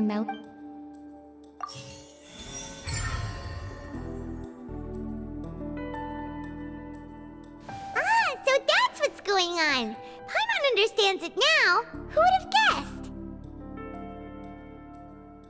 The hidden rule of the production zone. People are not supposed to work 3 days in a row, and if they do, they'll get strange meat in their welfare meal. At first, we thought this strange meat must have something to do with the people who disappeared, but in reality, they were all prepared by Sijuin, the head nurse. She often visits the production zone to observe the workers' health and makes a note of anyone who has worn themselves out after 3 full days of work. Out of her sense of duty as the head nurse, as well as her genuine concern for the workers' health, Sijuin visits the cafeteria right before lunch and cooks an extra dish for those who can use the stamina boost. Sijuin has only the best intentions with her surprise gift and doesn't want anyone to find out about what she does. However, unfortunately, Melusines as a race perceive the world differently from humans, and their sense of aesthetics is even more alien to us.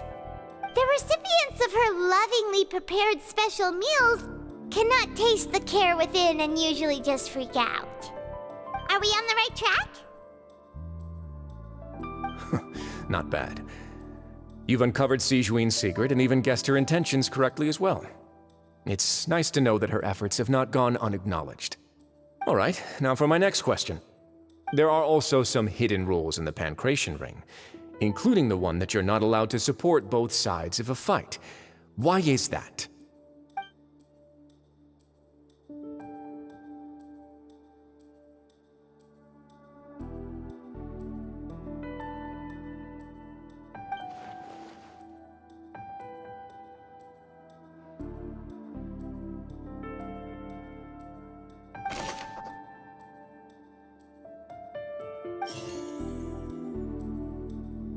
I've been told that the infirmary is always empty for the half hour. Fanta's internal reports suggest that they're starting a new trial of an unnamed and unpackaged.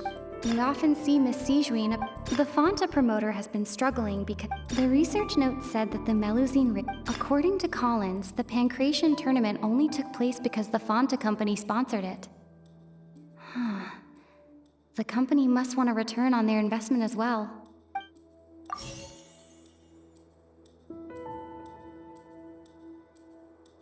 Fanta's internal reports.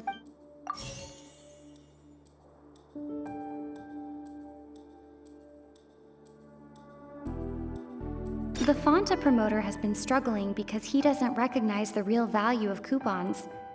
Meanwhile, the Duke believes that only idiots who don't understand the value of coupons would spend them on Fanta.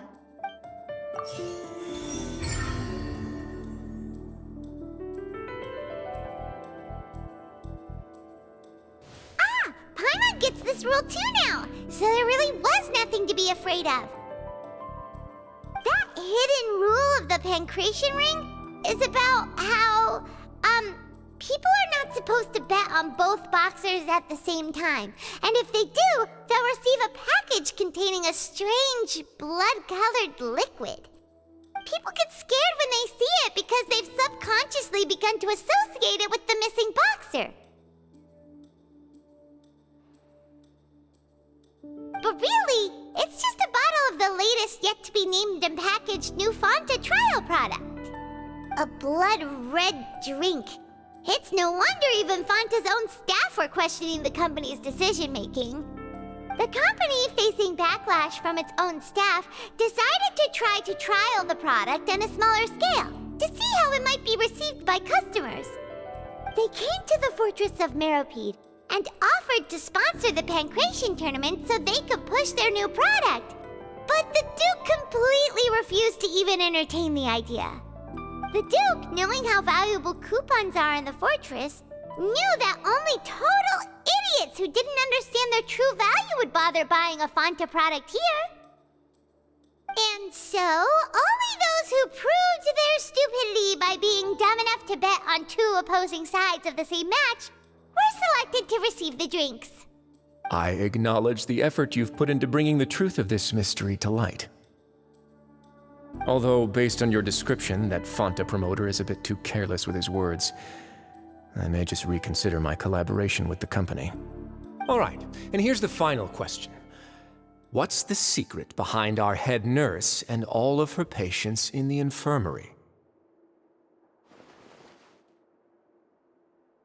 Stop your cruel and pointless games, Risley! You know that we haven't finished our investigation, so there's no way we can answer the last question. The thought of sparing Lynette and Fremine never even crossed your mind! You'll pay for this!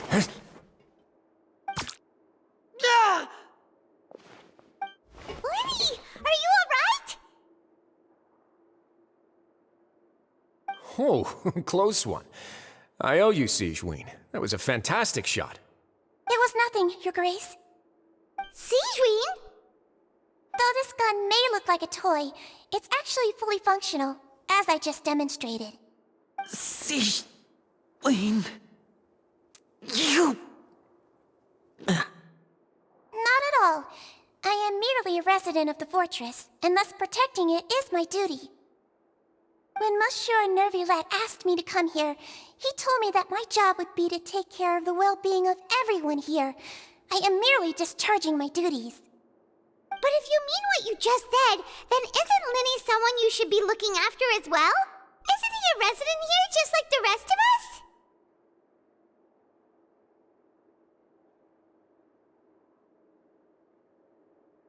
But I really am just doing what Monsieur Nervulette told me to do.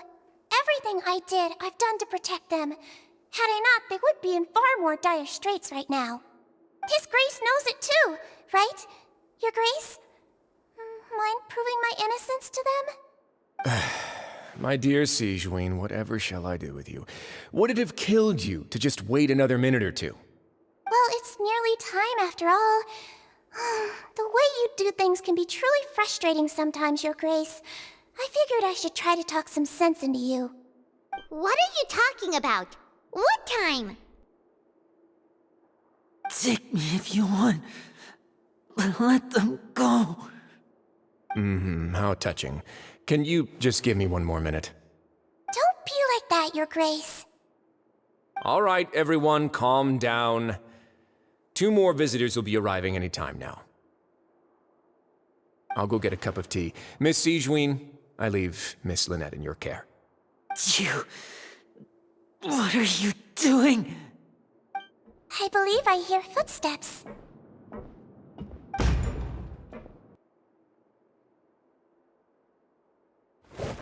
Some space, please. Ah, Miss Clarande. My door. Fremine... Fremine... What's going on? What is Clarande doing here? Work. I'm sorry about shooting you, Mr. Linny. The tranquilizing effect will begin to wear off soon. Please take it easy in the meantime, though. What happened to Fremine? Wasn't he diving just outside of the fortress? Why is he looking like this?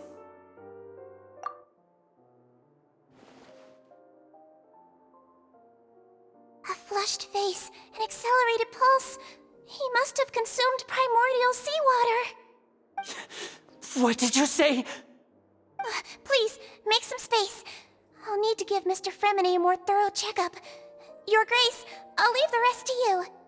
I'll talk to Clorand while you get Fremine to where he needs to be. Everything else can wait.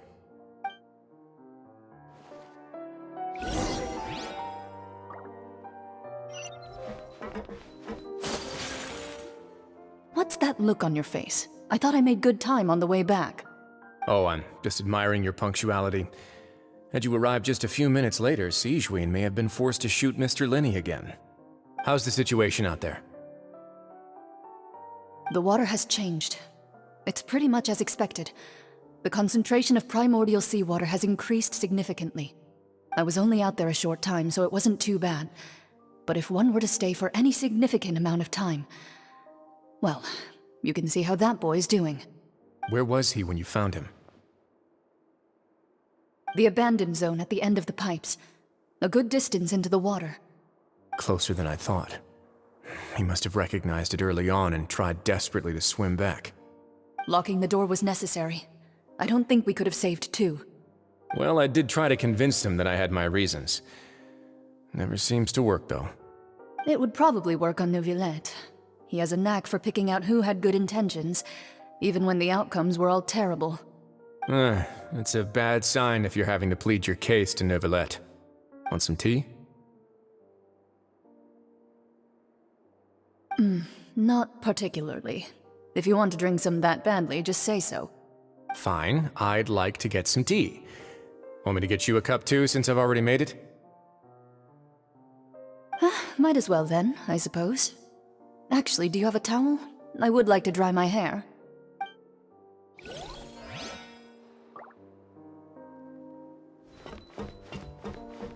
Could I tempt you with some sugar for your tea? No need.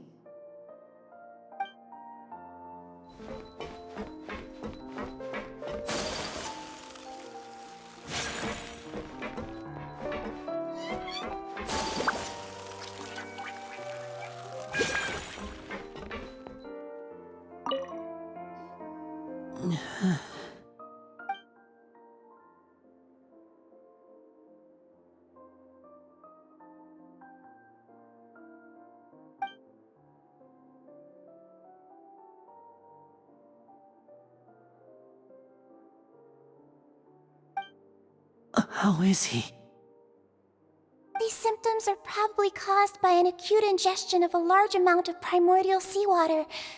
Still, his condition is not critical. Of course, it would be best if he stayed for further observation. Let's leave him here for now, and move him to the infirmary once he's recovered a bit more. Sorry. I am aware that the infirmary may not be your favorite place in the world at the moment. We do only have a single clinic in the fortress, however. Why would he ingest a large amount of primordial seawater after leaving the fortress? How could that possibly happen? Please, look after Mr. Fremine for the moment. I'll go fetch some medicine and a respirator. Oh, I'll bring Miss Lynette back with me. Where is she? How is she right now? Oh, she just took a nap in an empty room after I tranquilized her. If my calculations are correct, she should also be waking up right around now. You might not believe me, but His Grace and I actually made some snacks and tea for her.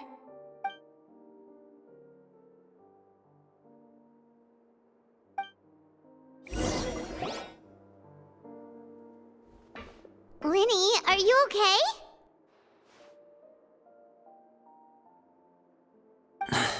I'll be fine. They're all here now. Don't worry about me. Are you sure? You don't look alright.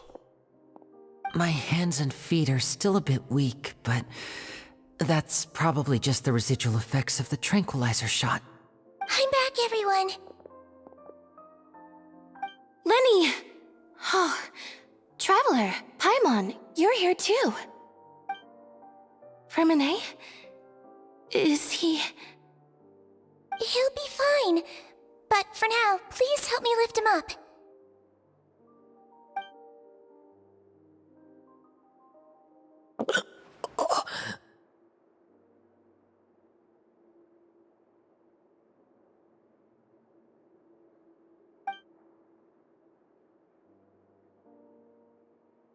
His breathing's beginning to slow down. Give me a hand and help me get him to the infirmary. Yeah, I'll take him from this side. Lynette, together? On it. Traveler, you seem pretty worried about him. Want to come with us? The Duke and Clarande are gone. They probably went to get some tea. The Duke will explain the truth in just a bit. Miss Clarande will need a break, since she only just returned from rescuing Fremine out of the sea.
He's awake!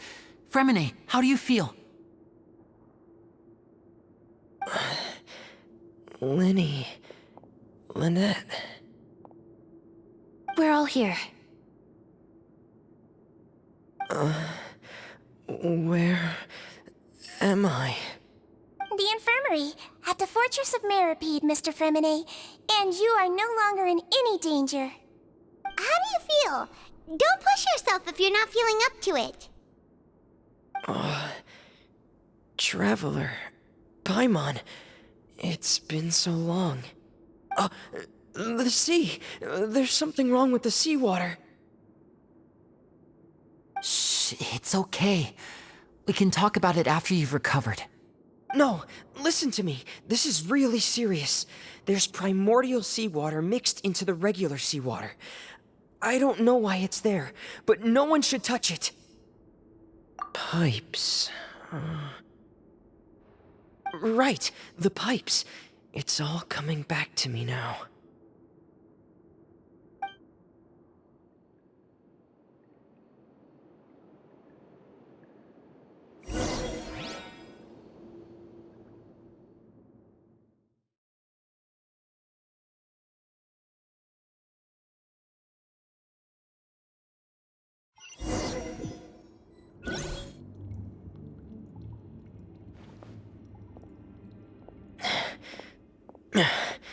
I'm in. Seems like this pipe hasn't been used in a long time. It looks abandoned.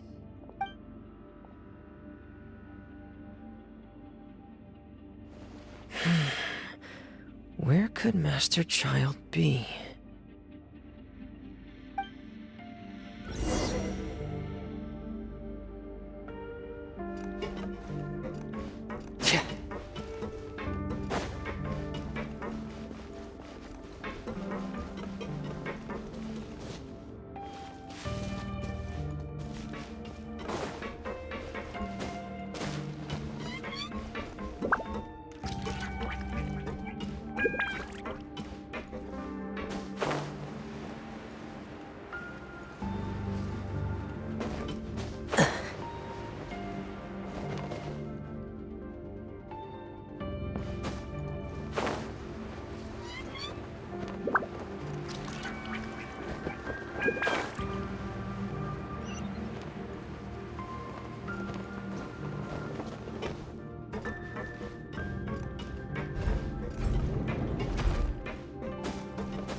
Huh. This mechanism looks like it's been tampered with. Could he have done it?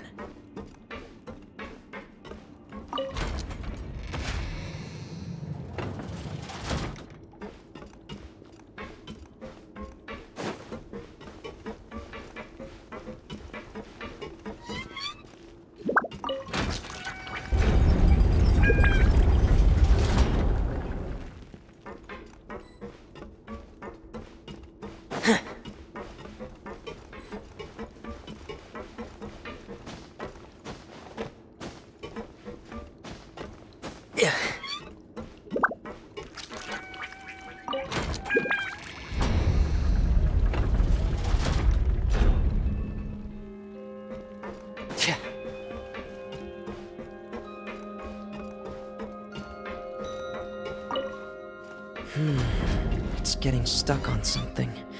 Seems like I'll have to avoid those obstacles while I turn it.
This is where the water starts. Okay. Master Child probably dived into the water. I'll go take a look as well.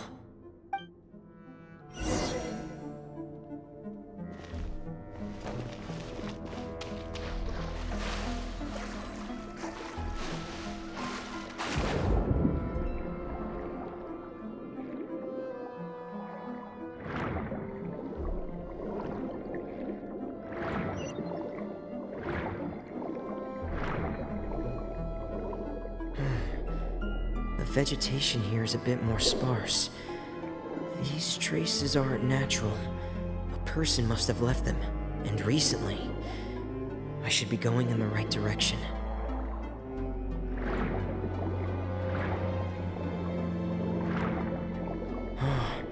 There are traces here too. I need to keep going. Huh? The traces are gone. But I don't see where he could have gone from here. Wait, what the?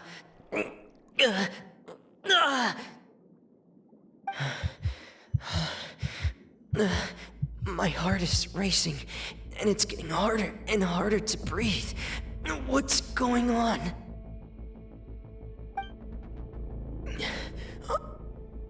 No good. I have to get back. They still don't know anything about what's going on. If I turn back right now, I should still be able to make it.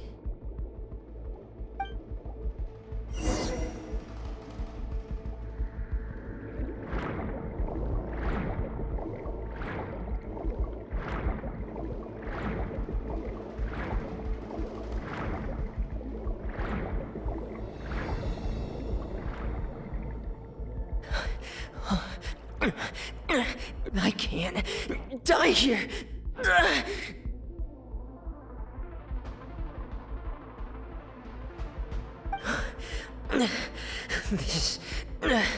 This is bad. I'm feeling worse and worse, and I'm still underwater.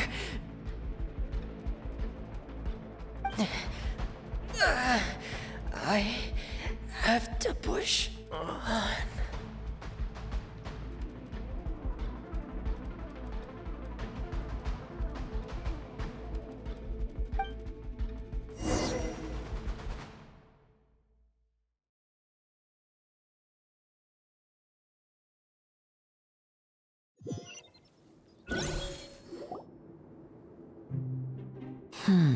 So, in other words, the trail you were following vanished, and you had no idea where Master Child could have gone, but there was also no obvious place for him to have disappeared to.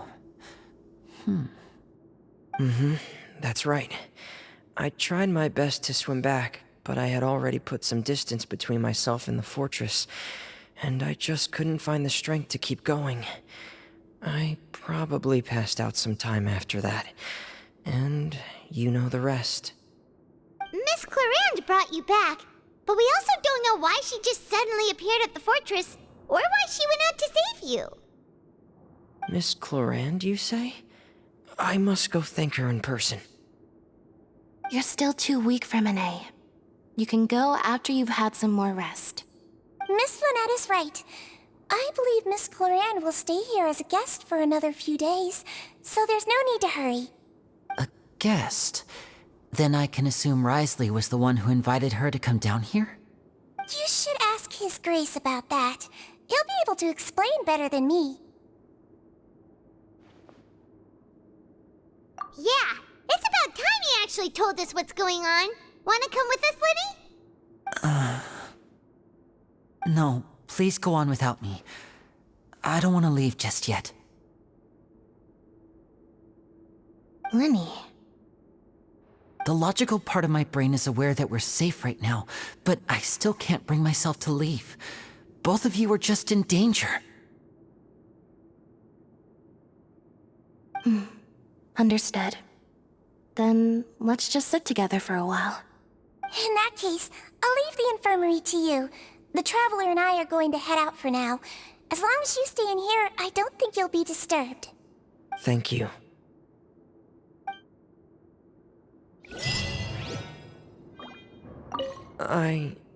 I'm so sorry, Lenny. I'm also really sorry, Lenny. I should have been more careful. Don't say that. It was all my fault. I was the one who should have been more careful. You two were nearly... If I was stronger, maybe I would have already found Master Child. No, how can you say that? Huh? I'm sorry. What I'm hearing is, we all dropped the ball at some point during the mission, so the responsibility falls on all of us. Isn't that right? Yeah, that's right. It's on all of us. Lenny, we understand that you're worried about us, but we're worried about you as well. Please don't blame yourself. We want you to keep your spirits up. Yeah.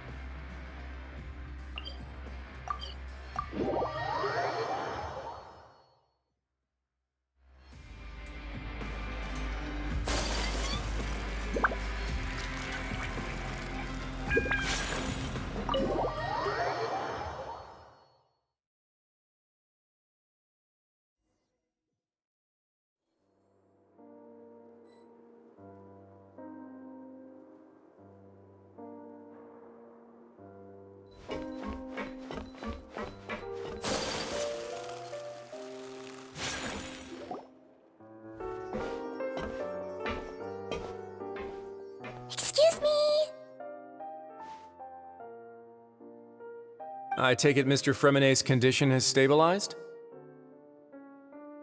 Of course! I wouldn't have left the infirmary otherwise. I've been expecting those two, but might I inquire as to the purpose of your visit, Miss Siegewien? I wanted to check up on Miss Cloran. How are you feeling? Mostly fine, I think. If you don't mind, I'd like to perform another quick physical exam. It'll just take a few minutes. All right. Thank you for looking out for me. I'll take my leave for now, then.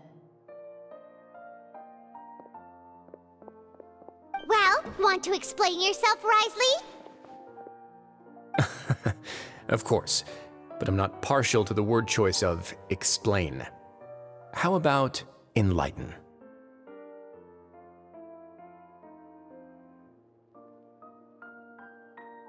Where should I begin? How about you start by asking me any questions you have? You can start with whichever one you'd like to get answered the most. Then Paimon will begin.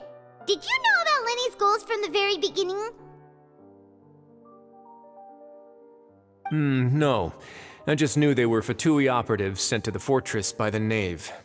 As for their specific goals, I only figured those out as you made progress on your investigation. You managed to monitor and stay ahead of them even though you didn't know what they were trying to do? They came here with ulterior motives. I'm quite adept at discerning what that kind of behavior signals.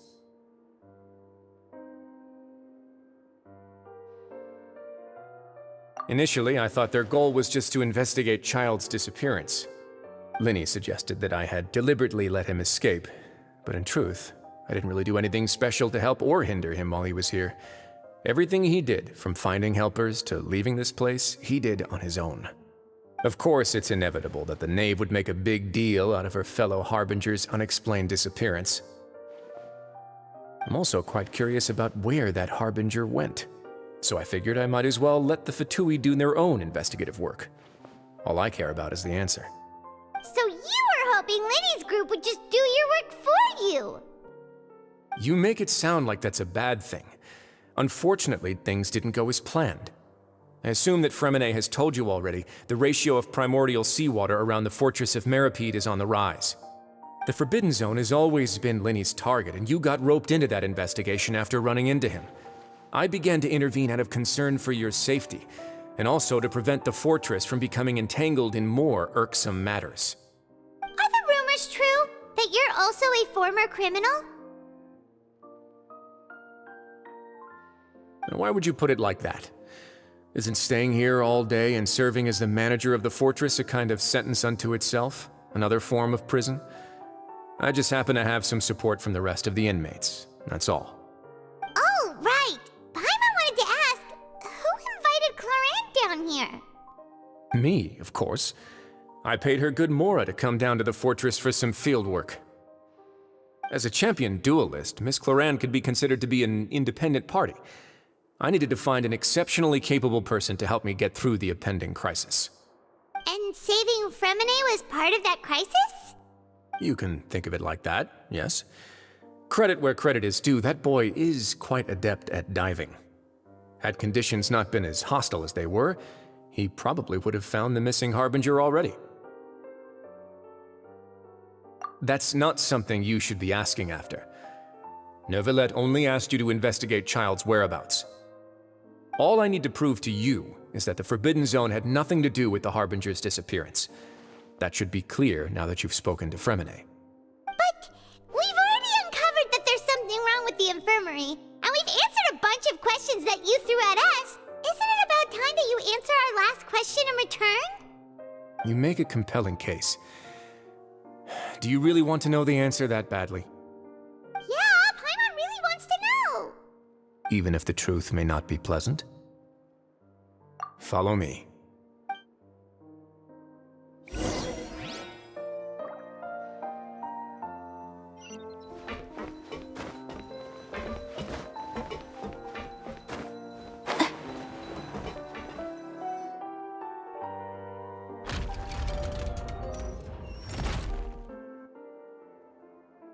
There's a hidden door here?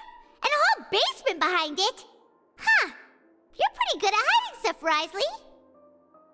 It seems you've forgotten just what kind of place the Fortress of Meripede is.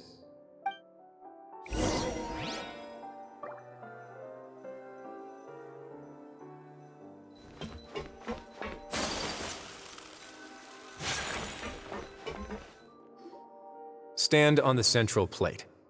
Wait, is there a secret mechanism or... Whoa!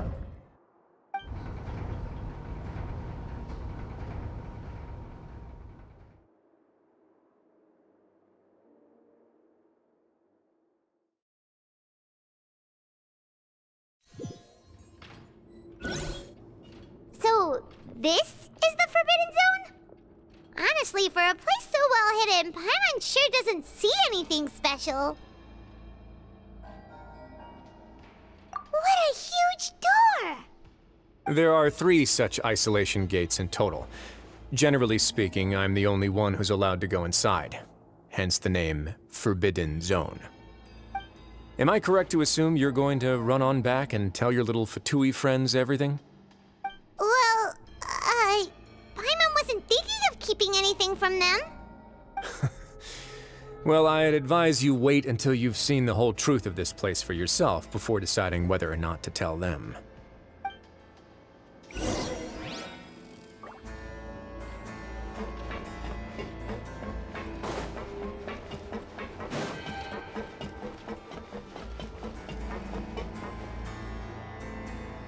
Huh. So there's a switch on the side. Stand back.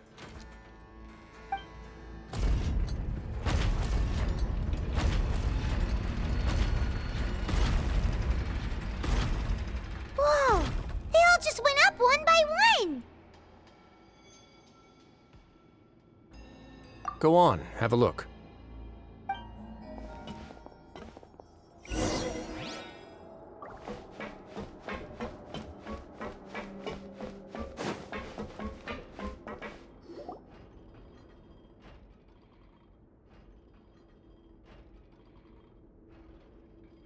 I've been interested in what lies beyond that gate ever since I assumed leadership of the Fortress of Meripede.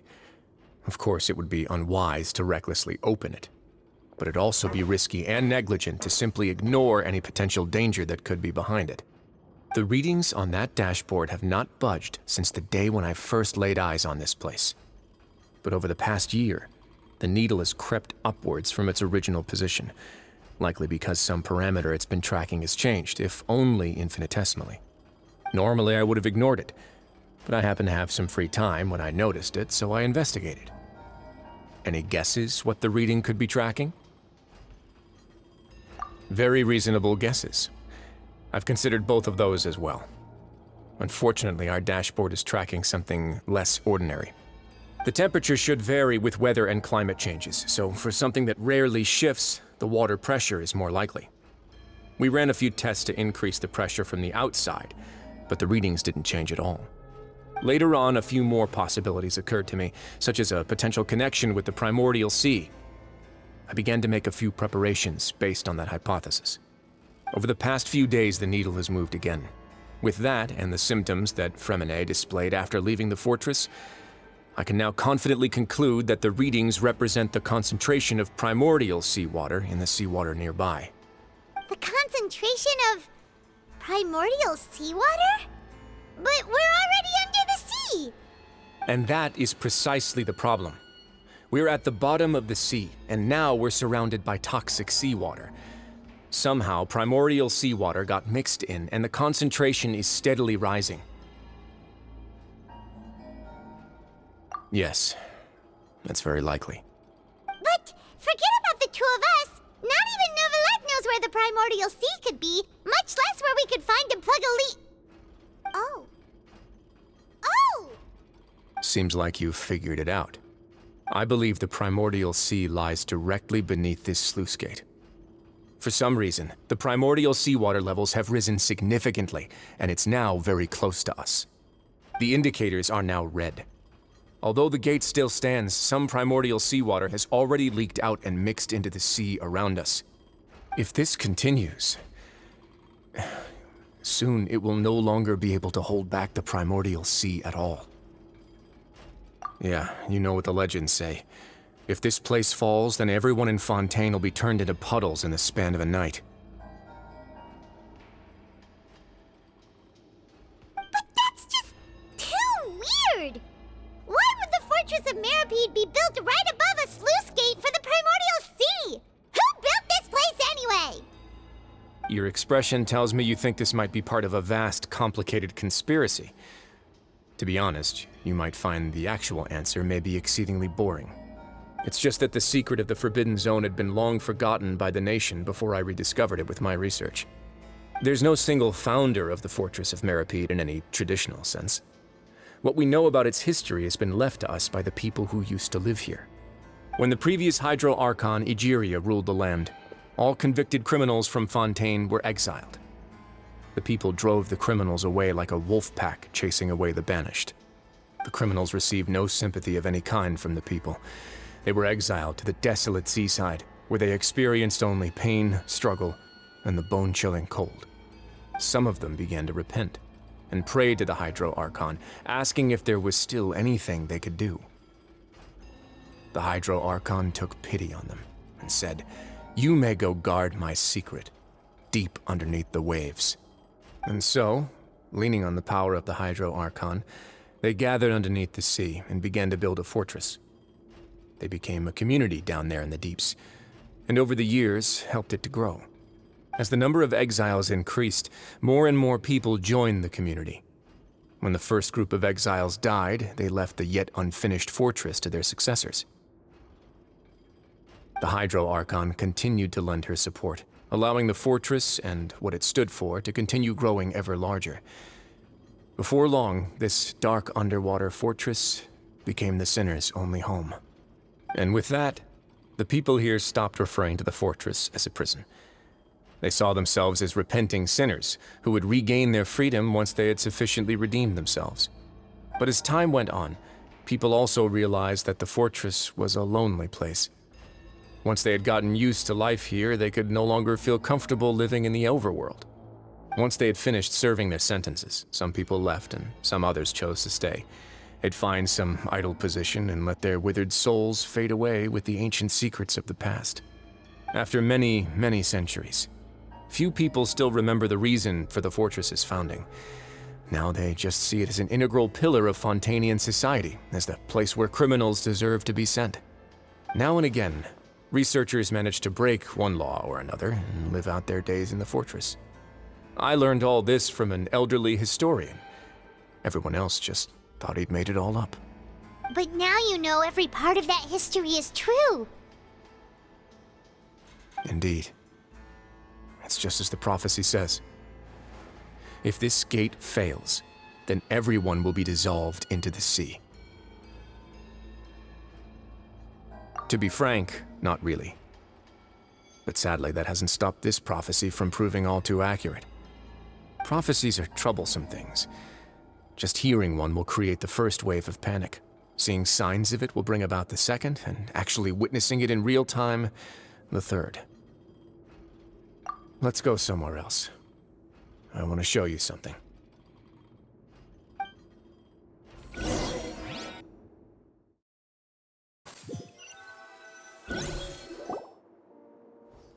This is it. Your Grace, perfect timing. The results from our last round of experiments have... Wait, Jurier, he's not alone! Huh? Lorvine and Jurier? No need to panic, you two. I've already told them about our plan. What? After you warned us not to tell a single soul about any of this? I'm skeptical as well. Are you sure they are trustworthy? The results speak for themselves, don't they?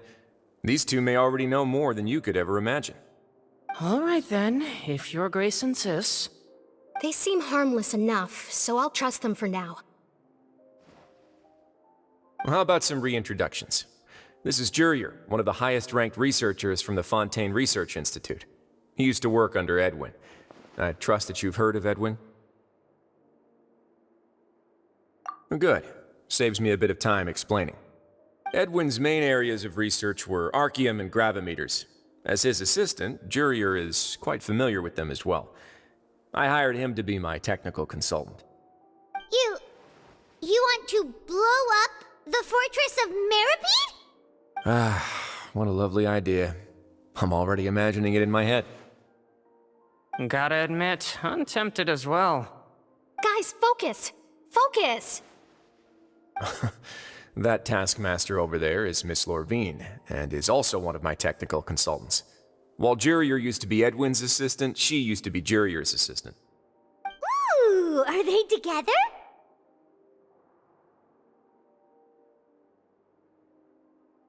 See, everyone keeps asking this question.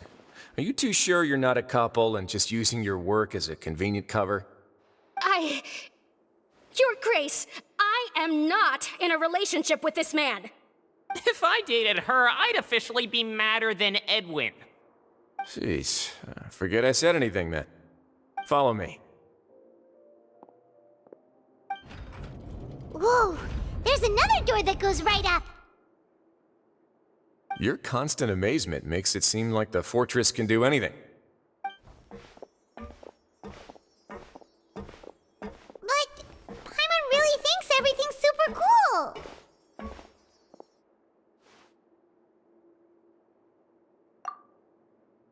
Well, let's spice it up a bit. And here you go.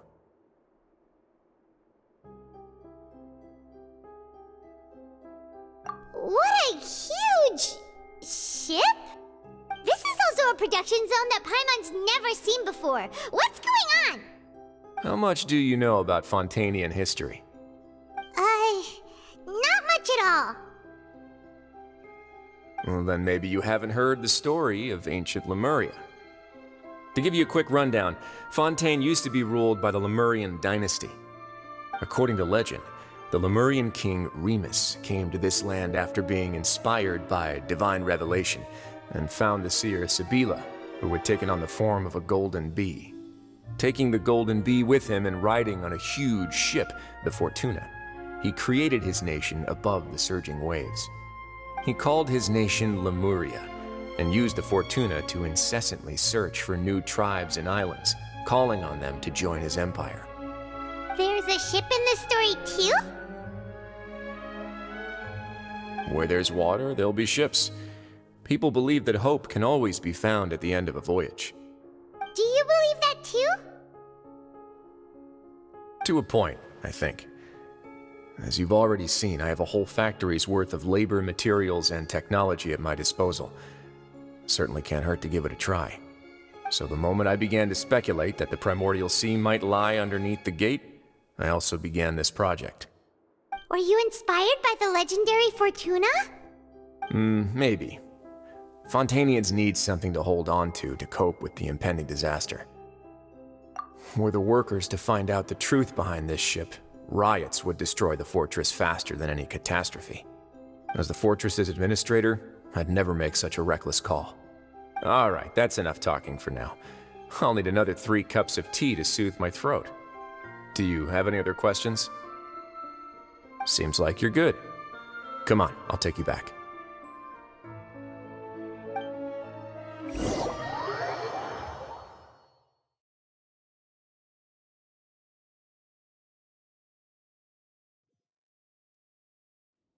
I'll leave you here for now. Oh, thank you so much. No worries. But don't forget, it's up to you whether or not you want to share what you just saw. What you do from here on out will likely affect those 3 as well.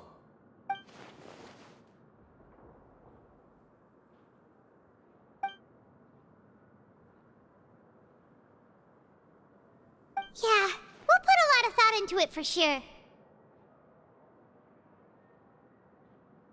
Great. I look forward to what happens next.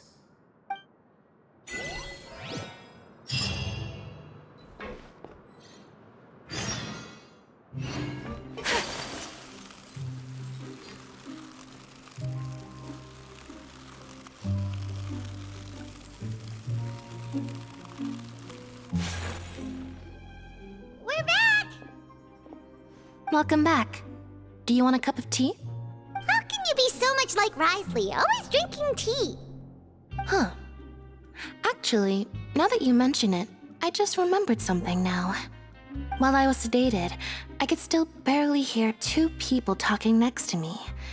They were discussing everything, from the leaves to the water and even the teacups themselves. Must have been Wriothesley and Sijuin.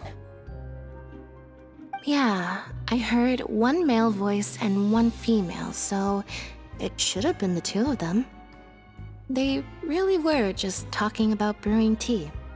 I really can't make sense of this place. So, Traveler, Paimon, were you able to learn anything from Wriothesley? Yeah, he explained everything. Very well. Then, would you mind checking your answers against my speculations? Yeah, I took the time to rest, so I'm feeling a lot more relaxed now. Nobody else is around, and Miss Sijuin is also busy with something or other, so let's just talk here. All right, then I'll posit my theories. I asked myself 3 questions. Firstly, why was Fremine affected by the primordial seawater? It was because he dove into the sea. My theory is, the long-lost primordial sea is probably very close to the fortress of Mirapede. Ooh, he's good. He got that right on the first try. That's our Linny.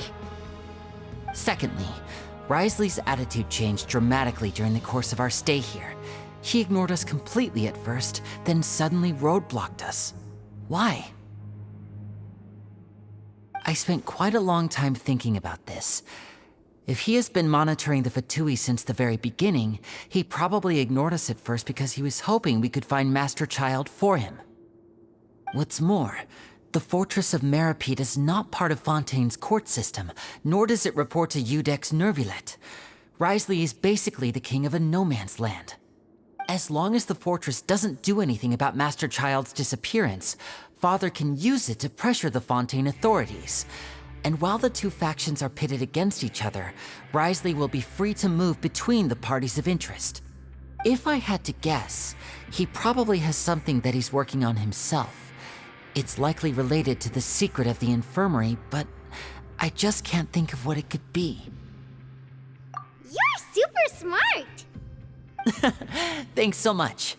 Then finally, there's the last question. If Wriothesley does have a plan, what could it be? All I know for now is that his plan probably has something to do with the changing nature of the seawater. He's even gotten Cloran to help him out. That can't be the full extent of what he's doing. There's probably a secret passageway behind the block in the infirmary, and there's something big in the fortress that most people here never get to see. He has a bargaining chip, and it could be important enough for Father to deal with him directly. I don't have enough information, so I have no idea what his chip might be. But let me guess. You have the last piece of the puzzle.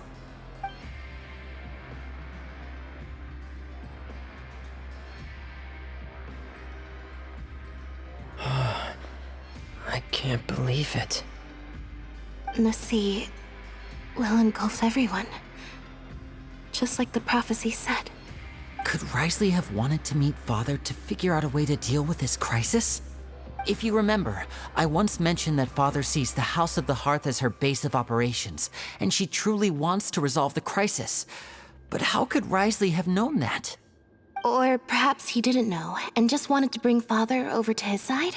Which could be why he said he just wanted to negotiate. Yeah, that makes sense to me. I understand your concerns as well, Traveler. I'll figure out a way to pass this on to our father. No matter what, we're on your side. The two of you have already aided us far too much.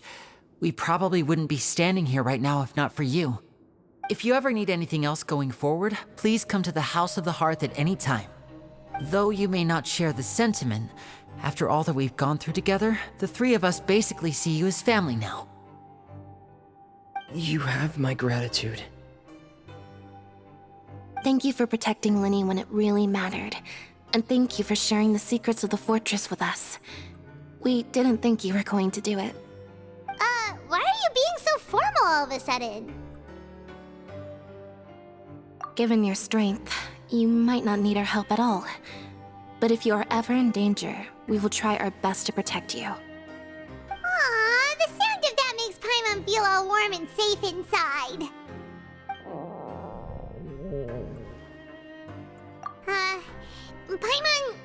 Paimon's hungry.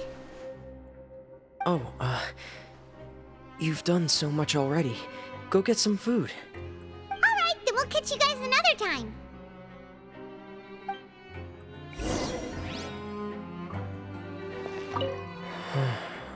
I feel like I should try to become someone more capable of helping. You're incredibly helpful. Lenny thinks so too. Yeah, you two are always telling me not to push myself, but aren't you just like that as well?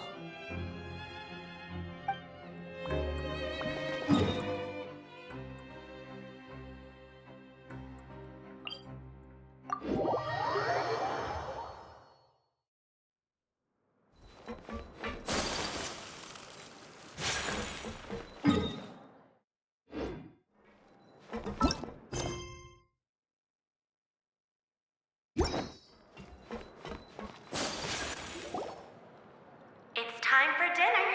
Welfare meals now being served in the coupon cafeteria. Come on, let's go pick up ours as well. Traveler and Paimon! Over here! Are you here for dinner too, Miss Sigewin? And I'm taking the opportunity to prepare Miss Cloran's dinner as well. Huh. You're right. She's actually sitting in the fortress cafeteria. What would you like to eat? Yep, you can. I've already talked to our chef, Mr. Wolsey. It's all on me today, so you can get whatever you'd like. Me too! Don't forget Paimon! No problem. Just leave it to me.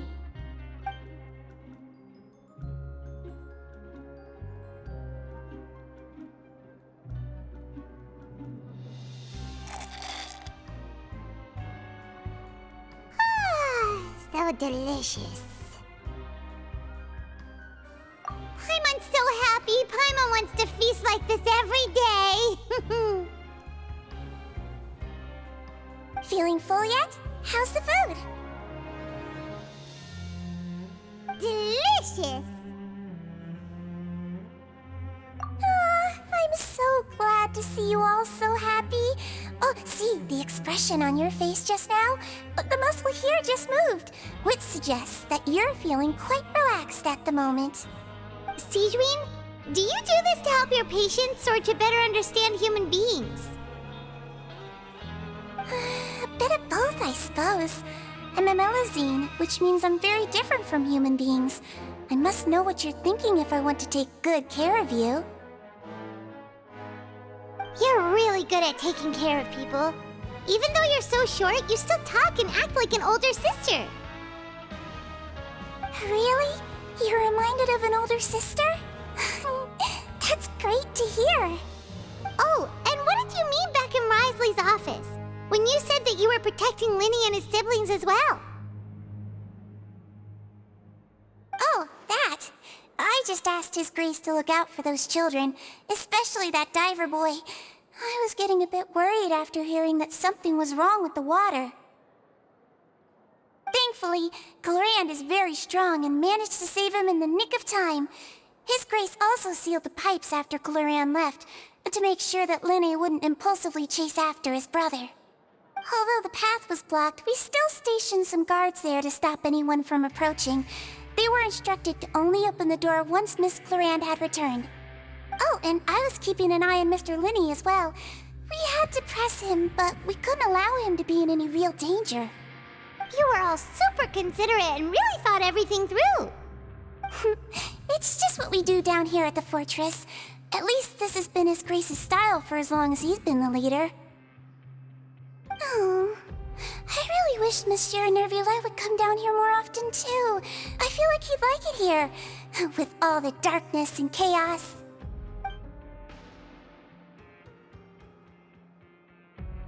Get a good night's rest, you two. You both worked very hard.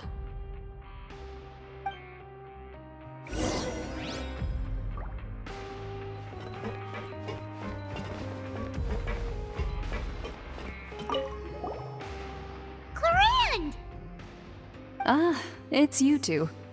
How's dinner? It's all right. Miss Sigewin really put in a lot of effort. So we heard that Brisley invited you to come down to help, and you saved Fremonade too! You sure work super fast! Oh, it was child's play. Still, Paimon didn't know even champion duelists could take on side jobs. Oh, and why aren't you eating with Sigewin and the Duke? Won't you get bored eating by yourself? Miss Sigewin was with you, and the Duke has business of his own. Actually, didn't Navia say that you went out for dinner with her as well? Yeah. First time in a long time. First time in a long time? So you mean you've gone out to dinner with her in the past? In the past, yes. You seem to be enjoying yourselves here. Things will be getting messy at the fortress soon. Don't run around unnecessarily.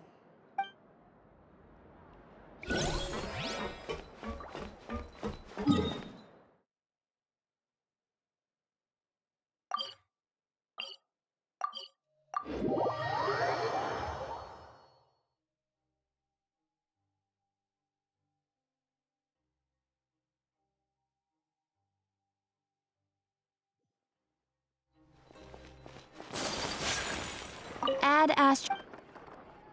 Thank you for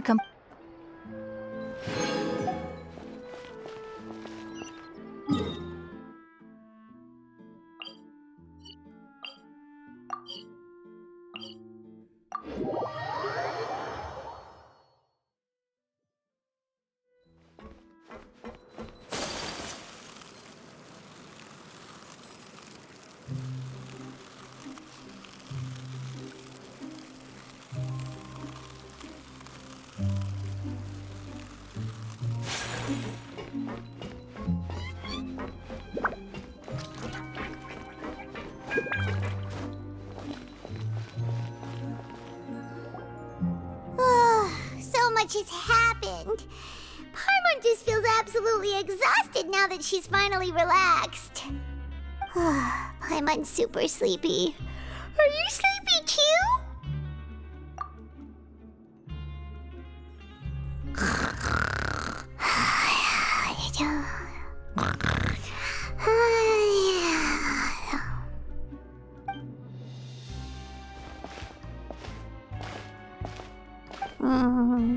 Delicious. Paimon wants seconds for free.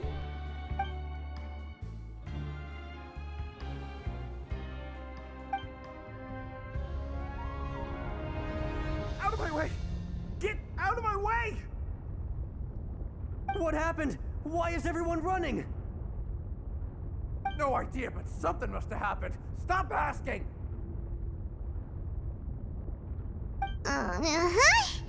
Who's yelling? Paimon still wants to sleep.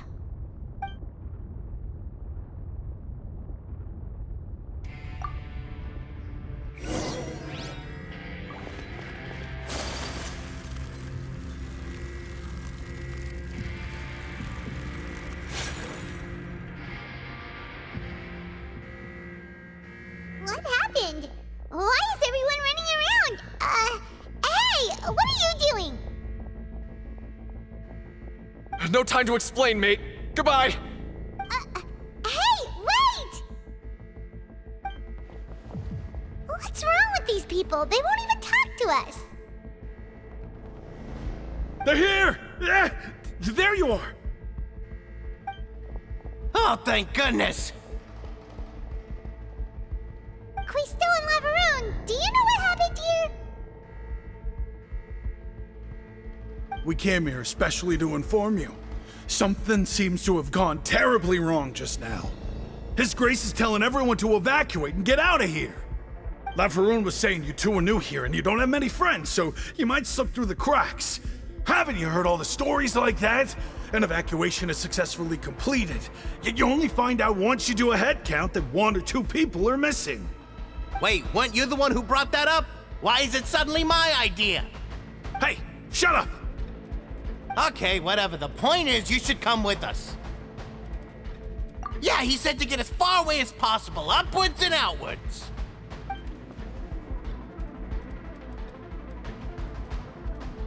no. It can't be that thing! Whoa, wait, what? What? Hey, where are you going? We have to go find the Duke! You two just go and get out! Go on without us! Hey, hey! Be careful! Attention! Please evacuate upwards and outwards, upwards and outwards. If you're already at the topmost layer, then try to move as far outwards as possible.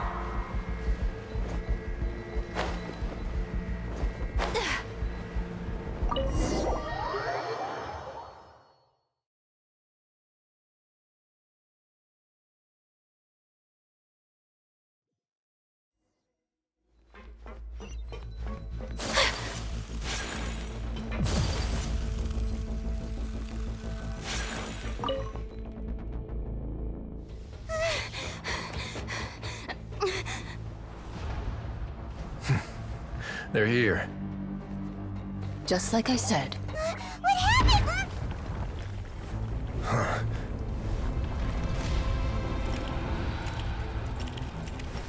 You're just in time. But be ready to run.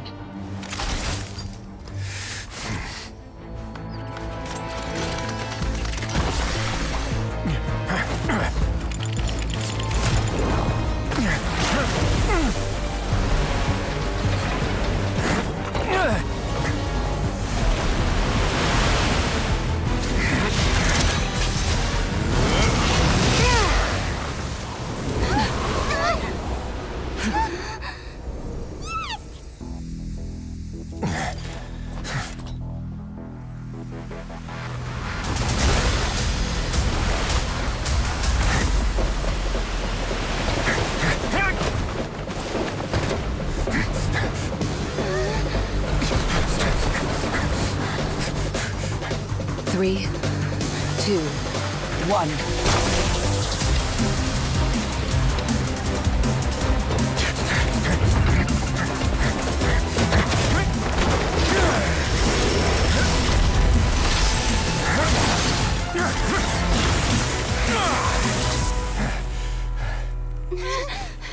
This won't hold it for long. Find Neuvillette. Tell him the defenses are about to collapse. Then what will happen to you?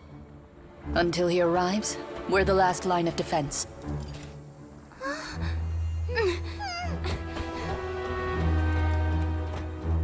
The gate. How long do you think it'll hold? That depends on us.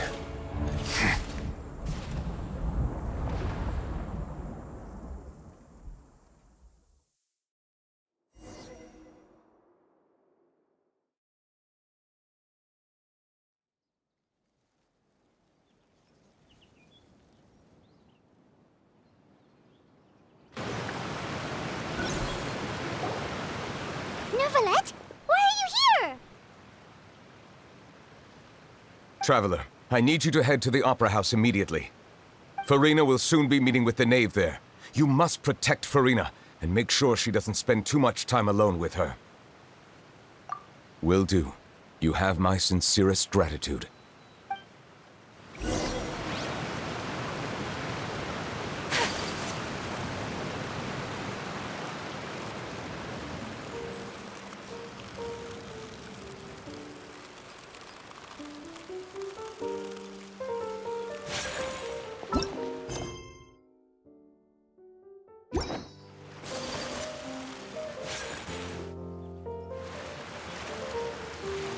Look! There are a ton of Fatui and Palais Mermonia people over there! The knave is probably here already. We need to hurry! Are you two the traveler in Paimon? Monsieur Neuvillette has left instructions. Please follow me.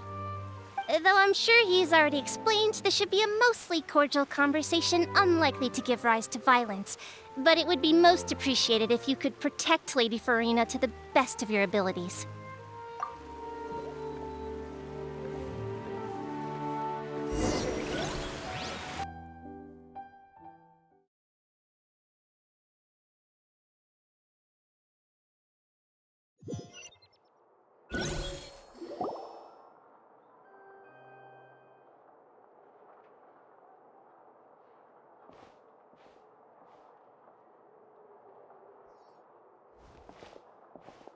Oh, so you two are the honored guests Miss Farina mentioned. Of course, of course! How could they not attend a meeting such as this? I must always have 2 or more guests at my dessert table. Otherwise, the occasion would be too lonely and unbecoming of my station. It is my pleasure to make your acquaintance, traveler. I have heard much of your accomplishments.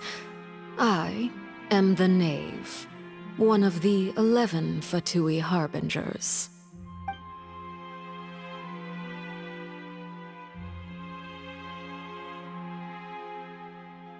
I've already prepared seats for you. Come, sit beside me. Perhaps you two are unaware of how Miss Farina and I do things.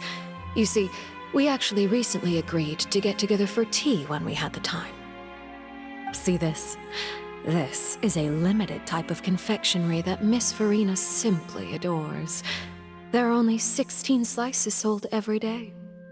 Here, why don't you and Paimon have a taste?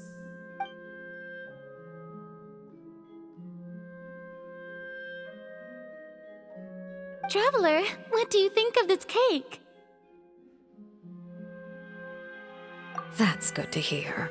So what Child said was on the mark after all. You do share a taste in desserts with Farina and I.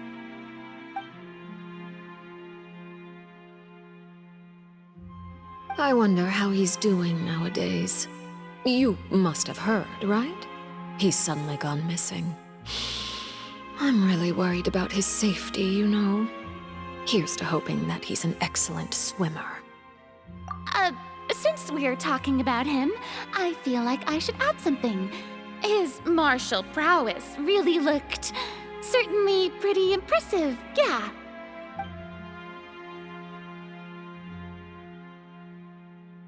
Oh, so you're also familiar with his aptitude for fighting, Miss Farina. Oh, right. I almost forgot. Child was subdued by Udex Nuvillette right in front of you. Against ordinary people, my colleague would never be on the back foot. But alas, he just never imagined he'd run into such a person. I must express my admiration for Monsieur Nuvillette. Coming from you, that's not surprising at all.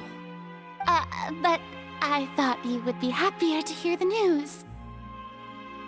Of course, but it's still a bit of a shame. You see, I would have been far happier had I received this news somewhat earlier. As you well know, a long time has passed since Child disappeared.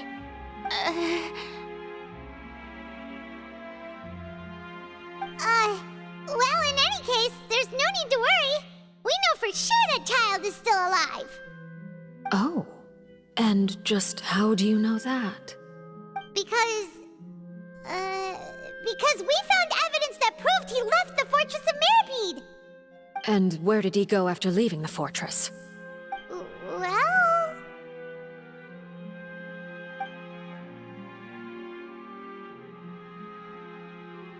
The Fortress of Mirapede lies deep beneath the waves. Unless he pranced right out of the main gate, he must have had to swim for it. Do you have any proof that he surfaced safely?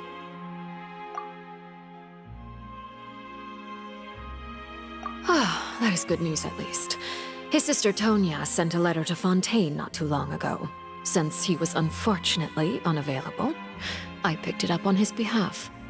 Do you have any idea how he usually writes back to his family?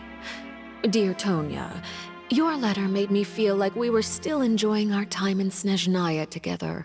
I'm currently admiring the scenery on the streets in front of the Opera House. Is it something like that?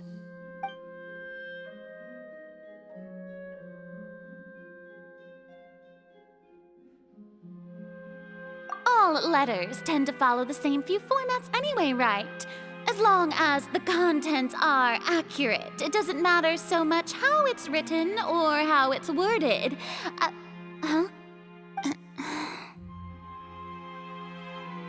Hold on. The water in the teacup is shaking. I suppose this is also a sign of things to come, Miss Farina. Huh? I don't quite understand what you're trying to say. Have we entered into the next stage of the prophecy?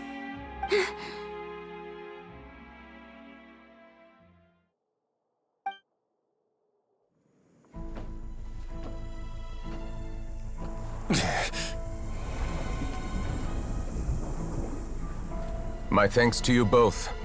I will take it from here.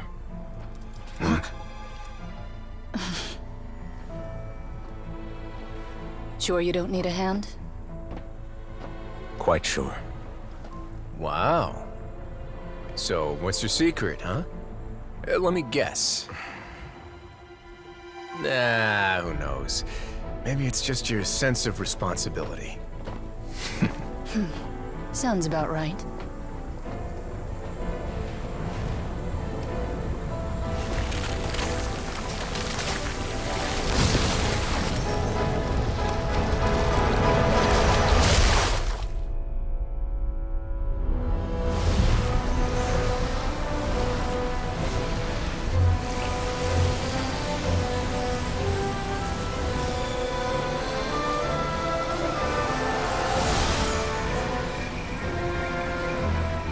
Day may come when the prophecy is fulfilled, and the waters burst forth. But it is not this day! This ancient power could easily obliterate an entire race. A tsunami of fury would unleash endless catastrophe.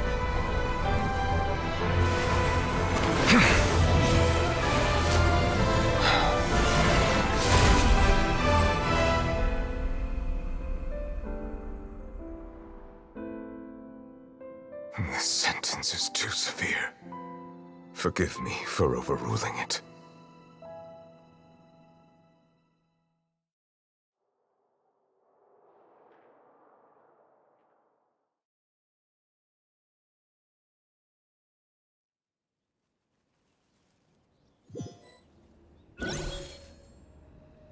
All right.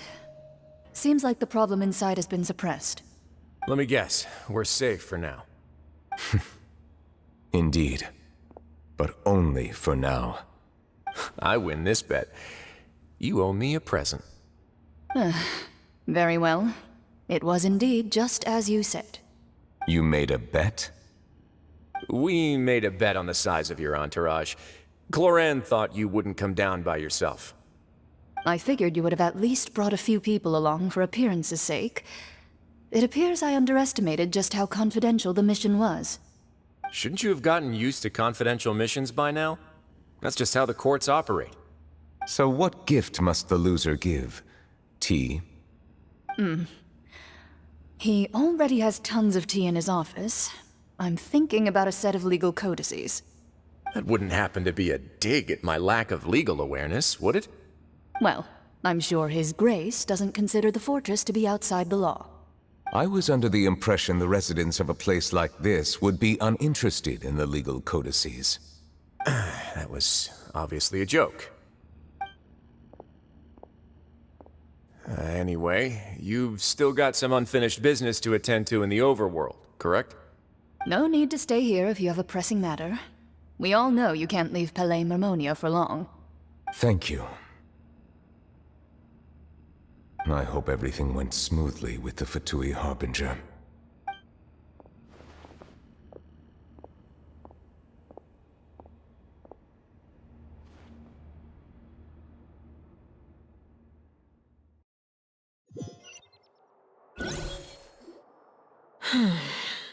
I must say, we've spent long enough playing house. Miss Farina, as the Hydro Archon, I am sure you understand the exact meaning of the phenomenon we just witnessed. Or should I say, that's what I originally thought. But looking at your expression, was I wrong? And you haven't a clue? What are you trying to say?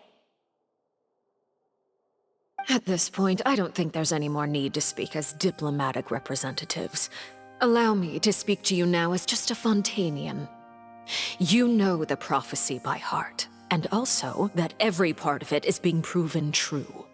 Yet, Here you are, relaxing, drinking tea, and eating desserts as if it's all nothing more than a few stray bugs in your garden. Do you really think that's acceptable?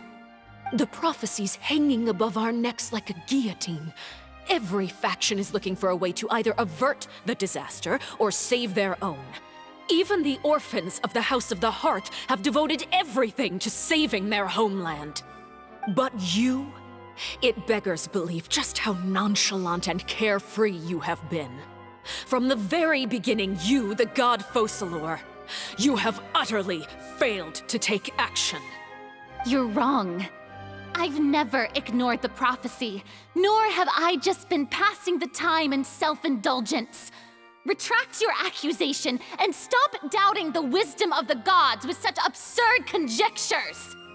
I am not alone in my doubts, you know.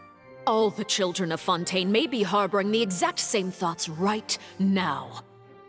Oh, great Hydro Archon. How are you going to save them? Save us? How are the people you've sworn to protect supposed to survive in a land that will soon disappear beneath the waves? I have my ways, and I've been working on them for all this time. Even if you look down upon me, you have no right to judge me. Fontaine will be saved. Even if I still cannot see the true future right now, as long as I continue on as I am, I will be able to hold my head up high!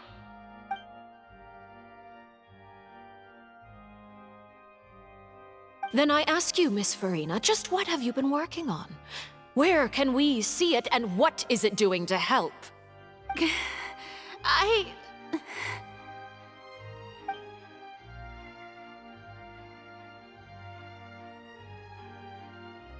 My machinations are just like the prophecy itself.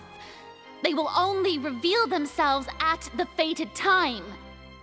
It is just that beings like yourselves are unable to perceive them as of yet. I see. As a god, the proof of your labor always lies beyond prying mortal eyes. Allow me to be so bold as to ask another way. Would it be possible for you to tell us the parts of your plan that are not confidential? Such as your emergency response plan for the impending disaster? An emergency response plan? Oh, that look in your eyes. Have you not even prepared one of those? The emergency response plan is also strictly confidential. Then allow me to jog your memory. Miss Farina, what is the purpose of your Oratrice Mécanique d'Analyse Cardinal? And what do you plan to do with the massive amounts of indemnitium that has accumulated over the years? The Oratrice? It's just like it appears to be. So you also have no idea. If I'm not mistaken, someone's using it to prepare for something. But unfortunately, it would seem that someone is not you, Miss Farina. I first caught wind of this when Linny tried to investigate the Oratrice in the Opera House. You see, even just getting close to the core contaminated him with an extremely large amount of indemnitium. But even if that had nothing to do with you, then what could you possibly be working on, oh great Hydro Archon? Oh, right. I almost forgot. Udex Neuvillette is not at the tea party with us today. Miss Farina, I suppose you must have ordered him away to take care of some troublesome business. Yes, that's exactly right. Please keep it a secret for me. Of course I will. Although, I must say, Miss Farina, you seem quite insecure without the Udex by your side. Oh, very well. Let's stop that conversation here. There are still a few slices of cake left, so please, help yourselves, everyone.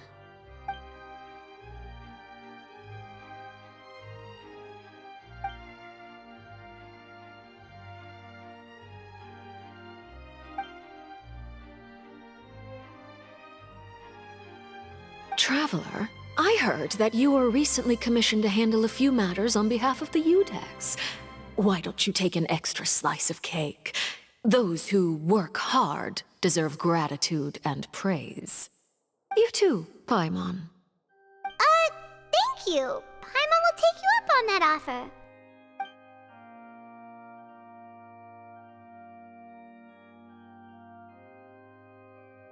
Oh, Paimon's super full. That cake was great.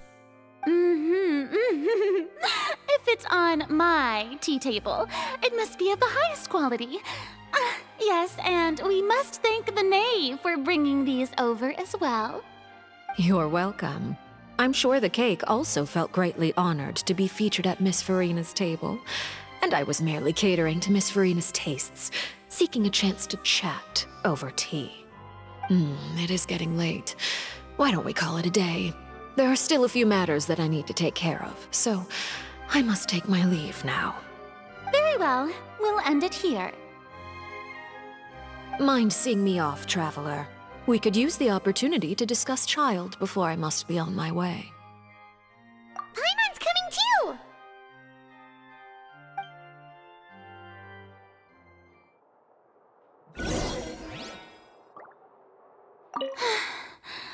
The tea party turned out to be even more difficult than I'd imagined. Why are you looking at me like that? Is something the matter? If there's nothing urgent, then I shall be retiring for now.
I'm glad that you were willing to come with me. Of course, Child was just an excuse. I have no interest in your dealings with him. That's what Paimon thought. You lent your aid to the children of the House of the Hearth. As their father, I would like to express my gratitude. That was all. Formal topics should be discussed in formal settings, and informal topics in informal settings. I know you just returned from the fortress of Meripede.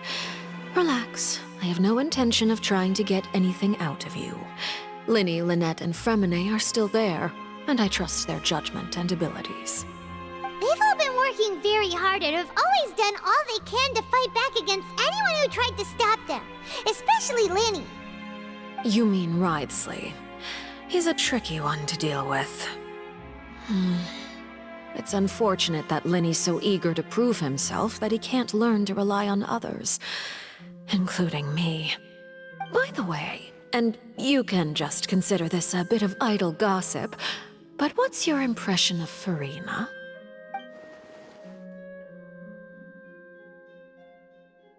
You are outside of our disputes, and the freest person in all of Fontaine, able to move around most easily.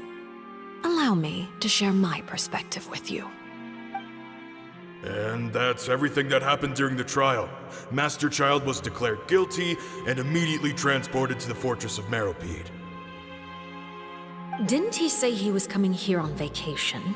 Does he not feel an ounce of shame for all the trouble he has caused?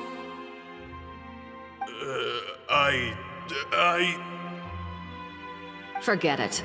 He did give us an opportunity. I will be meeting someone shortly. Do you require help with any preparations?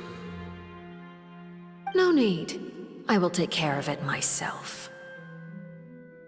I need to meet with Farina, the Hydro Archon. She is at the heart of Fontaine. But what's fascinating about her is that she often seems more like a celebrity than a working Archon. Oh? Come over here, you little critter, you!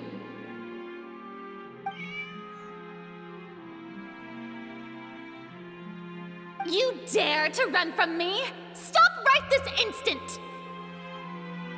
My goal is just to discover the location of the Gnosis.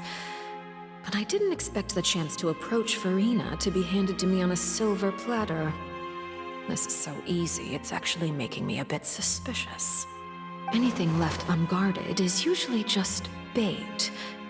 But no one will blame someone for taking the bait. After all, from the moment it was attached to the hook, the bait is meant to be sacrificed. It's just as I guessed in the second before I struck. The Hydronosis is not currently held by the Archon. In fact, this Archon doesn't seem like a god at all. And I sense that she's under some kind of curse. Who are you? And what are you trying to do? Please don't kill me! I'm begging you, please! The fear in her pupils is genuine, so perhaps she's not bait after all. Either way, targeting her has lost all meaning. I left the scene with ease. Nobody came looking for me, and nobody could serve as a witness to my near assassination of Focalor. I suspect even Farina dares not mention this incident to anyone. Not long after, my informants confirmed what I had guessed. After returning to her quarters, Farina quietly cried alone. She was so scared that she could not sleep that night, nor could she even bring herself to eat her cake. There's no doubt that there's something wrong with her. I began to entertain the possibility that she is not the true Hydro Archon. Perhaps Iudex Neuvillette is actually the genuine article. I have to find the Gnosis. If the Neuvillette hypothesis is correct, he is probably in possession of it. Alternatively, it might have been hidden in a place that's hard for ordinary people to access. Yes, Father. My dear children, please speak. News from the Fortress of Meripede. Master Child has gone missing. On top of that, the contacts and guards we bribed at the fortress have all gone quiet as well. Probably the handiwork of that Ridesley. I'm afraid so. This is a good opportunity. The value of a Harbinger is much higher than most would imagine. We now have an excuse to exert diplomatic pressure on the Fontaine authorities. Set up a meeting for me. I would like to meet the Hydro Archon and Iudex Neuvillette. Oh, and I have an additional mission for you three. Yes, Father. Tartaglia's disappearance was not a part of my plan, but I can use it to make a breakthrough. With this as my excuse, I can ask for an official audience and continue my investigation of Farina and Iudex Neuvillette. The initiative belongs to the House of the Hearth. My wish to investigate the Fortress of Meripede will be a front. Lenny and his group will be responsible for the actual intelligence gathering.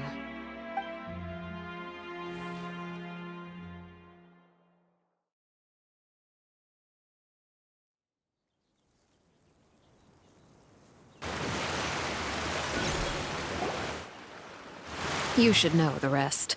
Lenny's group is quite close to you, so they wouldn't have hidden anything from you. You attacked the Hydro Archon? It wouldn't mean anything, even if you shouted it from the rooftops. After all, even Farina herself is still pretending that nothing of that sort ever happened. I've now had 2 chances to enjoy tea with Farina. I have to say, the leadership of Fontaine is even more inscrutable than I had imagined. I once surmised that Iudex Neuvillette must be the Hydro Archon, but now, that doesn't seem right to me either. I am a servant of Her Majesty the Tsaritsa. Over my years of service, I've learned how a real Archon conducts and carries themselves. Whether Iudex Neuvillette or Farina, neither fits the bill. It's hard to imagine either of them as the Archon. Of course, that is all just how I feel. Gut feelings often do not require justification.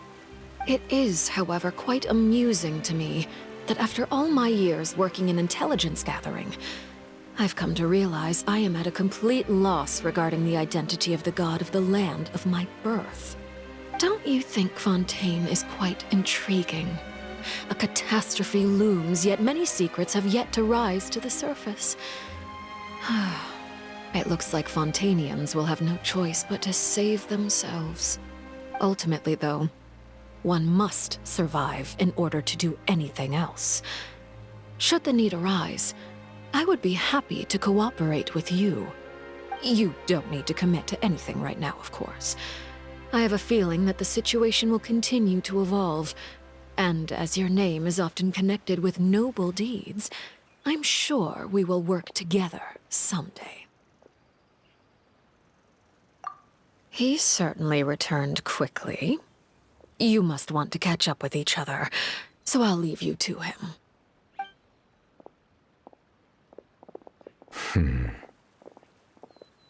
Neuvillette, is it over? For now, yes. But this issue will prove quite thorny in the long term. I'm concerned that sooner or later the prophesized events will occur. Thank you for protecting Farina. To put it simply, I used my power to force back the Primordial Sea and reseal the sluice gate.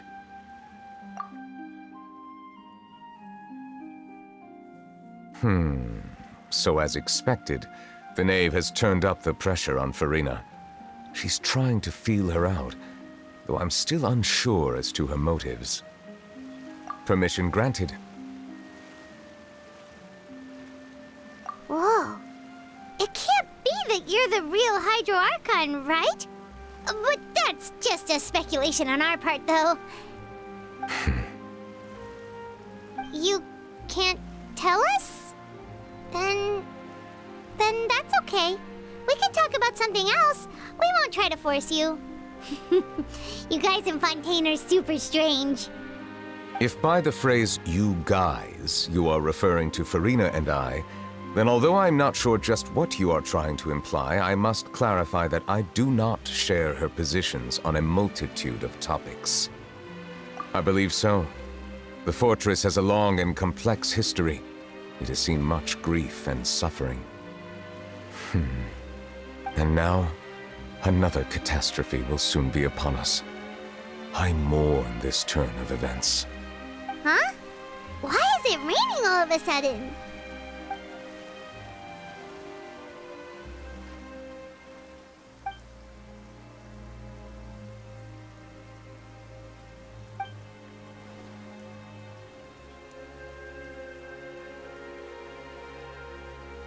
You may be closer to the truth than you think. Oh? And what are you thinking? The dragon of... what? Huh? Please do not be so surprised. Farina?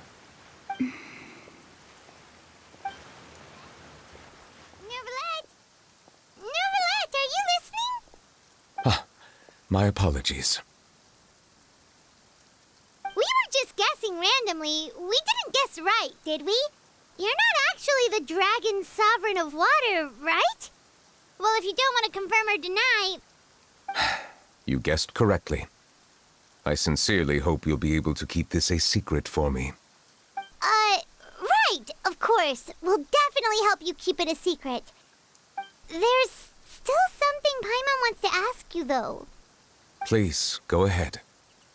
Well, If you are the Dragon Sovereign of Water, and you were able to force back the primordial sea from the fortress, then since Fontaine's prophecy is all about seawater, couldn't you just use your power to solve the crisis? None of the currently living dragon sovereigns in the world, myself included, possess our full dragonhood.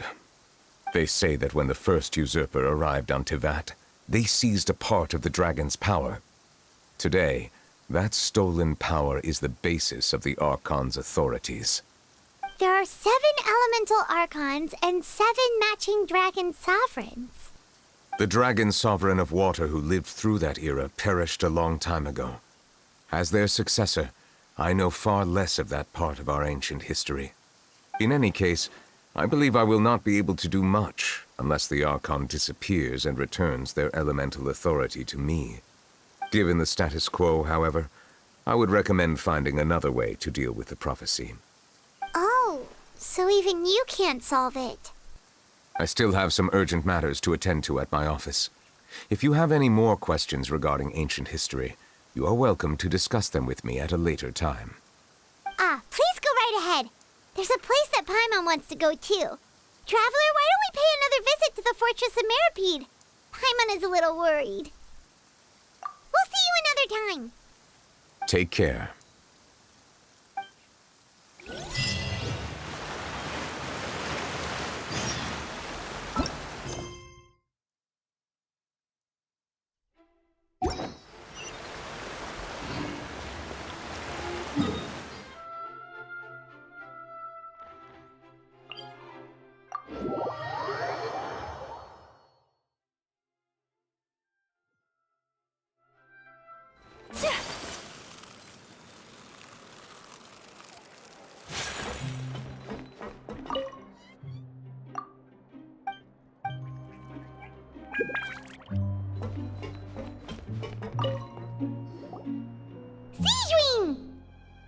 Traveler! Paimon, you're back! Are you still doing alright? Did either of you get hurt? We're fine, but what about you guys? It was such a huge mess. How bad was it? A few people sustained superficial injuries, but that's about the extent of the damage. Monsieur Nervulette paid us a visit. It was all thanks to him that we managed to suppress the crisis for the time being. Of course, we must also thank you for the help you provided. How did Nervulette know that he was needed here? Well, Monsieur Nervulette has strong resonance with the hydro element. When the water level rises, he can feel the waves produced. I ran into the bombshell bros while bandaging the injuries of the wounded. They were mumbling the whole time about how you just ran down without a word. I'm so relieved to see that you're both all right. If you're not too pressed for time, please stay with us a few more days. Just let me know if you get a craving for any particular dish, so I can have Mr. Walsey get your meals prepared. Oh, and please feel free to visit the infirmary for a break at any time. I'd like to take the opportunity to spend some more time observing your facial muscles as well. Your happy smiles are quite contagious, you know. They're so memorable, and I've missed them immensely while you were gone.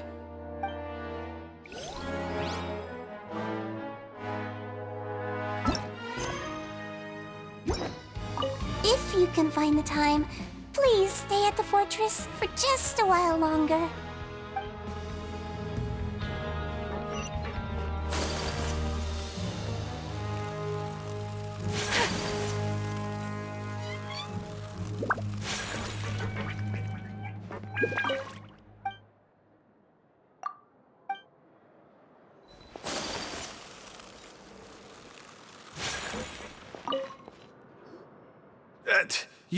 You guys are back? Crystal! Macaroon! You guys didn't get caught and thrown back down here, right? Huh? No, not at all. And here I thought you'd managed to escape from jail during all the commotion. I'd held you up as legendary jailbreakers, but now you're telling me you just never left? We're sorry, but we just had some business to take care of. All right. There's no need to get caught up in the details. We're just relieved to see you. He was super worried about you, you know. Hey, it wasn't just me. Weren't you super worried as well? Something like that, yeah. I was also transferred to work in the kitchen a few days ago. I can still hear Quisto mumbling to the carrots. Are those two all right? Do you think they made it out alive? Whenever he'd say that, I'd tell him I'm sure they're fine. Wherever they are, they're kicking back with drinks in hand, enjoying the lovely scenery. Hey, there's nothing wrong with worrying about your prison pals, is there? I mean, considering how they always love listening to all my gossip. These two. They sure are a lot warmer and friendlier than when Paimon first met them. Oh, well, if you say so. I'll be watching you to make sure you finish every last bite. Hey, why don't we have a meal with those two one of these days? You want to cook for them yourself? Why not? Good chance to show them what I can do.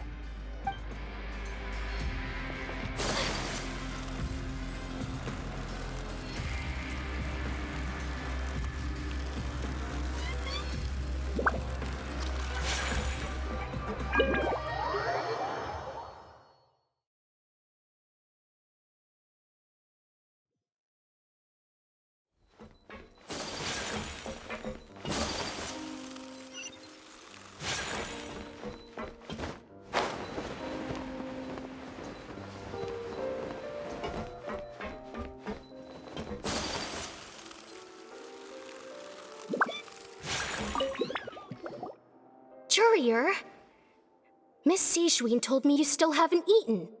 Yeah, I was working on something, so I forgot. That's no excuse for... Huh? It's you two. Jurier, Lurveen, we're back! Hello there. It's been quite the mess here recently. How have you been? And you? Are you still taking the secret passageway from the infirmary to work on the ship? Yep. That is still top secret, though, so don't say a word to anyone. It can be a bit annoying when there are lots of people in the infirmary, but I still prefer taking that route over the one from the Duke's office.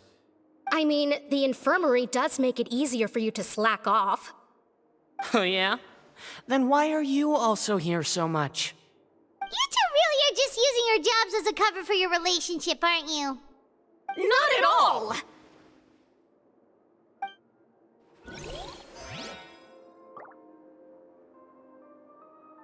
Jurier, the rumors about us are literally everywhere now. Please do something about it. But it's not like I caused them by myself. All right.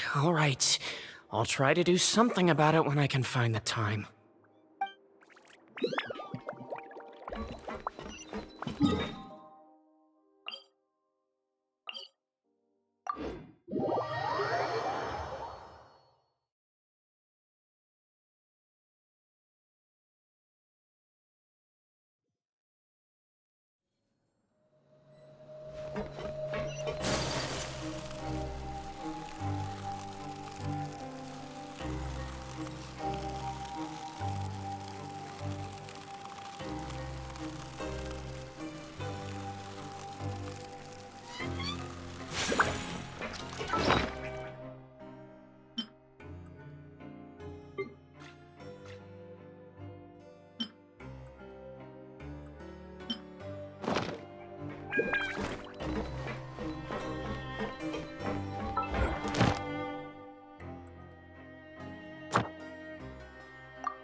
Now guess, what suit will this next card be? A bare-teeth cat? Well, well, look who it is. Traveler, Paimon. Hello, everyone. Looks like you're recovering nicely from it, eh? Mm-hmm. Thanks to everyone's support. Oh, right. I managed to work up the courage to thank Miss Clorand in person. did she react? She told me that it was nothing. It was as if saving a life wasn't a big deal to her at all. She also told me not to worry about it. She didn't want to stress you out, that's all. She's right, and it's best not to dwell on it. Yeah. Okay, but check this out. We went back to the Opera House and we met the knave. You met Father? Did she say anything to you? She said a few things that were, a bit hard to understand. And also that she's looking forward to working with us in the future. Her attitude towards you is even better than what we'd imagined. That's fantastic. You should believe her. She has her own way of doing things, and she'll do everything in her power to help those she considers close, which now might also include you. Mm-hmm. Father is very capable, and also trustworthy. Oh, Paimon just remembered that she thought Linny was a bit too proud as well. She said that you should learn how to rely on others sometimes. Got it. Huh. That does sound like something that Father would say. Hey! Are you going to stay here for the next few days? Looks like it, yeah. Excellent. I will host a tea party. For real? Then Paimon wants another serving of cake. Another implies that you were already served some delicious cake while you were up there. How lovely. Well, next time, you're going to have tea and snacks with us.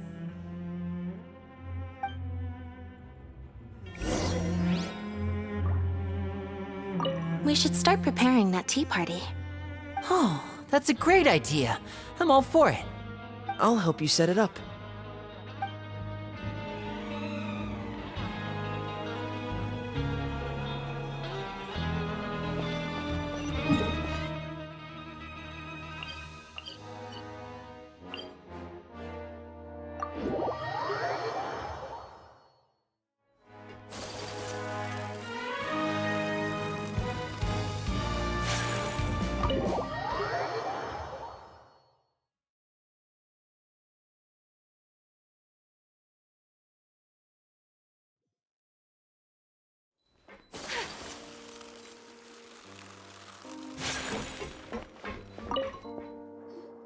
Do my eyes deceive me, or did I just see two inmates come back after making it to the surface? Some strange winds blowing of late. We wanted to see how the fortress is doing. Is everything still alright? We're fine, for the most part. Neuvillette came down and took care of the worst of it. If that's the case, why don't you just ask him to stay here? Oh, yeah, what a brilliant plan. Let's go convince the Eudex himself to exchange the Courts of Fontaine for a puddle of water in the middle of nowhere. He came here in a hurry and left without even stopping for a cup of tea. He did remember to take Miss Sigewinne's gift with him, though. He sure sounds super busy. Miss Cloran has left as well. She also took her gift from Miss Sigewinne. Were the gifts milkshakes? Neuvillette got the milkshake. Clorand received lipstick instead. Those aren't even remotely alike. Well, it's Neuvillette's own fault for making Sigewinne worried about his health by working so much. But besides that, our head nurse is still pretty fond of picking out beauty products for the ladies. Oh, and I have some gifts here for you as well. Are these from Sigewinne too? Nope, they're from yours truly. You've already wrapped up your work at the fortress, so you can return to the surface at any time. You haven't yet served your full prison term, however, so you may continue to use your cell until your term is up. For real? Then we could stay here for a really long time? You may access the cafeteria for free. Hooray! Just remember to come complete your paperwork once it's time for your release.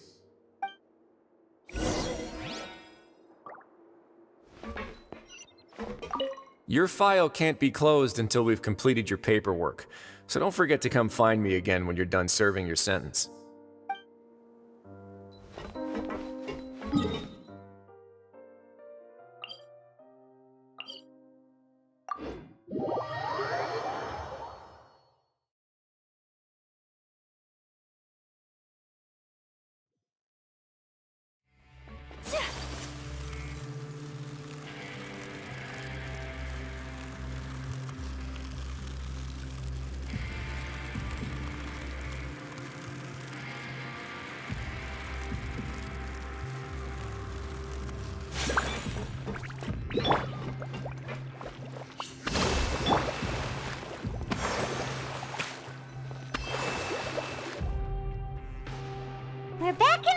again. We're no longer prisoners, though, so it really doesn't feel the same. Sure feels that way. But the truth is, we never did anything bad to begin with, so I'm not sure why we put so much pressure on ourselves. Huh? How did you know? Hey, that's not true! All right. Okay, Paimon just wanted to say that we really are an amazing duo after all. It's like we've now gone to so many places together and become friends with so many people. We've never stopped traveling or stopped meeting new friends. There are so many bad things in the world, and we're just two people, but we've still been solving problems no matter where we go. Isn't that pretty cool? You're counting Paimon today? Aren't you the only adventurer here? Then let's ask Catherine to give Paimon an adventurer handbook as well. Paimon will also be an adventurer from today forward.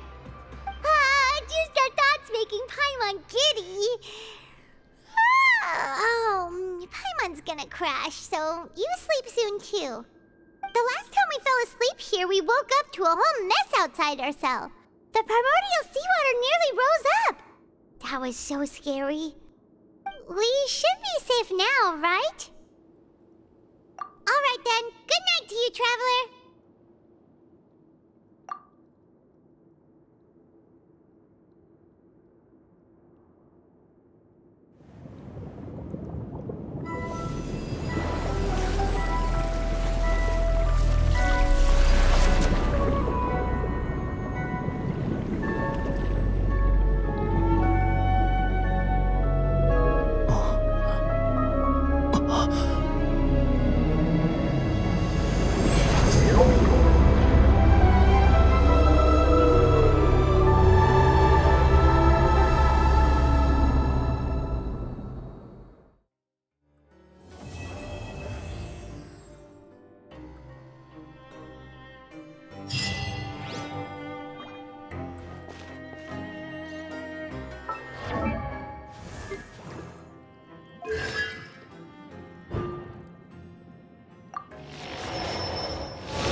This realm is...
If you ever...